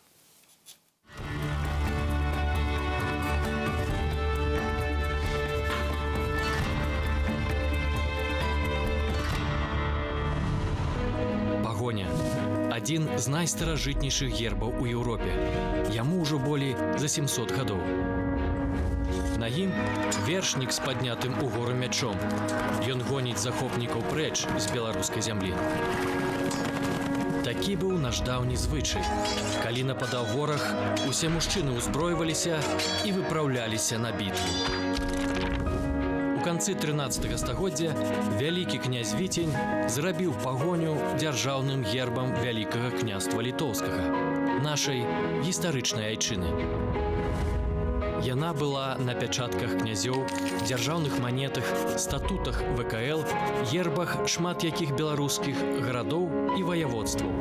Што цікава, ваяводствы з этнічных літоўскіх і украінскіх земляў, якія ўваходзілі ў склад ВКЛ, мелі на сваіх гербах іншыя выявы. Калі Вялікае княства аб'ядналася з Польшай у адзіную дзяржаву, Рэч Паспалітую, пагоня была побач з белым арлом на агульным гербе. Нават калі нашы землі апынуліся ў складзе расійскай імперыі, пагоня працягвала існаваць на гербах беларускіх губерняў і эмблемах вайсковых частак, фармаваных з беларусаў. У 1918 годзе пагоню абвесцілі дзяржаўным гербам Беларускай Народнай Рэспублікі. Савецкая ўлада замест пагоні дала Беларусі зусім іншы прыдуманы герб, без гістарычнай спадчыны і традыцыі. Пасля аднаўлення незалежнасці ў 1991 годзе пагоня зрабілася дзяржаўным гербам суверэннай Рэспублікі Беларусь. Незважаючы на змену сімволікі ў 1995 годзе, сёння пагоня застаецца ў афіцыйных гербах Магілёва, Рэчыцы, Лепелю, Віцебскай і Гомельскай вобласці. У 2007 годзе герб пагоня атрымаў статус нематэрыяльнай гістарычна-культурнай каштоўнасці Беларусі. Беларусы маюць вялікі гонар валодаць гербам, які сведчыць пра нашу магутную гісторыю, смеласць і мужнасць нашага народа. Герб пагоня і бел-чырвона-белы сцяг, апроч таго, што гэта нашы нацыянальныя сімвалы, гэта проста прыгожа. Гэта сапраўды прыгожа і вельмі класна выглядаюць белыя і чырвоныя колеры. Ну, вось не так прыгожа, як выглядаюць колеры красна-зялёныя. Гэта не кіч, а гэта нацыянальны гонар і нацыянальная вартасці. Піша наш глядач спадар Вячеслав, што тэлефанавала ягоная жонка з Курапатаў, дайшла. Іх мала, па яе словах, але і гэта дрэнна, і спадар Вячеслав спадзяецца, што людзі падыдуць. Усё ж такі ёсць небяспека гэтых затрыманняў, даходзіць інфармацыя пра тое, што на вуліцы Мірашнічэнка адбываецца паляванне на людзей літаральна ў дварах. Таксама чутны ізноў нейкія гукі спецсродкаў. Ну, а спадарства, пакуль мы уключымся да нашай карэспандэнткі Марыі Арцыбашавай, якая акурат разам з натоўпам накіроўвалася ў кірунку Курапатаў. І давайте паглядзім і паслухаем. І мы, спадарства, Кірыл Смяглік, Сергей Падсасонны, ставім на гэтым кропку ў эфіры, але гэта не азначае, што эфір заканчваецца. Калі ласка, заставайце з Белсатам, нашыя калегі будуць працягваць працу, пакуль будуць адбывацца падзеі, мы сочым за тым, што адбываецца ў краіне. Дзякую. Добрый дзень, паважаная студыя. Цяпер мы знаходзімся на маршы супраць тэрору. Гэта 85-й дзень пратэстаў. 85-й. Ніхто нават уявіць сабе не мог, што пратэст можа цягнуцца так доўга. Цяпер мы назіраем вакол нас людзей, якія рухаюцца ў бок усходу да бібліятэкі, каб пасля звярнуць на Каліноўскага і прайсціся маршам да Курапатаў. Гэтага страшнага месца для ўсёй нашай Беларусі. Калі 82 гады таму былі забітыя вельмі шмат людзей, тысячы, десяткі тысячаў людзей, у тым ліку і культурных, грамадскіх дзеячаў, палітычных, вельмі вядомыя імёны. Можна сказаць, што на дадзены момант вакол нас рухаецца некалькі тысячаў чалавек, перыядычна скандуюць «Жыве Беларусь». Таксама мы можам назіраць, як машыны, праязджаючыя па дарозе, чамусь рух не перакрыты. Машыны, праязджаючыя па дарозе, падтрымліваюць гэтых людзей, якія сёння выйшлі на марш. Жыве Беларусь! Жыве вечна! Вось, можа быць, мы можам з вамі паразмаўляць. Скажыце, калі ласка, спадарожнікам тэлебачання Белсат, дазвольце прадставіцца, так? Скажыце, калі ласка, чаму вы удзельнічаеце ў гэтым маршы? Я за правду, за справядлівасць, щоб было мир, спокойствие, чтобы мои внуки могли жить спокойно и верили в хорошее будущее. И за смену власти. Освободить всех этих заключенных. Все, только за мир, за спокойствие. Скажите, калі ласка, што вы можете, як вы можете прокомментовать эту навіну з зачинением межаў? Ну, это я не знаю. Это не знаю. Ничего не могу сказать. Ну, а калі вось наконт адстаўкі Караева, як думаеце, у прынцыпе, ці гэта можа быць у лепшы бок перамены, ці можа ў горшы, ці ўсё застанецца як ёсць? Ён просто показаў тое, што ён іх не уважае, ён нікога не уважае, як сваіх первые люди ягоныя, и он их понижил в должности, я так понимаю. Ну, значит, это для нас, може, оно и лучше будет. Але Караев лишыўся вельмі жорсткім чалавекам, так? Либо вось ён быў міністрам внутренних справ... Господи, так, МУСу, Я так. не откажусь все равно. По закону будут отвечать и перед Богом, и перед людьми. Дякую вам вялікі, добра Всего доброго. вам прайсціся, так. Дякую. Цяпер мы можам назіраць, так, як людзі все яшчэ рухаюцца наперад, перыядычна па дарозе праязджаюць аўтазакі, таксама даішныя машыны, просяць не выходзіць на дарогу, не перакрываць праспект. Тут цяпер мы можам назіраць нейкі затор. Людзі крышачку запавольваюць крок. Са сцягамі, дарэчы, сёння можна сказаць, мала людзей. Плакатаў таксама пакуль нікога не бачна. Там наперадзе яшчэ мы можам назіраць сцягі на вудах паднятыя. Але вось там, дзе рухаемся мы, людзей у сцягах вельмі мала. Вельмі мала хто абазначаны так сімволікай. Хіба таксама гэта можна зразумець, што цяпер у любы момант цябе могуць спыніць, праверыць твае рэчы, і натуральна, калі знойдуць у цябе гэтую сімволіку, натуральна яна будзе забратая, і вас натуральна таксама могуць затрымаць. Затрымаць надоўга, як мы цяпер бачым, людзей усё часцей і часцей караюць сотнямі арышту. Ну, вось штрафы, да, штрафы чамусьці ўжо амаль перасталі даваць. Я прапановую яшчэ з кім-небудзь паразмаўляць, падысці да каго-небудзь з гэтага натоўпу. Добрый дзень, спадарожнікаў тэлебачання Белсат. Можам вас на хвіліначку? Скажыце, калі ласка, чаму вы выходзіце на гэтай маршы? За свободу, за свою. За свободу слова, чтоб в стране... Ах, не знаю. Не умею на камеру говорить. Ну, а скажыце, увогуле, што яшчэ трэба зрабіць для агульнай перамогі? Ці дастаткова проста выходзіць на марш і паказваць, што нас шмат? Дастаткова. Трэба просто кожны дзень выходзіць. И думаю, что добьемся своего по-любому. Ну, если все будут выходить каждый день, то не вижу причин, чтобы не получилось у нас. Потому что потихоньку режим падает, и все будет. Ну, если глядзіце, таксама навіна тыдня, так, это адстаўка Караева. Як вы лічыце, для чаго гэта было зроблена? Ну, не знаю, наверное, не справлялся со своими полномочиями. Потому что люди как выходили, так и выходят. Ці чакаць ад новага міністру яшчэ больш жорсткасці, чым была з Караевым? Еще раз. Жорсткасці, ці чакаць яшчэ большай? Ну вот, сегодня посмотрим. Будет видно тоже. Не знаем, что это за новый человек и как он будет действовать. Наверное, его поставили, чтобы он что-то поменял. Но я думаю, что у него ничего не получится.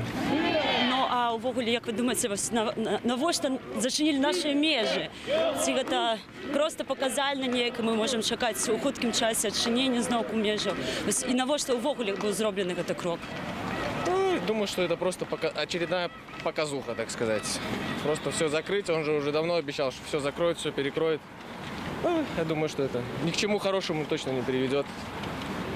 Ці можа гэта азначаць тое, што яшчэ больш будзе затрымліваць людзей, караць, даваць менавіта ўжо не сотні, а ўжо караць па крымінальным кодексе і не выпускаць гэтых людзей? Всех не пересадишь. Я скажу, что так. Поэтому то, что они будут там, то, что там эти 30 суток дали, ну, и так мест не будет. Поэтому я думаю, что ничего не получится. Все это просто запугивание. Дякую вам вялікі. Добра прайсціся, так. Ну вось, цяпер мы ўжо амаль дайшлі да бібліятэкі. Людзі ўсё яшчэ рухаюцца ў той бок, далучаюцца з розных бакоў групкі людзей, кампаніі невялічкія, імкнуцца патрапіць сюды, у гэтае шэсце, каб адчуваць сябе ў большай бяспецы сярод вялікай колькасці людзей. Таксама людзі імкнуцца не заставацца дзе-небудзь у хвасце калоны, таму што гэта можна назваць небяспечным, як паказвае практыка. Ну, ось, давайце яшчэ з вамі спрабуем прайсці бліжэй да дарогі. Мы можам назіраць, як калона раздзялілася на две частки.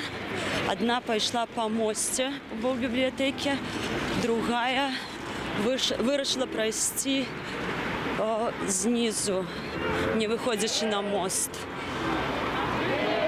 Пакуль мы можем назирать, что рух машин вельми мало, але рух хіба не перакрыты. Хотя это только меркаванне, потому что это могут быть машины з двару, якія рухаюцца, якія яшчэ не потрапілі на гэтыя кардоны і перакрыцці. Бо сапраўды вельмі мала машин можна назіраць цяпер. Так, мы хіба таксама будзем рухацца з той калонай, якая ідзе па левы бок ад моста, ад праспекта Незалежнасці. Таксама вось тут налепачкі вельмі цікавыя на слупы лепяцца. Вось «Победили фашизм», «Победим лукашизм», надписи такие. Вось зараз мы вам покажем. Такие налепки, червоно-белый стяг з гербом пагоня таксама можем назіраць. І все яшчэ так, сапраўды, нават яшчэ ніводнага плаката у людзей мы не ўбачылі. Пакуль усё спакойна. Дарэчы, так, яшчэ хацелася б сказаць, што на праспекце вельмі мала міліцыянераў сёння. На дзіва, на плошчы Незалежнасці таксама няма, увогуле ніводнага міліцыянера мы не заўважылі. І крышачку там па некалькі чалавек стаяла ўздоўж дарогі, пільнуючы хіба, як яны гэта называюць, бяспеку нашай краіны. Так, а вось глядзіце, ідзе бабуля з імправізаванай стужкай бела-чырвона-белай. Зараз давайте паспрабуем да яе падысці, паразмаўляць. Запытаемся, што таксама сталыя людзі ідуць маршам, гэта ж хіба складана. Вось і запытаем. Добрый день, спадарожнікава тэлебачання Белсад. Скажите, калі ласка, чаму вы вырашылі выйсці на гэты марш? Я выхожу с маршами пенсионеров, и на воскресные иногда марши выхожу. Но это же невозможно терпеть уже. Это сколько может такое продолжаться? Просто нет слов от этого безобразия, от этого беззакония, от этих репрессий. С каждым днем все хуже и хуже. Сегодня вот только успели выйти, уже начали хватать. А ці бачили ви самі на власне вочі затримання? І що бачили? Видела. При мне вот. Пришлось во дворы уйти временно. Потом вот вернулась. А ці шмат людей ви бачили затримали? При мне вот парни тянули, женщин, которая пыталась его защитить. Они сзади шли, впереди шли, они охватили все так, что невозможно было. Много людей ушло в сторону. По дворам я даже через забор тоже перелезала. Ого, это ж складано, тим більше у вас узрост. Мне там мужчина помог. А потом вернулась, потому что сколько это можно терпеть? Як ви думаєте, чому так жорстко обходиться со своим народом? Он его никогда не любил, Лукашенко, этот народ. А что вот эти вот молодые, которые в ОМОНах служат, я не знаю, за что они? За что они, за какие деньги, за какие квартиры они так могут поступать?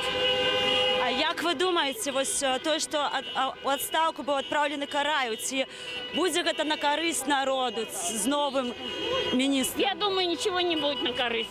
Пока будет Лукашенко, ничего, все только будет хуже и хуже. Дякую вам велике, тримайтеся.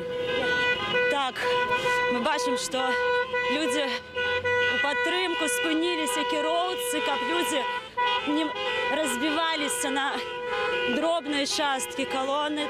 Усе разумеют, что это может быть небезпечным. Тому, бачите, дозволяють. Ой, усе бягуть. Ми так само не зрозуміли, що там ззаду відбувається. Поспробуємо просунутися на більш безпечне місце. кажуть, што людзей пагналі. Але, як бачым, людзі спрабуюць стрымацца адзін аднаго і не дазволіць, каб іх затрымалі іхніх паплечнікаў і тых, хто ўсё ж такі выйшаў на гэты марш. Мы можам цяпер назіраць вось калону, якая праходзіць бібліятэку. Людзі са сцягамі, вы бачыце, сцягоў сапраўды мала.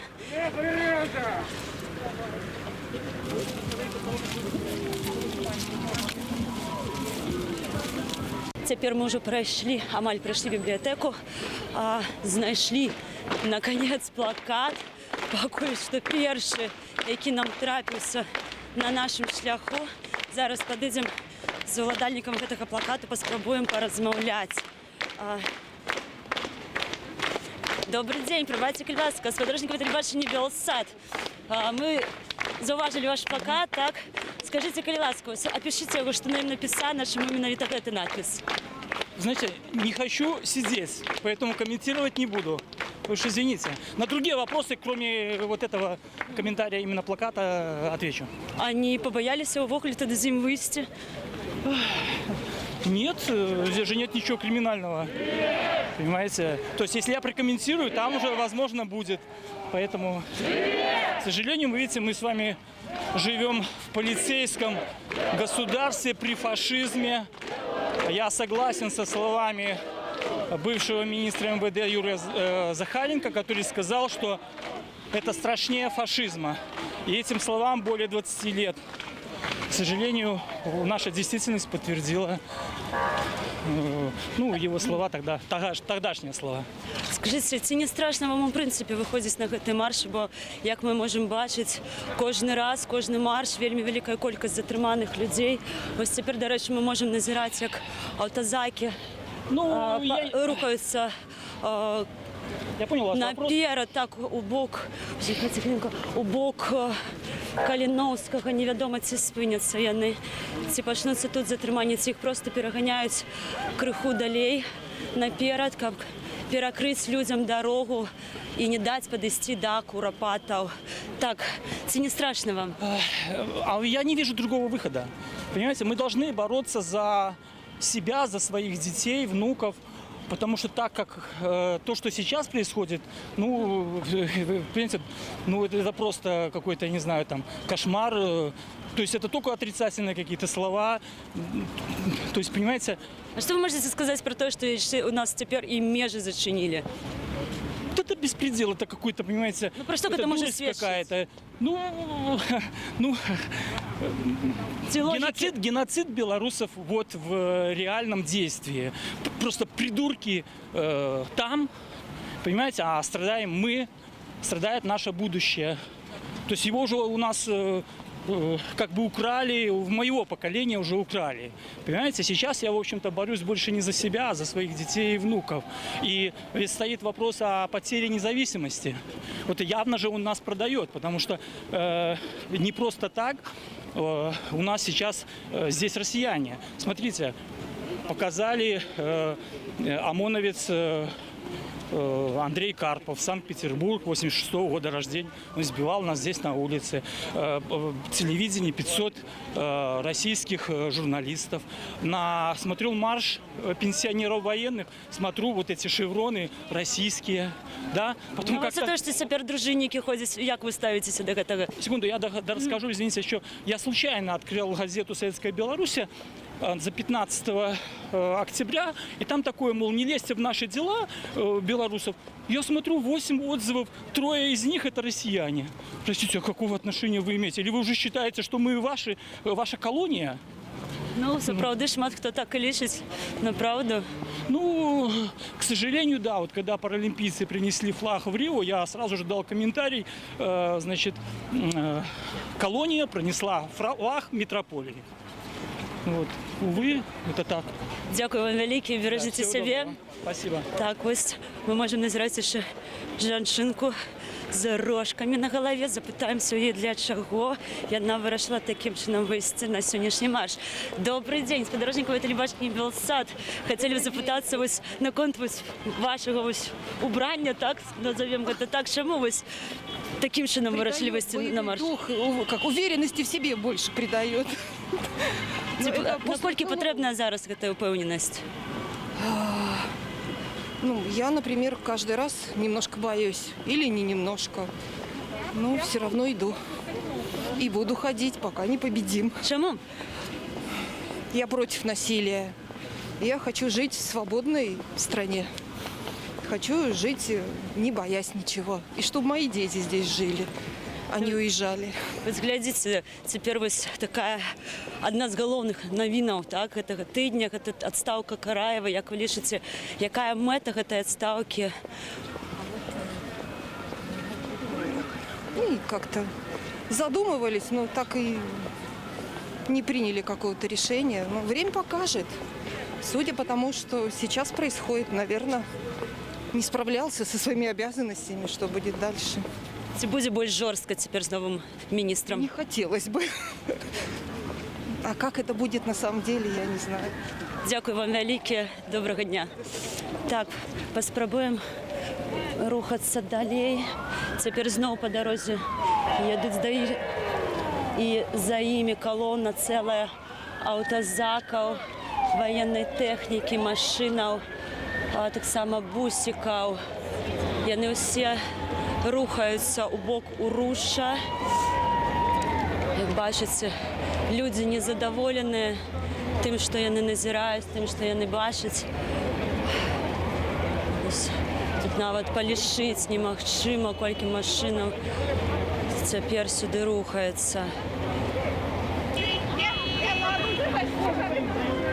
І што чакае наперадзе, ніхто не можа патлумачыць, зразумець і нават сабе ўявіць. Так, ну хіба... Так, дарэчы, мы ўжо, дайшлі да ўсходу, да Дана Мол. Знакаміты гандлёвы цэнтр, які ўпрыгожаны гэты чырвона-зялёнымі колерамі. Тое, пра што казалі, пісалі вельмі шмат ресурсаў, што так безгустоўна не можа выглядаць гандлёвы цэнтр. Рухаемся далей. Вось спераду мы можам назіраць двух маладзёнаў, якія выйшлі са сцягам з надпісам «Брылевічы». Можа быць, зараз дагонім іх, запытаемся, дарэчы, вось справа ад нас ідзе чалавек, які проста сам намаляваў чырвона-белы сцяг. Это лайфхак цяпер, які модны, папулярны, таму што ад пачатку жніўня ў краіне знікла белая чырвоная тканіна ў крамах, таму што вельмі шмат людзей пачалі яе скупляць для таго, каб пашыць сабе сцягі. Таму вось такім чынам людзі вырашаюць пытанне адсутнасці тканіны ў крамах. Вось людзі рухаюцца. Мы бачым, нікаго не напалохалі гэтыя калоны з аўтазакаў, баявой тэхнікі. Людзі прыцягваюць свой рух. Зараз паспрабуем яшчэ каго-небудзь злавіць, паразмаўляць, чаму ўсё ж такі людзі выходзяць, працягваюць выходзіць. Добрый дзень, спадарожнікавае тэлебачанне Белсад. Скажыце, калі ласка, чаму вы вырашылі выйсці сёння на гэты марш? Ну, невозможно оставаться в стране. В стране такое творится. Надо как-то участвовать. В общем, вот. Як вы лічыце, ці дастаткова проста выходзіць на вуліцы, ці яшчэ нешта трэба зрабіць для нашай агульнай перамогі? Тут особо ничего не сделаешь. Все пресекается на корне, поэтому... Мне кажется, у каждого свой процент, то, что он может сделать. Если ты можешь выйти своей семьей, выходи. Если можешь бастовать, бастуй. Надо все равно как-то отрицание какое-то обязательно делать. Потому что, это нельзя, чтобы люди погибали в то время, когда меняется президент. Это невозможно, в голове не укладывается. Человеку нужно выходить на диалог. Он должен выйти и поговорить с людьми. Наколькі гэта магчыма, як вы думаеце? Вы знаете, я не хочу за него отвечать. Я просто хочу свои мысли высказать. Я знаю, что с людьми можно разговаривать и нужно разговаривать. И каждый человек, он готов идти на диалог, и он готов выслушать то, что, ну, хотя бы пути оправдания какие-то, ну, чтобы человек оправдался, может быть, объяснил, договорился. Ну, это необходимо сейчас сделать. Мы этого очень ждем. Скажите, вось, то, что теперь еще у нас межи зачинили, про что это может свидетельствовать? Я считаю, что это очень глупая ситуация по закрытию границ. Это, ну, очень глупая ситуация и бессмысленная. И то, как наш президент оскорбляет и корёбит фамилии наших людей, то я считаю, что это на уровне какого-то детского сада, правда. Вот ощущение такое, что человек пришел, ребенка обидели, и он всякими путями плюется, харкается, обзывается, закрывается. Вот, ну, у меня другого нету понимания этой ситуации. Дякую вам вялікі, беражыце сябе. Так, працягнем, вось, глядзіце, яшчэ якая прыгожая дзяўчына ідзе ў маршы. Скажыце, чаму вы сёння вось выглядаеце менавіта таким чином? Мне кажется, то, что происходит на наших улицах, это реально разгон нечисти. И Хэллоуин как нельзя лучше подходит в данном случае. Таким образом, я выражаю то, что я вижу, и мое отношение к этому. А чему увогуле удзельнічаеце ў гэтых маршах? Ну, мне кажется, любой здравомыслящий, разумный, взрослый человек, который хотя бы немного понимает, что происходит, должен быть против. Это не страшно вам? Страшно. Меня уже успели побить еще в августе, поэтому ничего где? нового. Как это было? Я ехала с работы на велосипеде, и 5 бравых ребят в форме снесли меня с велосипеда. Это было в 6 утра, 10 августа. И одна на проспекте я, наверное, выглядела очень подозрительно. В конце концов, меня отпустили, но ощущения, конечно, были непередаваемые. Ну, подвернула ногу, там, понятное дело, синяки, ссадины, велосипед в ремонте. Ну, как подавали некие скарги, сдымали, может быть, какие-то побои? На тот момент еще не было фондов, 10 августа. Плюс, естественно, никакой бумажки о том, что меня избили, о том, что сломали велосипед, у меня нету. Ну, а звертались вы в больницу, может быть? Нет. Это было немножко потом уже небезопасно. Насколько вы знаете, многие, кто пострадал во время разгонов, не обращались в больницу, потому что в больницах тоже были чистки. Узнавали, кто обращается за помощью, чтобы можно было привлечь к их ответственности. Походила с повязкой на ноге. Царапины сами зажили. Вот, хожу. Дякую вам вялікі. Спасибо вам большое. Так, трымайцеся. Ну, вось таким чынам, вось цяпер, як мы можем назіраць, такая атмасфера ў маршы. Тое, што будзе наперадзе, яно чакае нас наперадзе. Цяпер усё яшчэ спакойна. Як мы бачым, людзі рухаюцца, працягваюць свой рух у бок Курапатаў.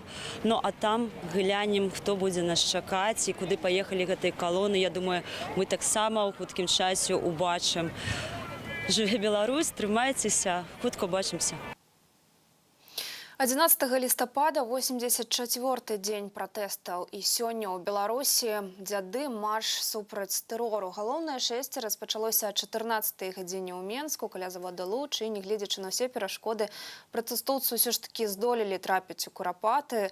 Гэта месца масавых расстрэлаў і пахавання ахвяраў сталінскіх рэпрэсіяў. Цяпер пакрысе людзі вяртаюцца ў горад і сутыкаюцца па-ранейшаму з затрыманнямі.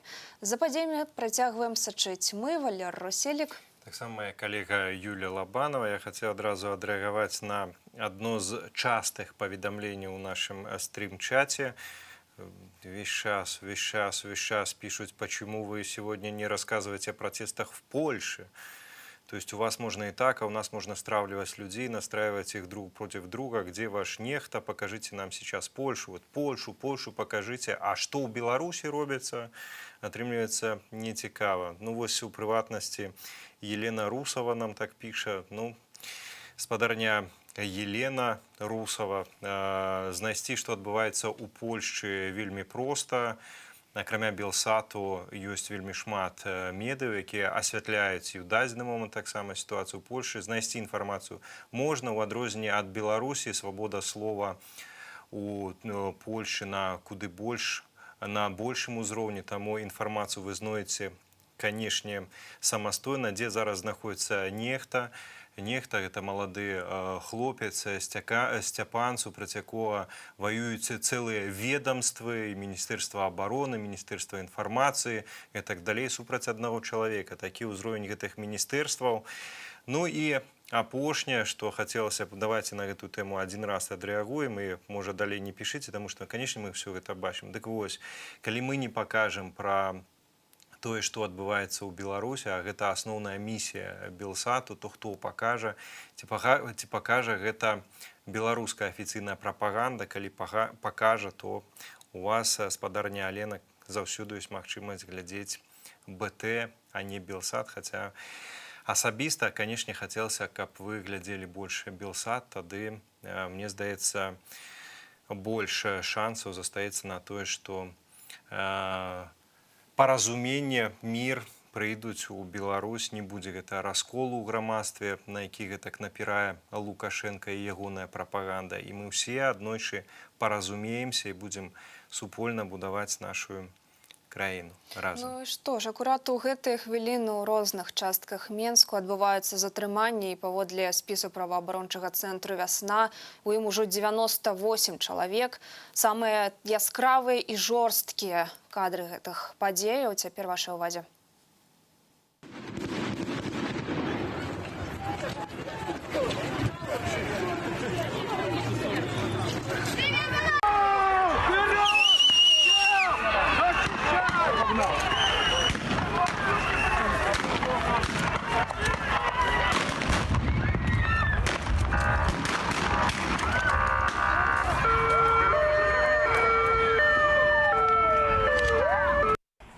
Смотри, вот опять.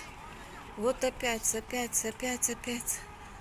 Бегут люди, бегут эти сволочи, гоняют людей. Ужас. Ну, гаспадарства бачылі стрэлы, выбухі і сапраўдную пагоню за пратэстоўцамі па дварах. За падзеямі працягвае сачыць наш журналіст у Менску Станіслаў Івашкевіч. Стасю, прывітанне, распавядзі, калі ласка, дзе ты і што адбываецца цяпер? Так, вітаю. Я вже зараз накіроўваюся до хаты. На Курапатах заставалася чалавек 5-10. Там большасць ўжо разышлася літаральна хвілін праз 5-10 пасля нашага наступнага стрыму.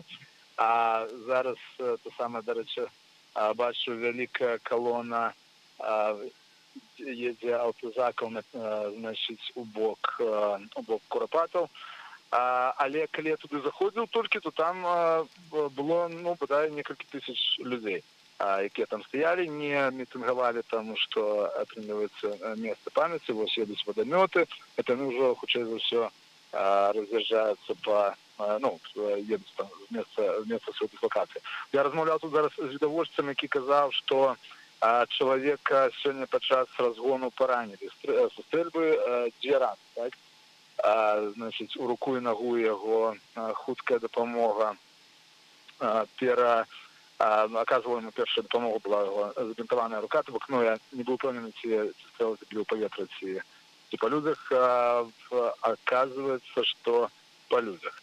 І чым паранены быў пратэстовец? Чым быў паранены? Гранатай, не куляй. Я, значыць, помылился, да, параненым быў гранатай, атрымаецца асколкам, так? Ці яго граната прилетела? Осколком гранаты. Вось, значыць, да, мітынг адбыўся там в самих Курапатах, потым людзі арганізавана разышліся, а тыя людзі, якія пачалі разыходзіцца ад вось гэтага мосціка, дзе адбываўся перыядычны разгон, куды людзі працягвалі вяртацца, на іх калоны яшчэ нападалі на Лагойскім тракце, яны разбегаліся і зноў збіваліся ў калону, як толькі аўтобусікі з'язджалі. В прынцыпе, як это сёння адбывалася на працягу усяго марша. То бок сёння быў такі крыху лятучы партызанскі марш. А якая сітуацыя цяпер на вуліцах? Ці пратэстоўцам магчыма спакойна дабрацца дадому, ці, як заўжды, сілавікі пільнуюць у дварах? Ну, шмат сілавікоў, бусікаў было паабапал Курапатаў, але зараз я все ж толькі пакінуў Курапата. Атрымліваецца, што я зараз на шашы, і бачу, значит, раз, два, три, 4 бусікі справа, раз, два, 3 бусікі злева, то бок яны все яшчэ стаяць, дзяжуряць ля Курапатаў, хаця незразумела, чаго не чакаюць, тому што бальшыня людзей ужо адтуль разышлася. Што адбываецца ў горадзе, яшчэ не ведаю, тому што я яшчэ толькі каля экспадзелу. Стась, вось нам у стрим-чаце пишуць про тое, што і мы такія непазітыўныя, і тут у нас выразы твару такія, нібыта мы тут паміраем. Ці ты з таго, што сёння назіраў, ці бачыў штосьці такое пазітыўнае і натхняльнае, што магло б выклікаць вось не такі выраз твару, як нам пішуць і папракаюць, а наадварот штосьці пазітыўнае, натхнёнае?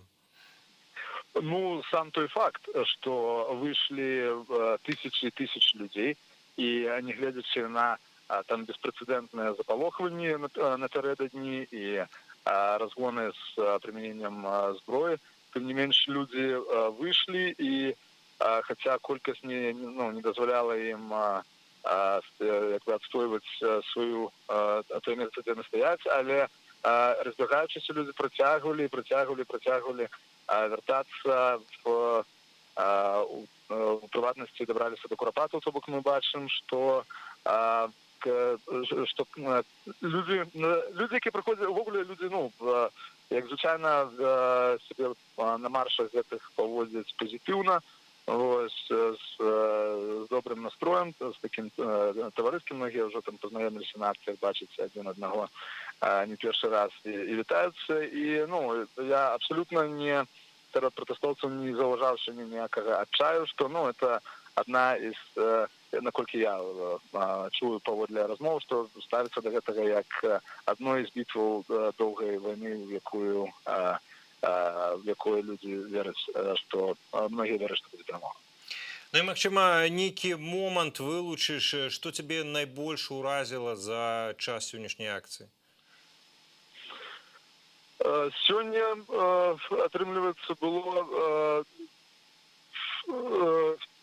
зноў, не гледзячы на характар акцыі, што людзі вельмі много бегалі, разбегаючыся і зноў збегаючыся, па-ранейшаму была вся палітра ўзростаў. І па ўзросту палоў, то бок моладзі, як звычайна, найбольш, але все роўна людзі ўсіх узростаў, усіх слоёў прыцягваюць у ходзіць на век. А ці сёння ты заўважаў, што асаблівае паляванне было за журналістамі, ці больш-менш, магчыма, было працаваць? Ведаем, што нашага калегу затрымалі. Дмітрія Солтана збілі пры гэтым. Дмітрія Солтана затрымалі і збілі, так, наколькі я чуў. Значит, цяжка сказаць, таму што журналістаў не так... журналістаў стала відавочна менш на акцыях, па-першае, па-другое, ужо яны стараюцца сябе не выдзяляць, таму што сіняя камізэлька, як чырвоная для быка, адразу на сябе прыцягвае ўвагу і нашмат большая верагоднасць, што ты будзеш затрыманы. Таму не было таму на сённяшніх акцыях, так звычайна такіх, я прынамсі не бачыў, груп журналістаў, якія трымаюцца адасоблена кучай і вядуць здымкі. Журналісты рассейваюцца сярод людзей і стараюцца злівацца на толпу. Ну, яшчэ ведаем, што з метро таксама адмыслова разбілі камеру. І было таксама ў нас сёння пытанне ад нашых гледачоў пра тое, а чаго ж мы так вылучаем асобна журналістам, чым яны лепшыя, горшыя ад астатніх грамадзянаў, навошта наогул пра іх неяк так адмыслова гаворым, завастраем увагу на іх затрыманні. Як бы ты, як журналіст, які працуе у полі, у самым эпіцэнтры падзею, як бы ты адказаў на гэткае пытанне? Таму што журналіст знаходзіцца на акцыях пры выкананні сваіх службовых абавязкаў, это ўсё роўна, што затрымліваць і збіваць, напрыклад, вадзіцеля тралейбуса, які едзе па рэйсе міма. То бок, зразумела, што журналісты не лепшыя, не горшыя за ўсіх астатніх людзей, але просто той факт, што это ўсё роўна, як забегчы, калі бы яны забеглі в піцэрыю, якая знаходзіцца на шляху марша, і пачалі б збіваць, напрыклад, афіцыянтаў там, якія знаходзяцца там на месцы працы. Вся розніца ў тым, што журналісты на этой акцыі знаходзяцца на сваім месцы працы, гэтак жа, як і медыкі. Таму яшчэ больш дзіка гучыць іх навіны пра збіццё іх, і менавіта таму і міжнародная супольнасць адмысловую увагу гэтаму надзяляе. Станіславе, дзякуй вялікі табе за працу, за смеласць і таксама за сённяшні каментар. Гэта быў Стась Івашкевіч, наш калега, журналіст, якога вельмі часта ў каментарах называюць героем, абсалютна слушна і апраўдана. Ну і варта, можа быць, адзначыць, што так, журналістам нашмат складаней выконваюць сваю працу не толькі за кошт пераследу, такой пільнай увагі да іх, але з-за таго, што фактычна няма мабільнага інтэрнэту, няма магчымасці перадаваць карцінку. І вось сёння па паведамленнях ужо мабільны інтэрнэт вярнулі, то бок яго адмыслова штонядзелю выключаюць падчас акцыі, каб людзі не перадавалі інфармацыю. Ну і таксама Станіслав адзначыў вось пра гэта адмысловае паляванне, якое вядзецца на журналістаў, не вядзецца яно на іншыя групы паводле прафесіі. На блогераў, я б таксама сказала. Дарэчы, Мікалай Дзядок, якога ты ўзгадваў, ён выйшаў нарэшце на сувязь і паведаміў, што не быў сёння затрыманы. Гэта добрая навіна. Так, ён напісаў сябе якраз у тэлеграм-канале. Я маю открытые ягоны каналы. Ребята, я в норме, никто меня не задерживал. Спасибо всем, кто беспокоился. А недоброжелателям я еще приду на объявление ваших приговоров. Микола, не губляя добрага гумару, таксама духу не губляе. Я нагадаю, што Мікола Дзядок, гэта актывіст анархісцкага руху, таксама былы палітвязень і адзін з найбольш заўважных сёння палітычных беларускіх блогераў і адзін з апошніх блогераў у Беларусі, якія знаходзяцца ў краіне і знаходзіцца на волі, таму што збольшага блогеры альбо былі вымушаныя з'ехаць за мяжу, гаворка пра палітычных блогераў, альбо яны знаходзяцца за кратамі, як, да прыкладу, сядзяць Сергей Пятрухін, Ігор Лосік, Эдуард Пальчыс ды іншыя. Вось Мікола працягвае сваю традыцыю вось гэта анархісцкага руху і з падполля яго дагэтуль сілавікам не атрымліваецца знайсці, і будзем трымаць за яго пальцы і кулакі. Вельмі рады, што ён застаецца на свабодзе. Ну, а дагрукацца да сілавікоў спрабуюць вось не толькі палітыкі, але і пратэстоўцы. І вашай увазе прапаную паглядзець размову жанчын з сілавікамі і, уласна, як сілавікі адрэагавалі на заклікі да іх. Сидеть дома не надо? Скоро все закончится. Дяды тут наши похабанные. Ага. Фашист! Дома сиди. Фашист! У тебя мама есть. Что сзади вы не Девочки, вы не думайте на... Ну, вось так, уласна, выглядаў гэты дыалог, так бы мовіць, не дыалог, а нават ягоная адсутнасць, ігнараванне.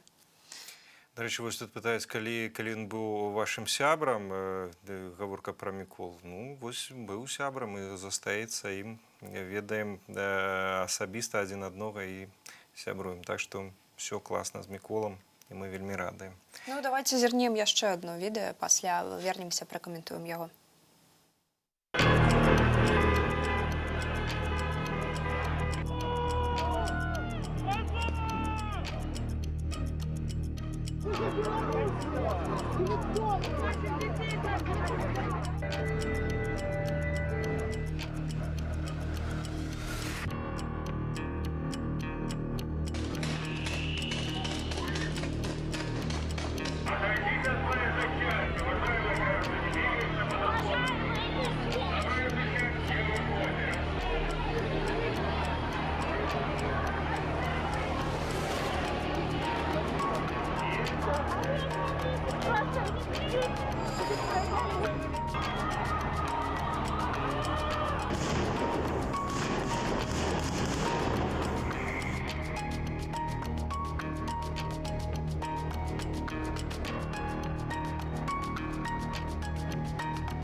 Гаспадарства кадры, якія вы бачылі зараз на сваіх экранах, канешне ж, яны ўвойдуць у гісторыю, найноўшую гісторыю Беларусі, як ганьба цяперашніх уладаў краіны, ганьба за все гэтыя злачынствы, за вайну, развязаную супраць беларускага народу. Вы бачыце, ходзяць людзі, у тым ліку у цывільнай, не па форме, адзінае маюць зверху гэтыя накідкі амапаўскія. Людзі трымаюць, гэтыя дакладней не людзі, трымаюць зброю ў руках, кідаюць гранаты, страляюць. Прычым накіроўваюць, як мы бачылі з кадраў, ну проста людзей гэтую зброю. Таксама і страляюць, ёсць паведамленні пра параненых з стрэльбаў мірных грамадзянаў, і гэта, канешне ж, спадарства жахліва. Гэта абсалютнае злачынства, но аніяк не тлумачыцца тым, што вось пішуць, да прыкладу, боты у розных чатах пра то, што не трэба выходзіць, а тады ўсе будзеце цэлыя. Але справа ў тым, што мы, беларусы, маем права выходзіць, гэта наше абсалютнае права. Гарантаванае Канстытуцыяй. А якраз сілавікі не маюць права страляць людзей, біць, збіваць, нявечыць. Строга рэгламентаванае права на гвалт, абсалютна строга рэгламентаванае. Ўсё, што зараз робіцца, гэта не трапляе якраз пад тыя нормы, калі гвалт можа быць учынены. Нездарма сілавікі апошнім часам усяляк намагаюцца пашырыць свае правы, перапісаць заканадаўства, якраз каб гэта было замацавана ў праве, вось гэты гвалт, гэты здзек, тое, што сёння абсалютна трапляе пад паняцце злачынстваў як нацыянальнага заканадаўства, гэтак і міжнароднага. Гэта паводле міжнароднага заканадаўства, гэта злачынства супраць чалавечнасці. Гэта адзін з тых артыкулаў, паводле якога улады, цяперашнія улады Беларусі і сілавікі, яны могуць трапіць у тым ліку у Гаазскі трыбунал, дзеля гэта можа быць пададзеная заяўка ад пацярпелых грамадзянаў Беларусі. Да прыкладу, адзін з спосабаў грамадзянаў Беларусі, якія знаходзяцца зараз па-за межамі Беларусі, а мы ведаем, шмат людзей выехала, у тым ліку на лячэнне, а таксама уцякаючы ад катаванняў. Дастаткова ўжо зараз усяго, каб падаць на рэжым Лукашэнкі ў Гаагскі трыбунал, і, напэўна, гэтая будучыня, яна яго чакае, і яна набліжаецца з кожным днём, і гэтымі гвалтоўнымі дзеяннямі яны таксама набліжаюць расправу і суд над самімі сабой. Вось вы зараз бачыце, вось, калі ласка, едуць сілавікі з зброяй, супраць каго вы, злачынцы, нелюдзі, падымаеце гэтую зброю. Паглядзіце на дэманстрантаў, вы паўсюль пішце, ну вось яны ўжо тэрарысты, ну вось яны ўжо тэрарысты. Вы ўсяляк намагаецеся распаліць у людзях гэты народны гнеў, каб пралілася кроў і каб вы хоць нейкае апраўданне сабе знайшлі. Але ўсцяж беларусы масава выходзяць мірна, і ўсе вашыя дзеянні, сілавікі, яны абсалютна злачынныя. Ну, а вось сёння сілавікі сябе абсалютна беспрэцэдэнтна паводзілі. У Курапатах аўтазак, каб затрымаць людзей, нават паехаў па полі. І таксама мы маем відэадоказ пра тое, што сілавікі накіроўвалі стрэлы ў мірных пратэстоўцаў. Давайце паглядзім.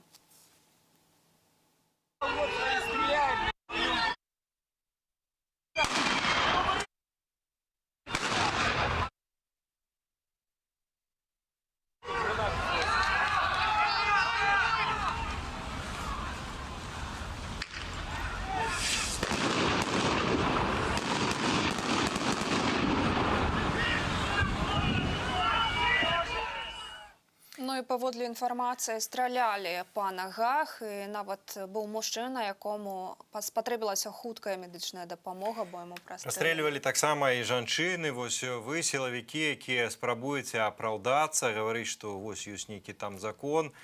Назавіце гэты закон, паводле якога вы можете вось так расстрэльваць мірных грамадзянаў, якія не чыняць нічога гвалтоўнага, якія нічога абсалютна дрэннага не робяць. Ну і калі вы такія ўжо жывёце па паняццях, і вы такія мачо і бравыя пацаны, патлумачце, як вам ваше пацанскае пачуццё дазваляе ваяваць у тым ліку з дзяўчынамі, з жанчынамі, з пенсіянеркамі, з дзецьмі, як вы накачаныя рознымі псіхатропамі, як вы, которые штодня займаецеся ў спартовых залях і адпрацоўваеце сваё баявое майстэрства, як вы сабе тлумачыце свайму сумленню тое, што вы ваюеце супраць загадзя, вядома, слабейшых за вас людзей.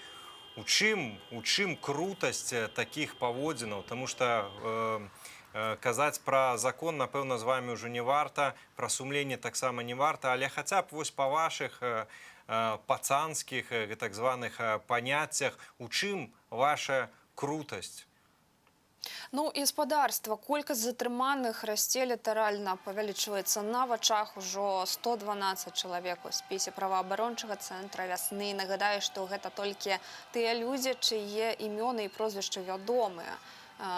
Шмат людзей, магчыма, яшчэ проста не змаглі ніякім чынам паведаміць пра сваё затрыманне і даведаемся бліжэйшымі днямі, як выглядала сітуацыя з затрыманнямі агулам.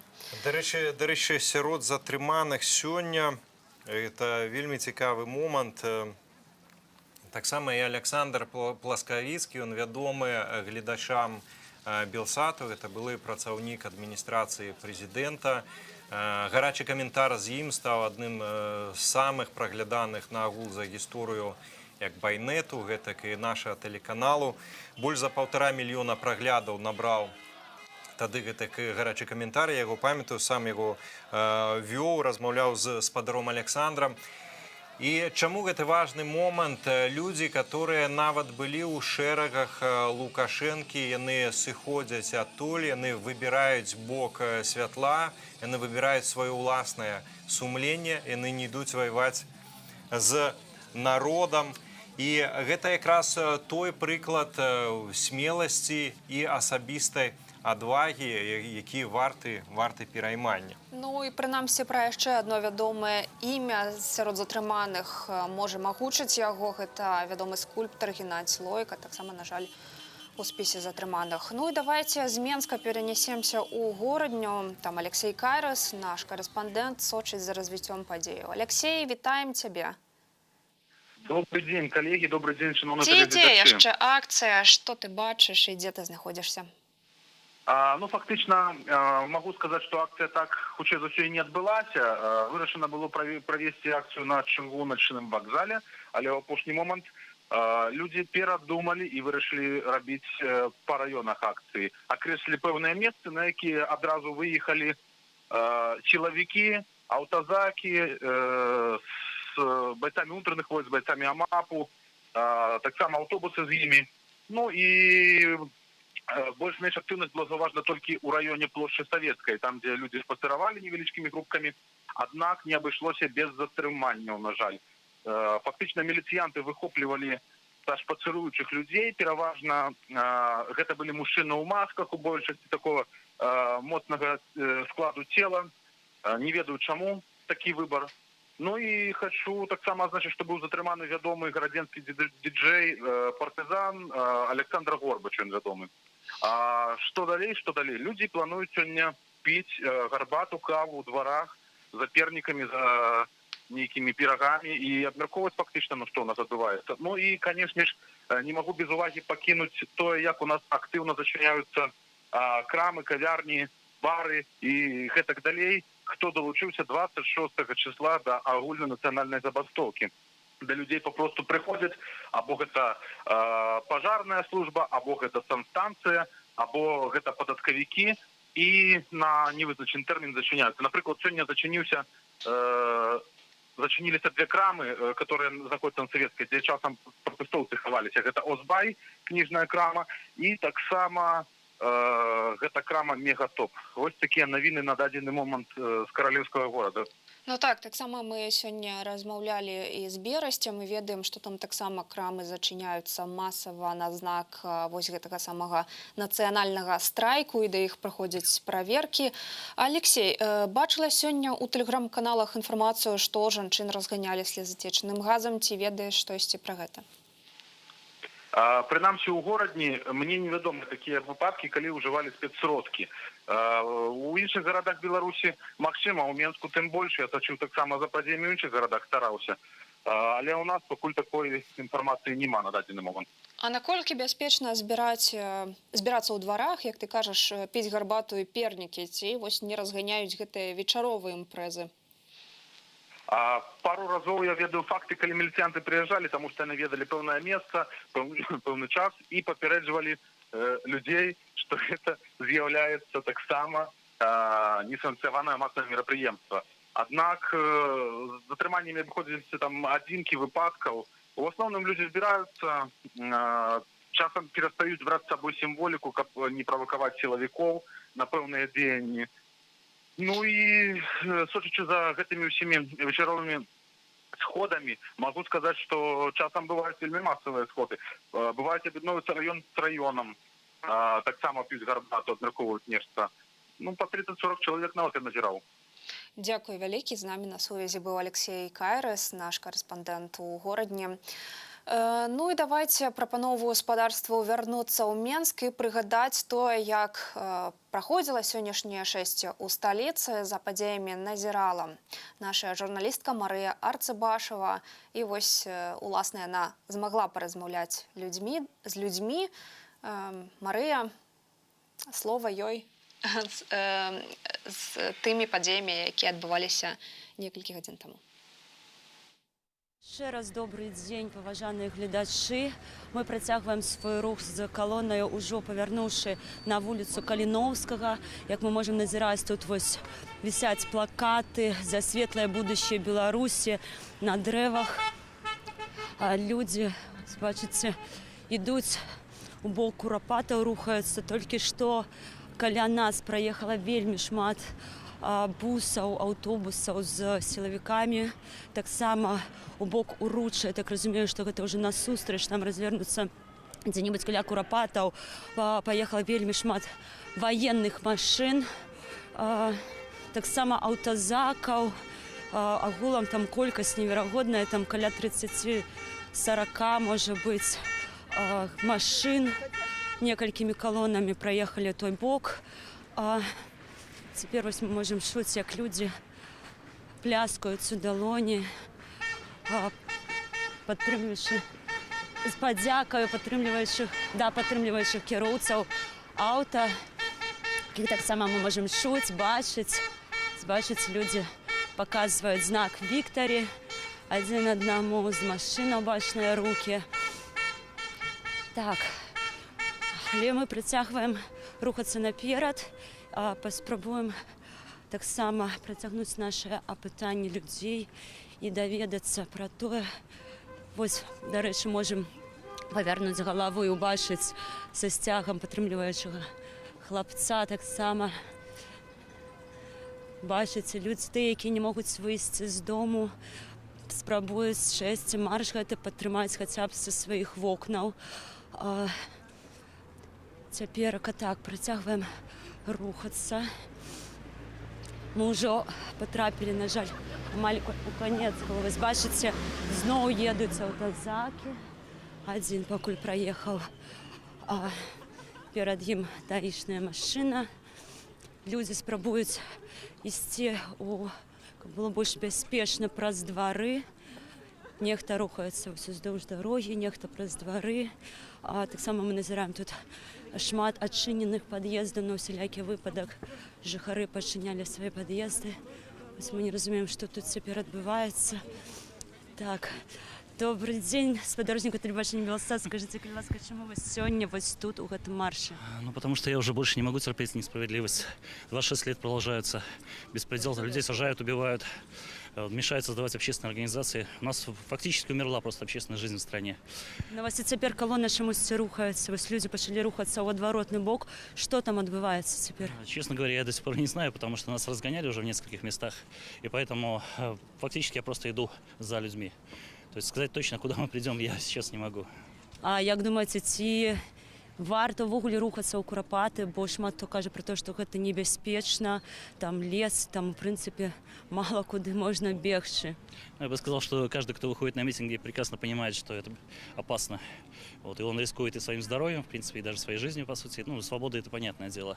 Поэтому, конечно, лучше бы мы прошли где-нибудь в городе, потому что можно проникнуть во дворы, можно куда-нибудь убежать, потому что сопротивление мы оказать не можем физически. Вот поэтому, да, я согласен, что Куропаты не самый лучший вариант.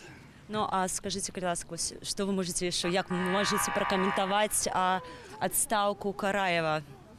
Ну, собственно говоря, я думаю, это не настолько отставка, сколько просто переход на новые полномочия.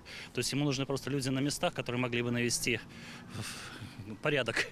Вот, поэтому он от перестановки мест слагаемой суммы не изменяется. То есть он на своем месте все равно будет находиться, он будет подавлять в Гродно, если нужно, или где угодно, в принципе, людей. А як можете прокомментовать зачиненные межи, потому что шмат хто каже про то, что это маразм, и, в принципе, не зразумела, для чего, навошта это было зроблено? Ну, на мой взгляд, это такая своеобразная форма мести. То есть Евросоюз его не признал ни в каком виде, ввел санкции, поэтому он сейчас пытается хоть каким-то образом ответить, потому что реальных механизмов давления на Евросоюз у него нету просто. И поэтому он опять-таки боится, что какие-то студенты приедут опять-таки поддержать протесты и так далее. То есть это просто месть, элементарная месть. Дякую вам вялікі, трымайцеся. Спасибо. Так, а мы паспрабуем все ж таки прайсці крышачку наперад і убачыць, чаму людзі спыніліся, можа быць, запытацца, даведацца. Як бачыце, народ занепакоены тым, хіба што іх чакае. Вы ўсе бачылі гэтыя калоны, ўсе бачылі тую велізарную колькасць машынаў з сілавікамі. І хіба ўсе чакаюць хоць нейкай інфармацыі, усе запытваюцца адзін у аднаго, якая інфармацыя і што вядома з таго, што там ёсць. Але як з-за таго, што у нас тут з сувяззю праблемы, вельмі складана трымаць, быць у курсе таго, што адбываецца. Давайце глянем. Людзі стаяць, людзі так нешта. Тут чуем, нехта кажа у змяцальні хука. Незразумела. Давайте запытаем. Ось яшчэ мы можем назіраць сцяг копішча. Так, давайте да іх падыдзем. Добрый дзень, спадарожнікаў тэлебачання Белсад. Скажите, каляска, чаму спыніліся, чаму не рухаемся? Что вядома? Водомет там. Мы потеряли ориентир. Потеряли ориентир, да. Не можем никак слиться с колонной. Там стоит водомет дальше. Ну вот пока выжидаем. Не дают спокойно погулять. А хочется просто спокойно погулять по своему мирному, свободному городу. И, как всегда, нас хотят опять разогнать, применить силу. Не хочется быть просто избитым, покалеченным, поэтому пока что стоим. Потому что если пойдешь на них, если они все там как черепашки-ниндзя, то я в обычной кофте, у меня вообще нет никакого оружия, ничего, кроме своего слова, которое я хочу донести, в принципе, и просто хочу вернуть свой голос, свою свободную страну, свой свободный город, и меня это просто уже раздражает, я не могу спокойно погулять, поэтому я здесь, никуда не уйду, пока что постою, но продолжу движение 100%. Добра, дзякую вам. Дзякую вам вялікі, трымайцеся. Так, паспрабуем прайсці яшчэ крышачку далей. Люди уже набывают себе подсілкаванне, каву, пад'есці. Вось, дарэчы, плакат, які мы здымалі зусім нядаўна, які нес адзін з мужчынаў, цяпер ужо паставіў гэты плакат тут, каля дарогі, уздоўж дарогі. Хіба каб большасць людзей могла яго ўбачыць, прачытаць. Вот так, канешне, люди кажуць пра тое, што малюючы плакаты і ідучы заўсёды пастаянна у маршы, на гэтых прагулках, то гэты плакат бачыць толькі тое атачэнне, у якім ты ідзеш. Таму вельмі часта людзі спыняюцца ўздоўж дарогі, стаяць, чакаюць новых людей, уже новое оточение, так, каб демонстраваць свае плакаты і надпісы на іх. Так, працягваем рух. Бачым, людзі не ўсе спыніліся каб пастаяць, паназіраць. Шмат каго напалохала тое, што яны ўбачылі, вы чулі, так, што і вадамёты ўжо выставілі, чакаюць людзей. Давайте, вось, можа быць, яшчэ да каго-небудзь звернемся і запытаемся пра ягоны ўдзел у маршы, як ён ці яна бачыць гэтыя падзеі, гэты тэрор, які адбываецца цяпер, за той геноцид, як яго называюць цяпер над народам. Давайте запытаем. Добрый день, спадарожнікавае тэлебачанне Белсад. Скажите, калі ласка, чаму вы вырашылі прыняць удзел у гэтым маршы? Потому что неравнодушны к стране, то, что происходит. Вот поэтому решили. Вось назва маршу, так, супраць тэрору, ці згодны вы з тым, што сапраўды у нас адбываецца тэрор? Еще раз вопрос спросите. Марш называется «Супраць тэрору». Так, ці згодны вы, што сапраўды у нас сёння адбываецца нейкі тэрор? Да, безусловно, сейчас именно что происходит террор, которым мы только вот можем помочь тем, что выходим все вместе. Хоть что-то происходит в стране, потому что так терроризм ужасный. Ничего не можем сделать. Шмат людзей спыняецца, чакаю, што там наперадзе вы таксама ж бачылі гэтую колькасць велізарную машынаў, так, якія паехалі. Ці не страшна вам цяпер рухацца ў той бок? Немного страшно, но все же, чем можем, хоть как-то помогаем. Што яшчэ варта зрабіць для таго, каб перамагчы? Сложный вопрос. Что еще можно будет? Наверное, только продолжать бороться, а не отступать, и победим. Дзякуй вам вялікі, трымайцеся. Так, бачым, так, на горку людзі забраліся, каб зверху глянуць, што адбываецца, і прасташыць за сітуацыяй. Нехта так спыняюцца, людзі чакаюць, людзі спрабуюць даведацца навіны. Вось давайце яшчэ падыдзем, які цудоўны хлопчык. Добрый день, спадарожнікавае тэлебачанне Белсад. Скажите, калі ласка, чаму вы у такім выглядзе вышли на марш? Так получилось у нас. Как бы общий противник. И я солидарен со многими людьми, которые сегодня вышли, потому что это насилие должно прекратиться. Што варта зрабіць для таго, каб спыніць гэты гвалт? Ой, я вам честно скажу, я не знаю. Адстаўка Караева, як вы лічыце, яна на карысць нам пойдзе ці наадварот, ці будзе яшчэ больш жорстка? Я вам честно скажу, Караева скинули, и на него сейчас повесят все, что есть. Да. Вы думаете, его нават можно посадить? Я уверен. Ну, закинут на него просто много всего, и все. Все, что сделал Александр, повесить на одного человека, и все, как обычно. И я считаю, что такое не должно быть в нашей стране. Дякую вам вялікі, трымайцеся. Живе Беларусь! А так, бачым, людзі рухаюцца, пераходзяць дарогу, машыны спыняюцца, машыны падтрымліваюць. Так, хіба мы будзем рухацца разам з людзьмі, разам з гэтым натоўпам.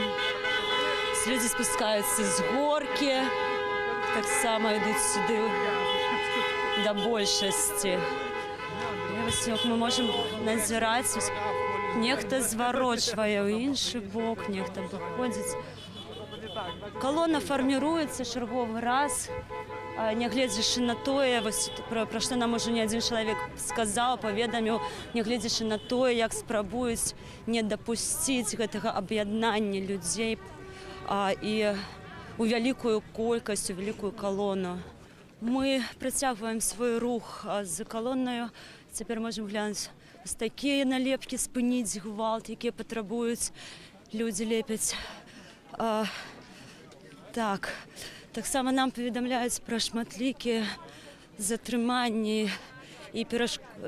людзей і перашкоды чыняцца для таго, каб люди смогли объединяться в одну великую колонну. Мы уже проходили такую неделю, где колонне сформироваться так и не удалось одной великой. Ось это выглядае прыкладна таким же чынам. Цяпер людзі спрабуюць дворами абыходзіць усе гэтыя перашкоды. Цяпер мы рухаемся ў бок вуліцы Гамарніка. Нават дзіўна гэта ўсё так неяк выглядае. Звыклыя маршруты, але незвыклыя шляхі. Можна падысці да дзяўчат, вось тут з заплечнікам дзяўчына ідзе, на якой намаляваная уже такая папулярная Ева. Людзі скандуюць Лукашенко от ЗАГ, тое, што патрабуе народ уже не першы месяц. Правда, як бачым, пакуль яшчэ безвынікова. Добрый дзень, скажыце, калі ласка, чаму вы сёння вырашылі выйсці на гэты марш? Размаўляю. Ну, потому что мы... почему? Да потому что невозможно жить и ничего не делать. Невозможно сидеть тогда, когда что-то происходит. Глядзіце, марш называецца супраць тэрору, так? Вось ці сапраўды гэта тэрор цяпер адбываецца? Это оценочное суждение, которое сложно давать однозначно. Я считаю, что во многом да. Шмат хто казаў, што ўсё з-за таго, што былы міністр унутраных справаў так караяў, сам па сабе вельмі жорсткі чалавек, таму ён і аддаваў такія загады. Як вы лічыце, ці нешта памяняецца з ягонай адстаўкай? Нет, я думаю, что не в Караеве дело. А ў чым? Кім? В той системе, которая существует, которая выстроена. Поэтому заменить одну пешку на другую или коня на другого коня, ну, то есть неважно, какого уровня фигура, все равно от этого шахматы не перестают быть шахматами. Ну, вот как вы можете прокомментовать зачиненные межи? Смешно. Что это может дать? Что это может дать? Что это может забрать? Скорее, наверное, такая постановка вопроса. А вот что это может дать? А что забрать? Не знаю. Ну, еще одну часть здравого смысла и последовательности в том, что говорится и что делается. Ну и может дать еще одну волну или всплеск возмущения. Ну, наверное, это, не знаю, из того, что я вижу. Лена, ты дополняй, если что-то есть. Я тоже могу немножко дополнить. Мне кажется, что сейчас просто та ситуация, когда больше невозможно жить во лжи той системе, в которой мы были. И это та система, которую можно назвать словами, но вы же сами все понимаете. Это те слова, которые все слышали всегда и отовсюду. Это правда зразумели люди? Не все, но все больше и больше этого становится. Конечно. Да, все очевиднее и очевиднее. И если власть сейчас пытается вернуть обратно, устрашая в ту систему, в которой мы жили, чтобы просто устрашить. И закрытие границ – это очередное устрашение. Точно так же, как и все эти светошумовые гранаты и пули, просто чтобы все вернулись в стойло, по большому счету, и ушли исключительно в частную жизнь и не мешали осуществлять тот порядок, который выгоден тем, кто находится у власти. Дякую вам вялікі, трымайцеся. Так, мы працягваем рухацца з колонною. Як вось можем назіраць лукашизм, дорога смерти. Скажите, калі ласка, что вы хотели сказать гэтым плакатам?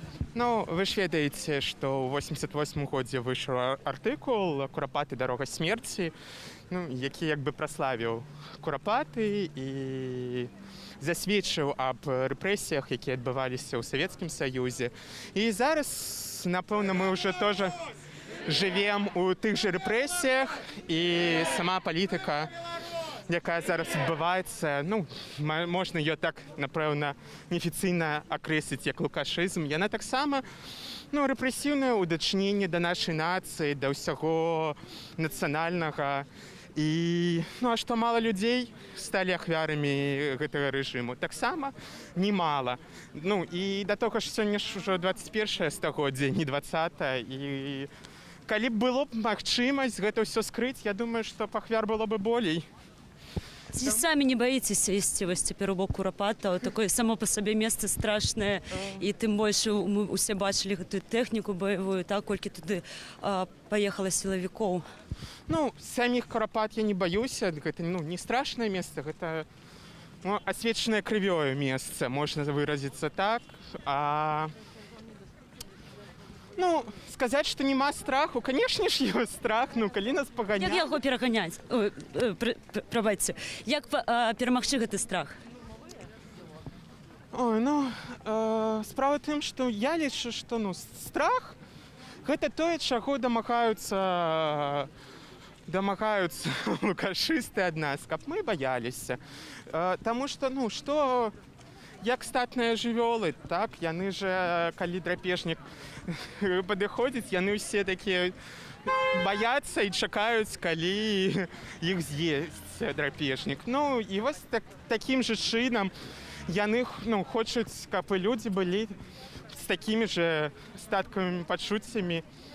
Ну, і іх проста трэба пераадольваць, паказваць, што мы, нацыя, і тады я думаю, што рэжым падзе. Дзякуй вам вялікі. Дзякуй вам. Так, вось працягваем рух. Людзі чамусьці пабеглі. Так, едуць бусы. Артём, хадзі сюды.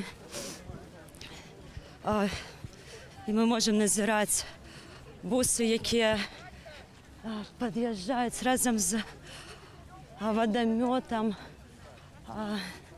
Вельмі на нізкай хуткасці людзі спрабуюць нехта спыніцца, нехта просіць спыняцца, хтосьці спрабуе адысці.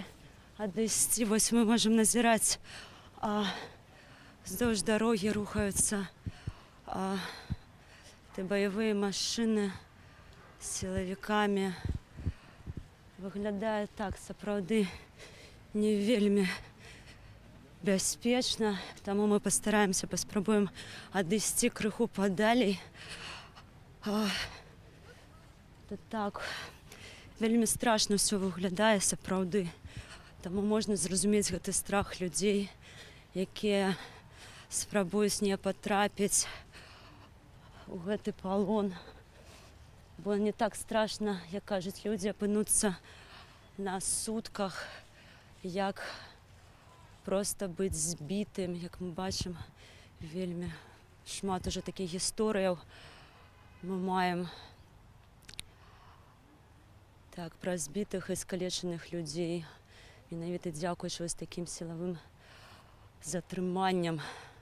Так, давайте паспрабуем яшчэ падысці да людзей, запытацца. Добрый день, спадарожнікава тэлебачання Белсад. Скажыце, калі ласка, чаму вы удзельнічаеце ў маршы, так, і вось ці не страшна вам назіраць такімі карцінкамі? Страшна, наогул это страшна ўсім людзям, але мы хочам чаго? Мы хочам справядлівасці і чэсных адносін да людзей, да сябе, для будучыні Беларусі. Для наших дзяцей. Бо мы тоже хочам, каб нашыя дзеці жылі у веры, у праўдзе, у справядлівасці, і каб нашай краінай кіраваў менавіта такі чалавек, у якога на першым плане, да, будуць гэтыя ценнасці, маральныя ценнасці, якія заложаны Богам з самага нараджэння. Мы глядзім, мы не баімся глядзець, мы на гэта ўсё глядзім з болем. Гэта так душэўна, так балюча. Вечарамі, вельмі вечарамі плачуць многія людзі, я ведаю, бо я з такімі людзьмі кантактую. І, дай Бог, мы вельмі ўсе спадзяёмся на ўсіх, што і на Бога ў першую чаргу, што ў нашай краіне будзе панаваць закон. Ці магчыма гэтага дабіцца ўсё ж такі з законным шляхам? Магчыма. Мы дзейнічаем толькі законным шляхам. І толькі законна. Ніхто ніякага закону не парушае. Ні аднаго чалавека сёння мы не бачылі, які б там шоў і што-небудзь нёс у руках или які-небудзь нарушаў гэты закон. Вось і ўсё. Мы ведаем, што ўсё будзе законна і ўсё будзе Дякую вам за дасцігнута. праўдзівыя абвяшчэнні навінаў нашай Беларусі. Дзякуй вам вялікі, трымайцеся, беражыце сябе. Так, вам таго ж, так, паспрабуем выйсці зноў назад да дарогі. Як мы бачым, гэтая калона ўжо праехалі аўтазакі, праехалі гэтыя машыны з сілавікамі. Невядома, дзе яны спыняцца, канешне, але ім пакуль ім удаецца ўсё ж такі разбіць калону, не даць сабрацца людзям. На жаль, людзі ўжо не ведаюць нават якімі шляхамі ісці і як дабірацца да канчатковай кропкі ў Курапатах. Хіба пакуль мы завершым наше вяшчанне і паназіраем яшчэ, што адбудзецца надалей, таму будзем на сувязі. Бачымся, Марыя Арцыбашева. Прынамсі, дзесяткі тысяч людзей сёння выйшлі на пратэст у Менску. Дакладную колькасць палічыць складана, бо сілавікі ўвесь час разбівалі калону. Тым не менш, людзі трапілі ў Курапаты, там таксама сутыкнуліся і са стрэламі, і са злошумавымі гранатамі, і з затрыманнямі. І, уласна, за падзеямі сённяшняга дня сачыў наш карэспандэнт Станіслаў Івашкевіч. Стась, яшчэ раз прывітанне, распавядзі, калі ласка, дзе ты цяпер і што адбываецца? Я зараз сижу у своем районе на паўднёвым захадзе. Значит, меня подвезли с Курапатаў люди, якія акурат развозили тых, хто там заставаўся. Ну і зараз уже у далечыне тады. І калі нешта адбываецца, то я уже у далечыне тады. Стася, калі можна сённяшні дзень падсумаваць, то як бы гучала твоё падсумаванне?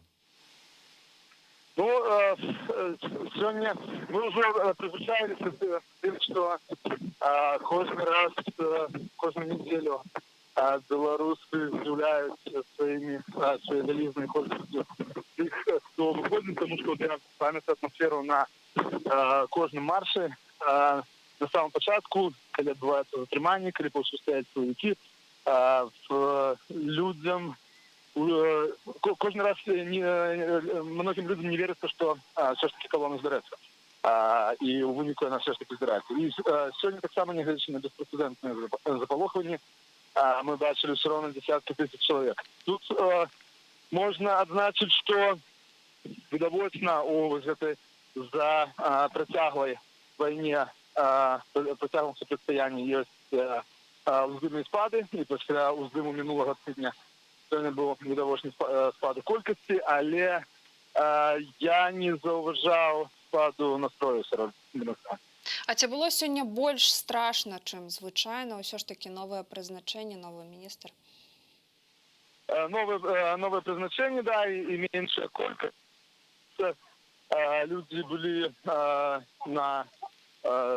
криху на нервах, так, але в принципі показально було те, що після кожного розгону люди стикалися назад і знову об'єднувалися у колону ветеранів. Тільки я повідомив, що колона розігнана, як тут же бачу, знову йде великий натовп по проїжджій частці красителів города.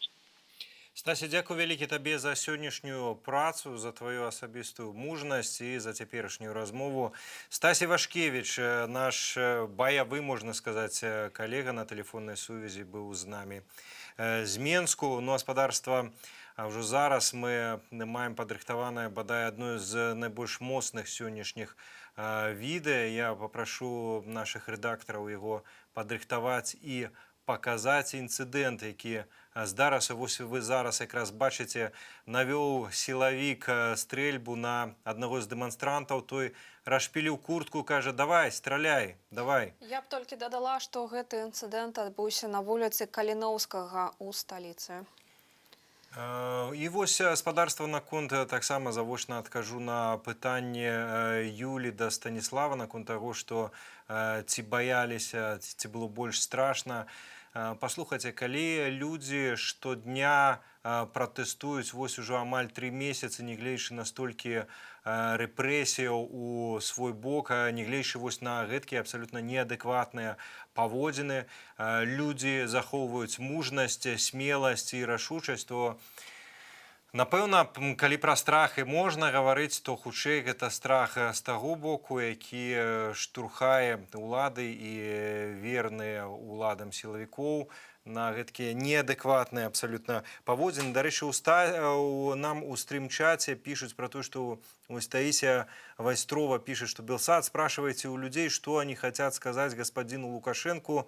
Возможно, он услышит свой народ. Ну, наконт того, что ці пачуе ён, ёсць вялікая розніца, пачуе ці не пачуе, пачуе і ці прыслухаецца ён, дык вось чуў, канешне, ён, да прыкладу, на мінскім заводзе колавых цягачоў, дзе крычалі яму «застрэлься» і «сыходзь». А зараз мы бачым спадарства кадры якраз з Курапатаў, легендарная Ніна Багінская. Сабралася ўсё-такі частка дэманстрантаў, спявалі людзі «Магутны Божа», гэта духовы гімн беларусаў, які, дарэчы, цяперашнія абсалютна бездухоўныя ўлады таксама намагаліся забараніць, і ў прыватнасці вуснамі кіраўніка Беларускай праваслаўнай царквы, які казаў, што гэты гімн раз'ядноўвае, не варта яго выкарыстоўваць, спяваць. Хаця, пакажыце хаця б адзін радок, які там скіраваны на нейкае раз'яднанне, кожны радок прасякнуты якраз хрысціянскім зместам і любоўю да Беларусі. Вось, уласна, можам пачуць выкананне.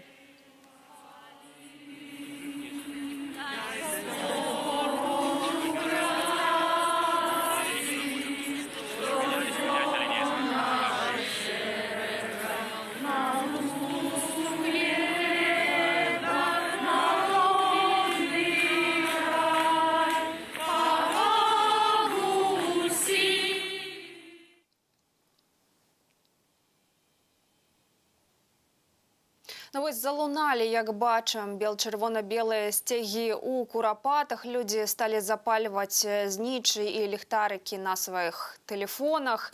І спадарыня Ніна Багінская, безумоўна, сімвал пратэстаў, таксама здолела прысутнічаць сёння. Яна прыйшла з букетам кветак.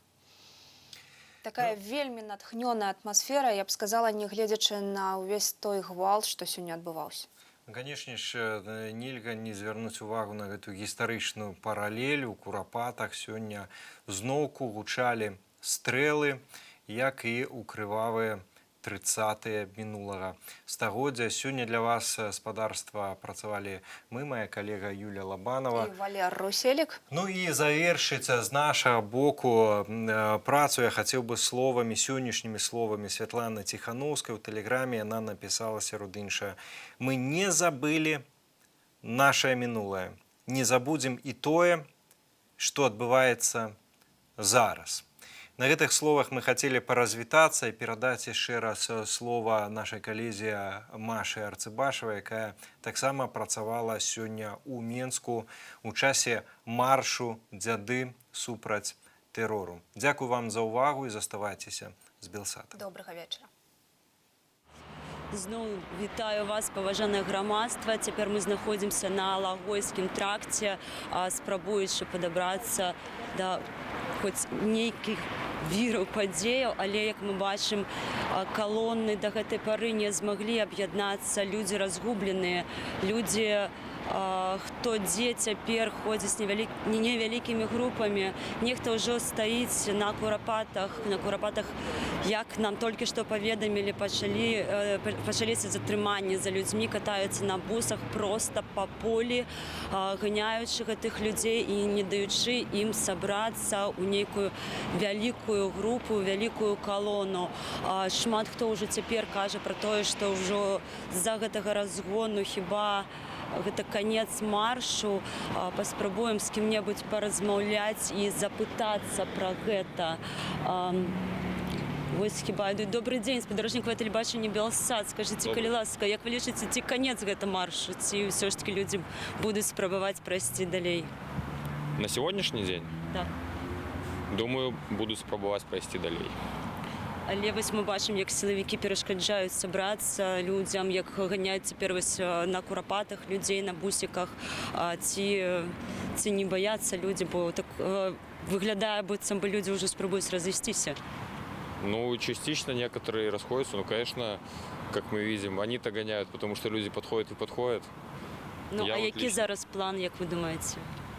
План? Ну, я не знаю. Я план не строю.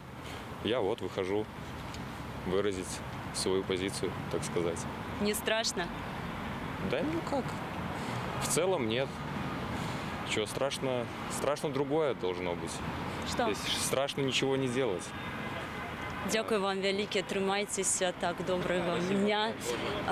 Так, яшчэ вось паспрабуем каго-небудзь спыніць, паразмаўляць, запытацца, куды ўсё ж такі рухаецца гэтая калона. Калі, конечно, можна такім чынам назваць, бо, канешне, выглядае не шмат колькасна. Прычым, як мы бачым, тут катаюцца бусы па горадзе, палохаючы людзей. У бусах сядзяць сілавікі ў шлемах. На Менскай кальцавой дарозе таксама стаіць вельмі шмат тэхнікі, аўтазакі, у тым ліку, і ваенныя машыны, якія мы ўжо прызвычаіліся, што яны падвозяць гэтых сілавікоў на гэтыя гарачыя кропкі. Вось людзі яшчэ ідуць. Давайте паспрабуем падысці. Вось чырвона-белы сцяг, бачу, кунцаўшчына хіба напісана на гэтым сцягу. Добрый дзень, спадарожнік па тэлебачанні Белсат. Скажыце, калі ласка, куды цяпер рухаецца калона? Куды? По ходу рух колонны. Я яшчэ не ведаю, тому што інтэрнэт няма. Але курапаты ж у іншым баку, ці... Я ведаю, да. Чаму так атрымалася, што людзі рухаюцца? Тому што там АМАП зганяе людзей. Што вы самі, можа быць, бачылі? Я прыехаў не так даўно, можа, паўгадзіны таму. Таму слыхаў недзе слыхаў громы, ну, ці гранаты. І... Гэта дзе, у якім баку? Якраз са стороны Карпат. И потом видел, как люди уже, основная колонна разбилась, и люди уже не пытались объединяться не Макдака, не Макдональдса. И вот уже вот все, что осталось в колонны, делалось туды. Ці азначае гэта, што гэта ўсё, канец маршу на сённяшні дзень? Я не могу робить такие выводы. Дякую вам вялікі, трымайцеся, будьце асцярожныя. Жыве. Таксама мы бачым, да, сапраўды калона атрымалася не вельмі шматлюдная. Людзей рухаецца ў гэтай калоне невялікая колькасць. Тут нават, можа, і тысячы не назбіраецца людзей. Давайте яшчэ паспрабуем паразмаўляем. Добрый дзень. Скажите, калі ласка, куды цяпер рухаецца калона, з якім намером? Мы не знаем, если честно. Ну, там есть люди, которые ведут колонну, и мы за ними идем.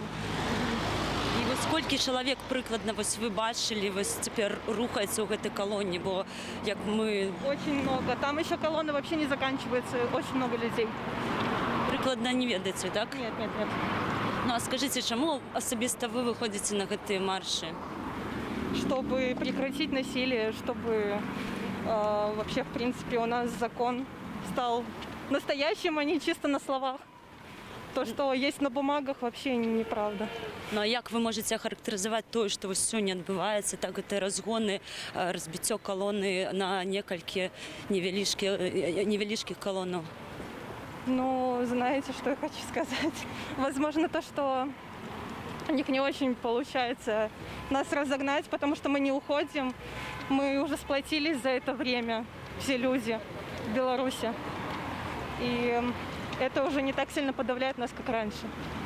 Ці існуе страх у людей? Возможно, есть, но он уже совсем не такой, как раньше. Дякую вам вялікі, бережыце сябе.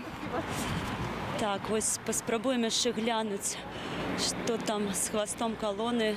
Вось як мы пачулі, як нам сказалі, што там вельмі шмат людзей ідзе, і хваста калоны не бачна. але сапраўды да гэтага часу мы не можам зразумець, куды ўсё ж такі цяпер рухаецца гэтая калона, бо намер быў адзін і, як мы бачым, дзякуючы нашим сілавым структурам, ведомствам, які пастараліся сёння як мага больш людзей напалохаць.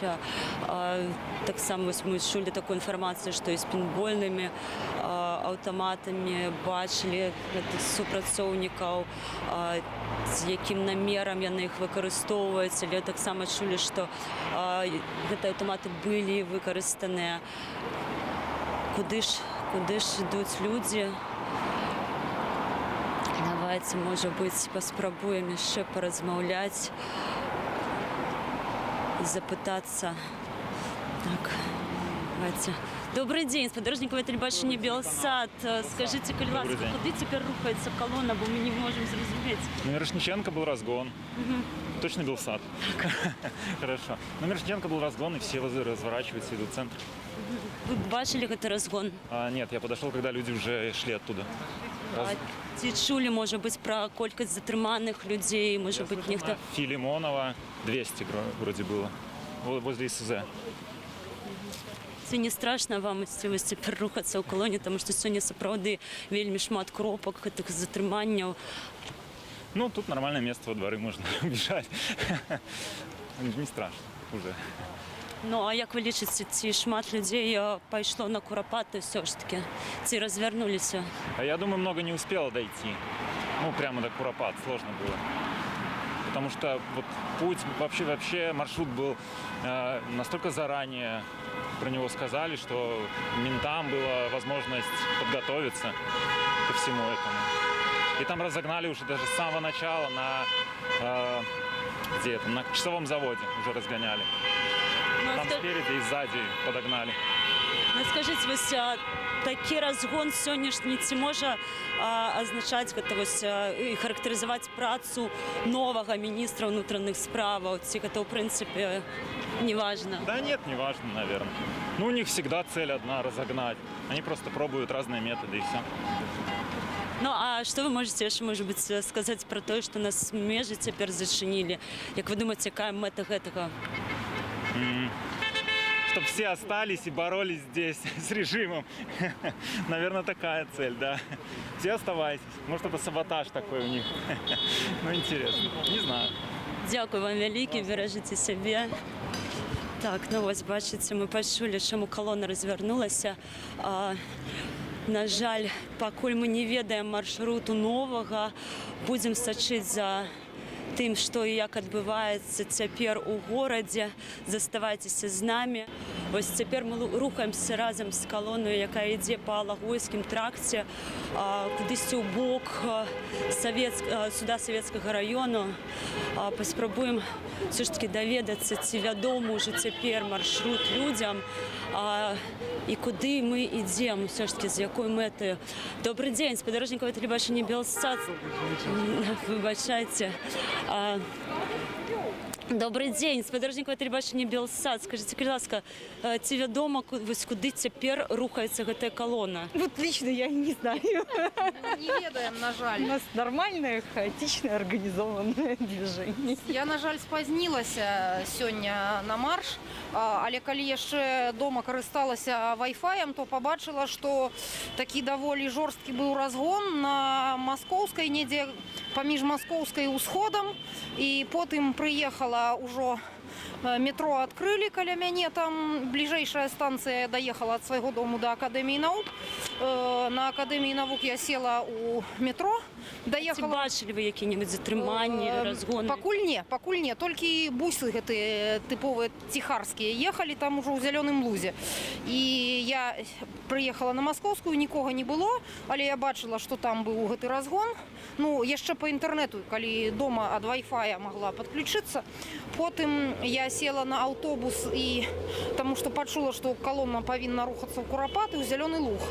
І села і побачила тут, не даязджаючы до Каліноўскага, вось не даязджаючы до зялёнага луга, што ўжо шмат людзей збіралася, як я зразумела, калі разагналі, то людзі пахаваліся па дварам і дварамі неяк рухаліся ўжо у накірунак зялёнага луга. Скажите, калі ласка, чаму вось асабіста вы выходзіце на гэтыя маршы? Якая ваша мэта? Таму што мне не падабаецца тое, што адбылося ў краіне, калі адбыліся выбары, што там былі гэтыя жорсткія фальсіфікацыі, што не можа быць, калі столькі людзей выходзяць на маршы, выходзяць на гэтыя маніфестацыі, не верыцца, што ён мог набраць 83%. Таму што і таму увесь гэты фашызм, калі б'юць, калі жорстка збіваюць маладых хлопцаў, нават дзяўчат, нават людзей ужо не маладога веку, гэта ненармальна, гэта не павінна быць у цывілізаванай еўрапейскай краіне. І гэта я хачу жыць не так, як зараз жывем мы. Калі ў мяне будуць дзеці, я не хачу, калі яны пойдуць в школу, чтобы на іх апранулі гэты так званы дзелавой сцуль адзення. Вось, гэты уродлівы. Я хачу мець магчымасць вандраваць па свеце без віз. Не хачу прыніжацца ў амбасадах і дрыжаць, ці дадуць гэтую візу ці не. Хачу, каб як у цывілізаваных краінах. Як вы думаеце, навошта ў прынцыпе нашы межы зачынілі?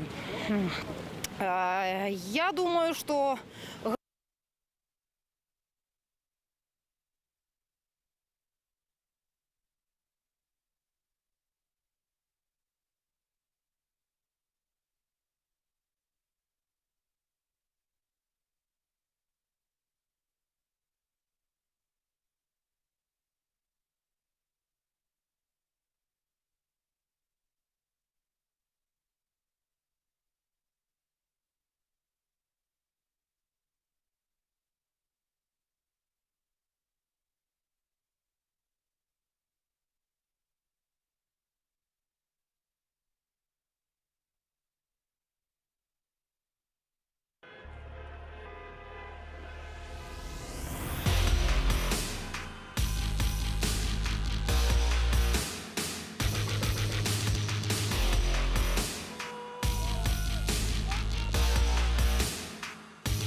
Тебе дома не надо? Скоро закончится. Скоро все закончится. Дяды!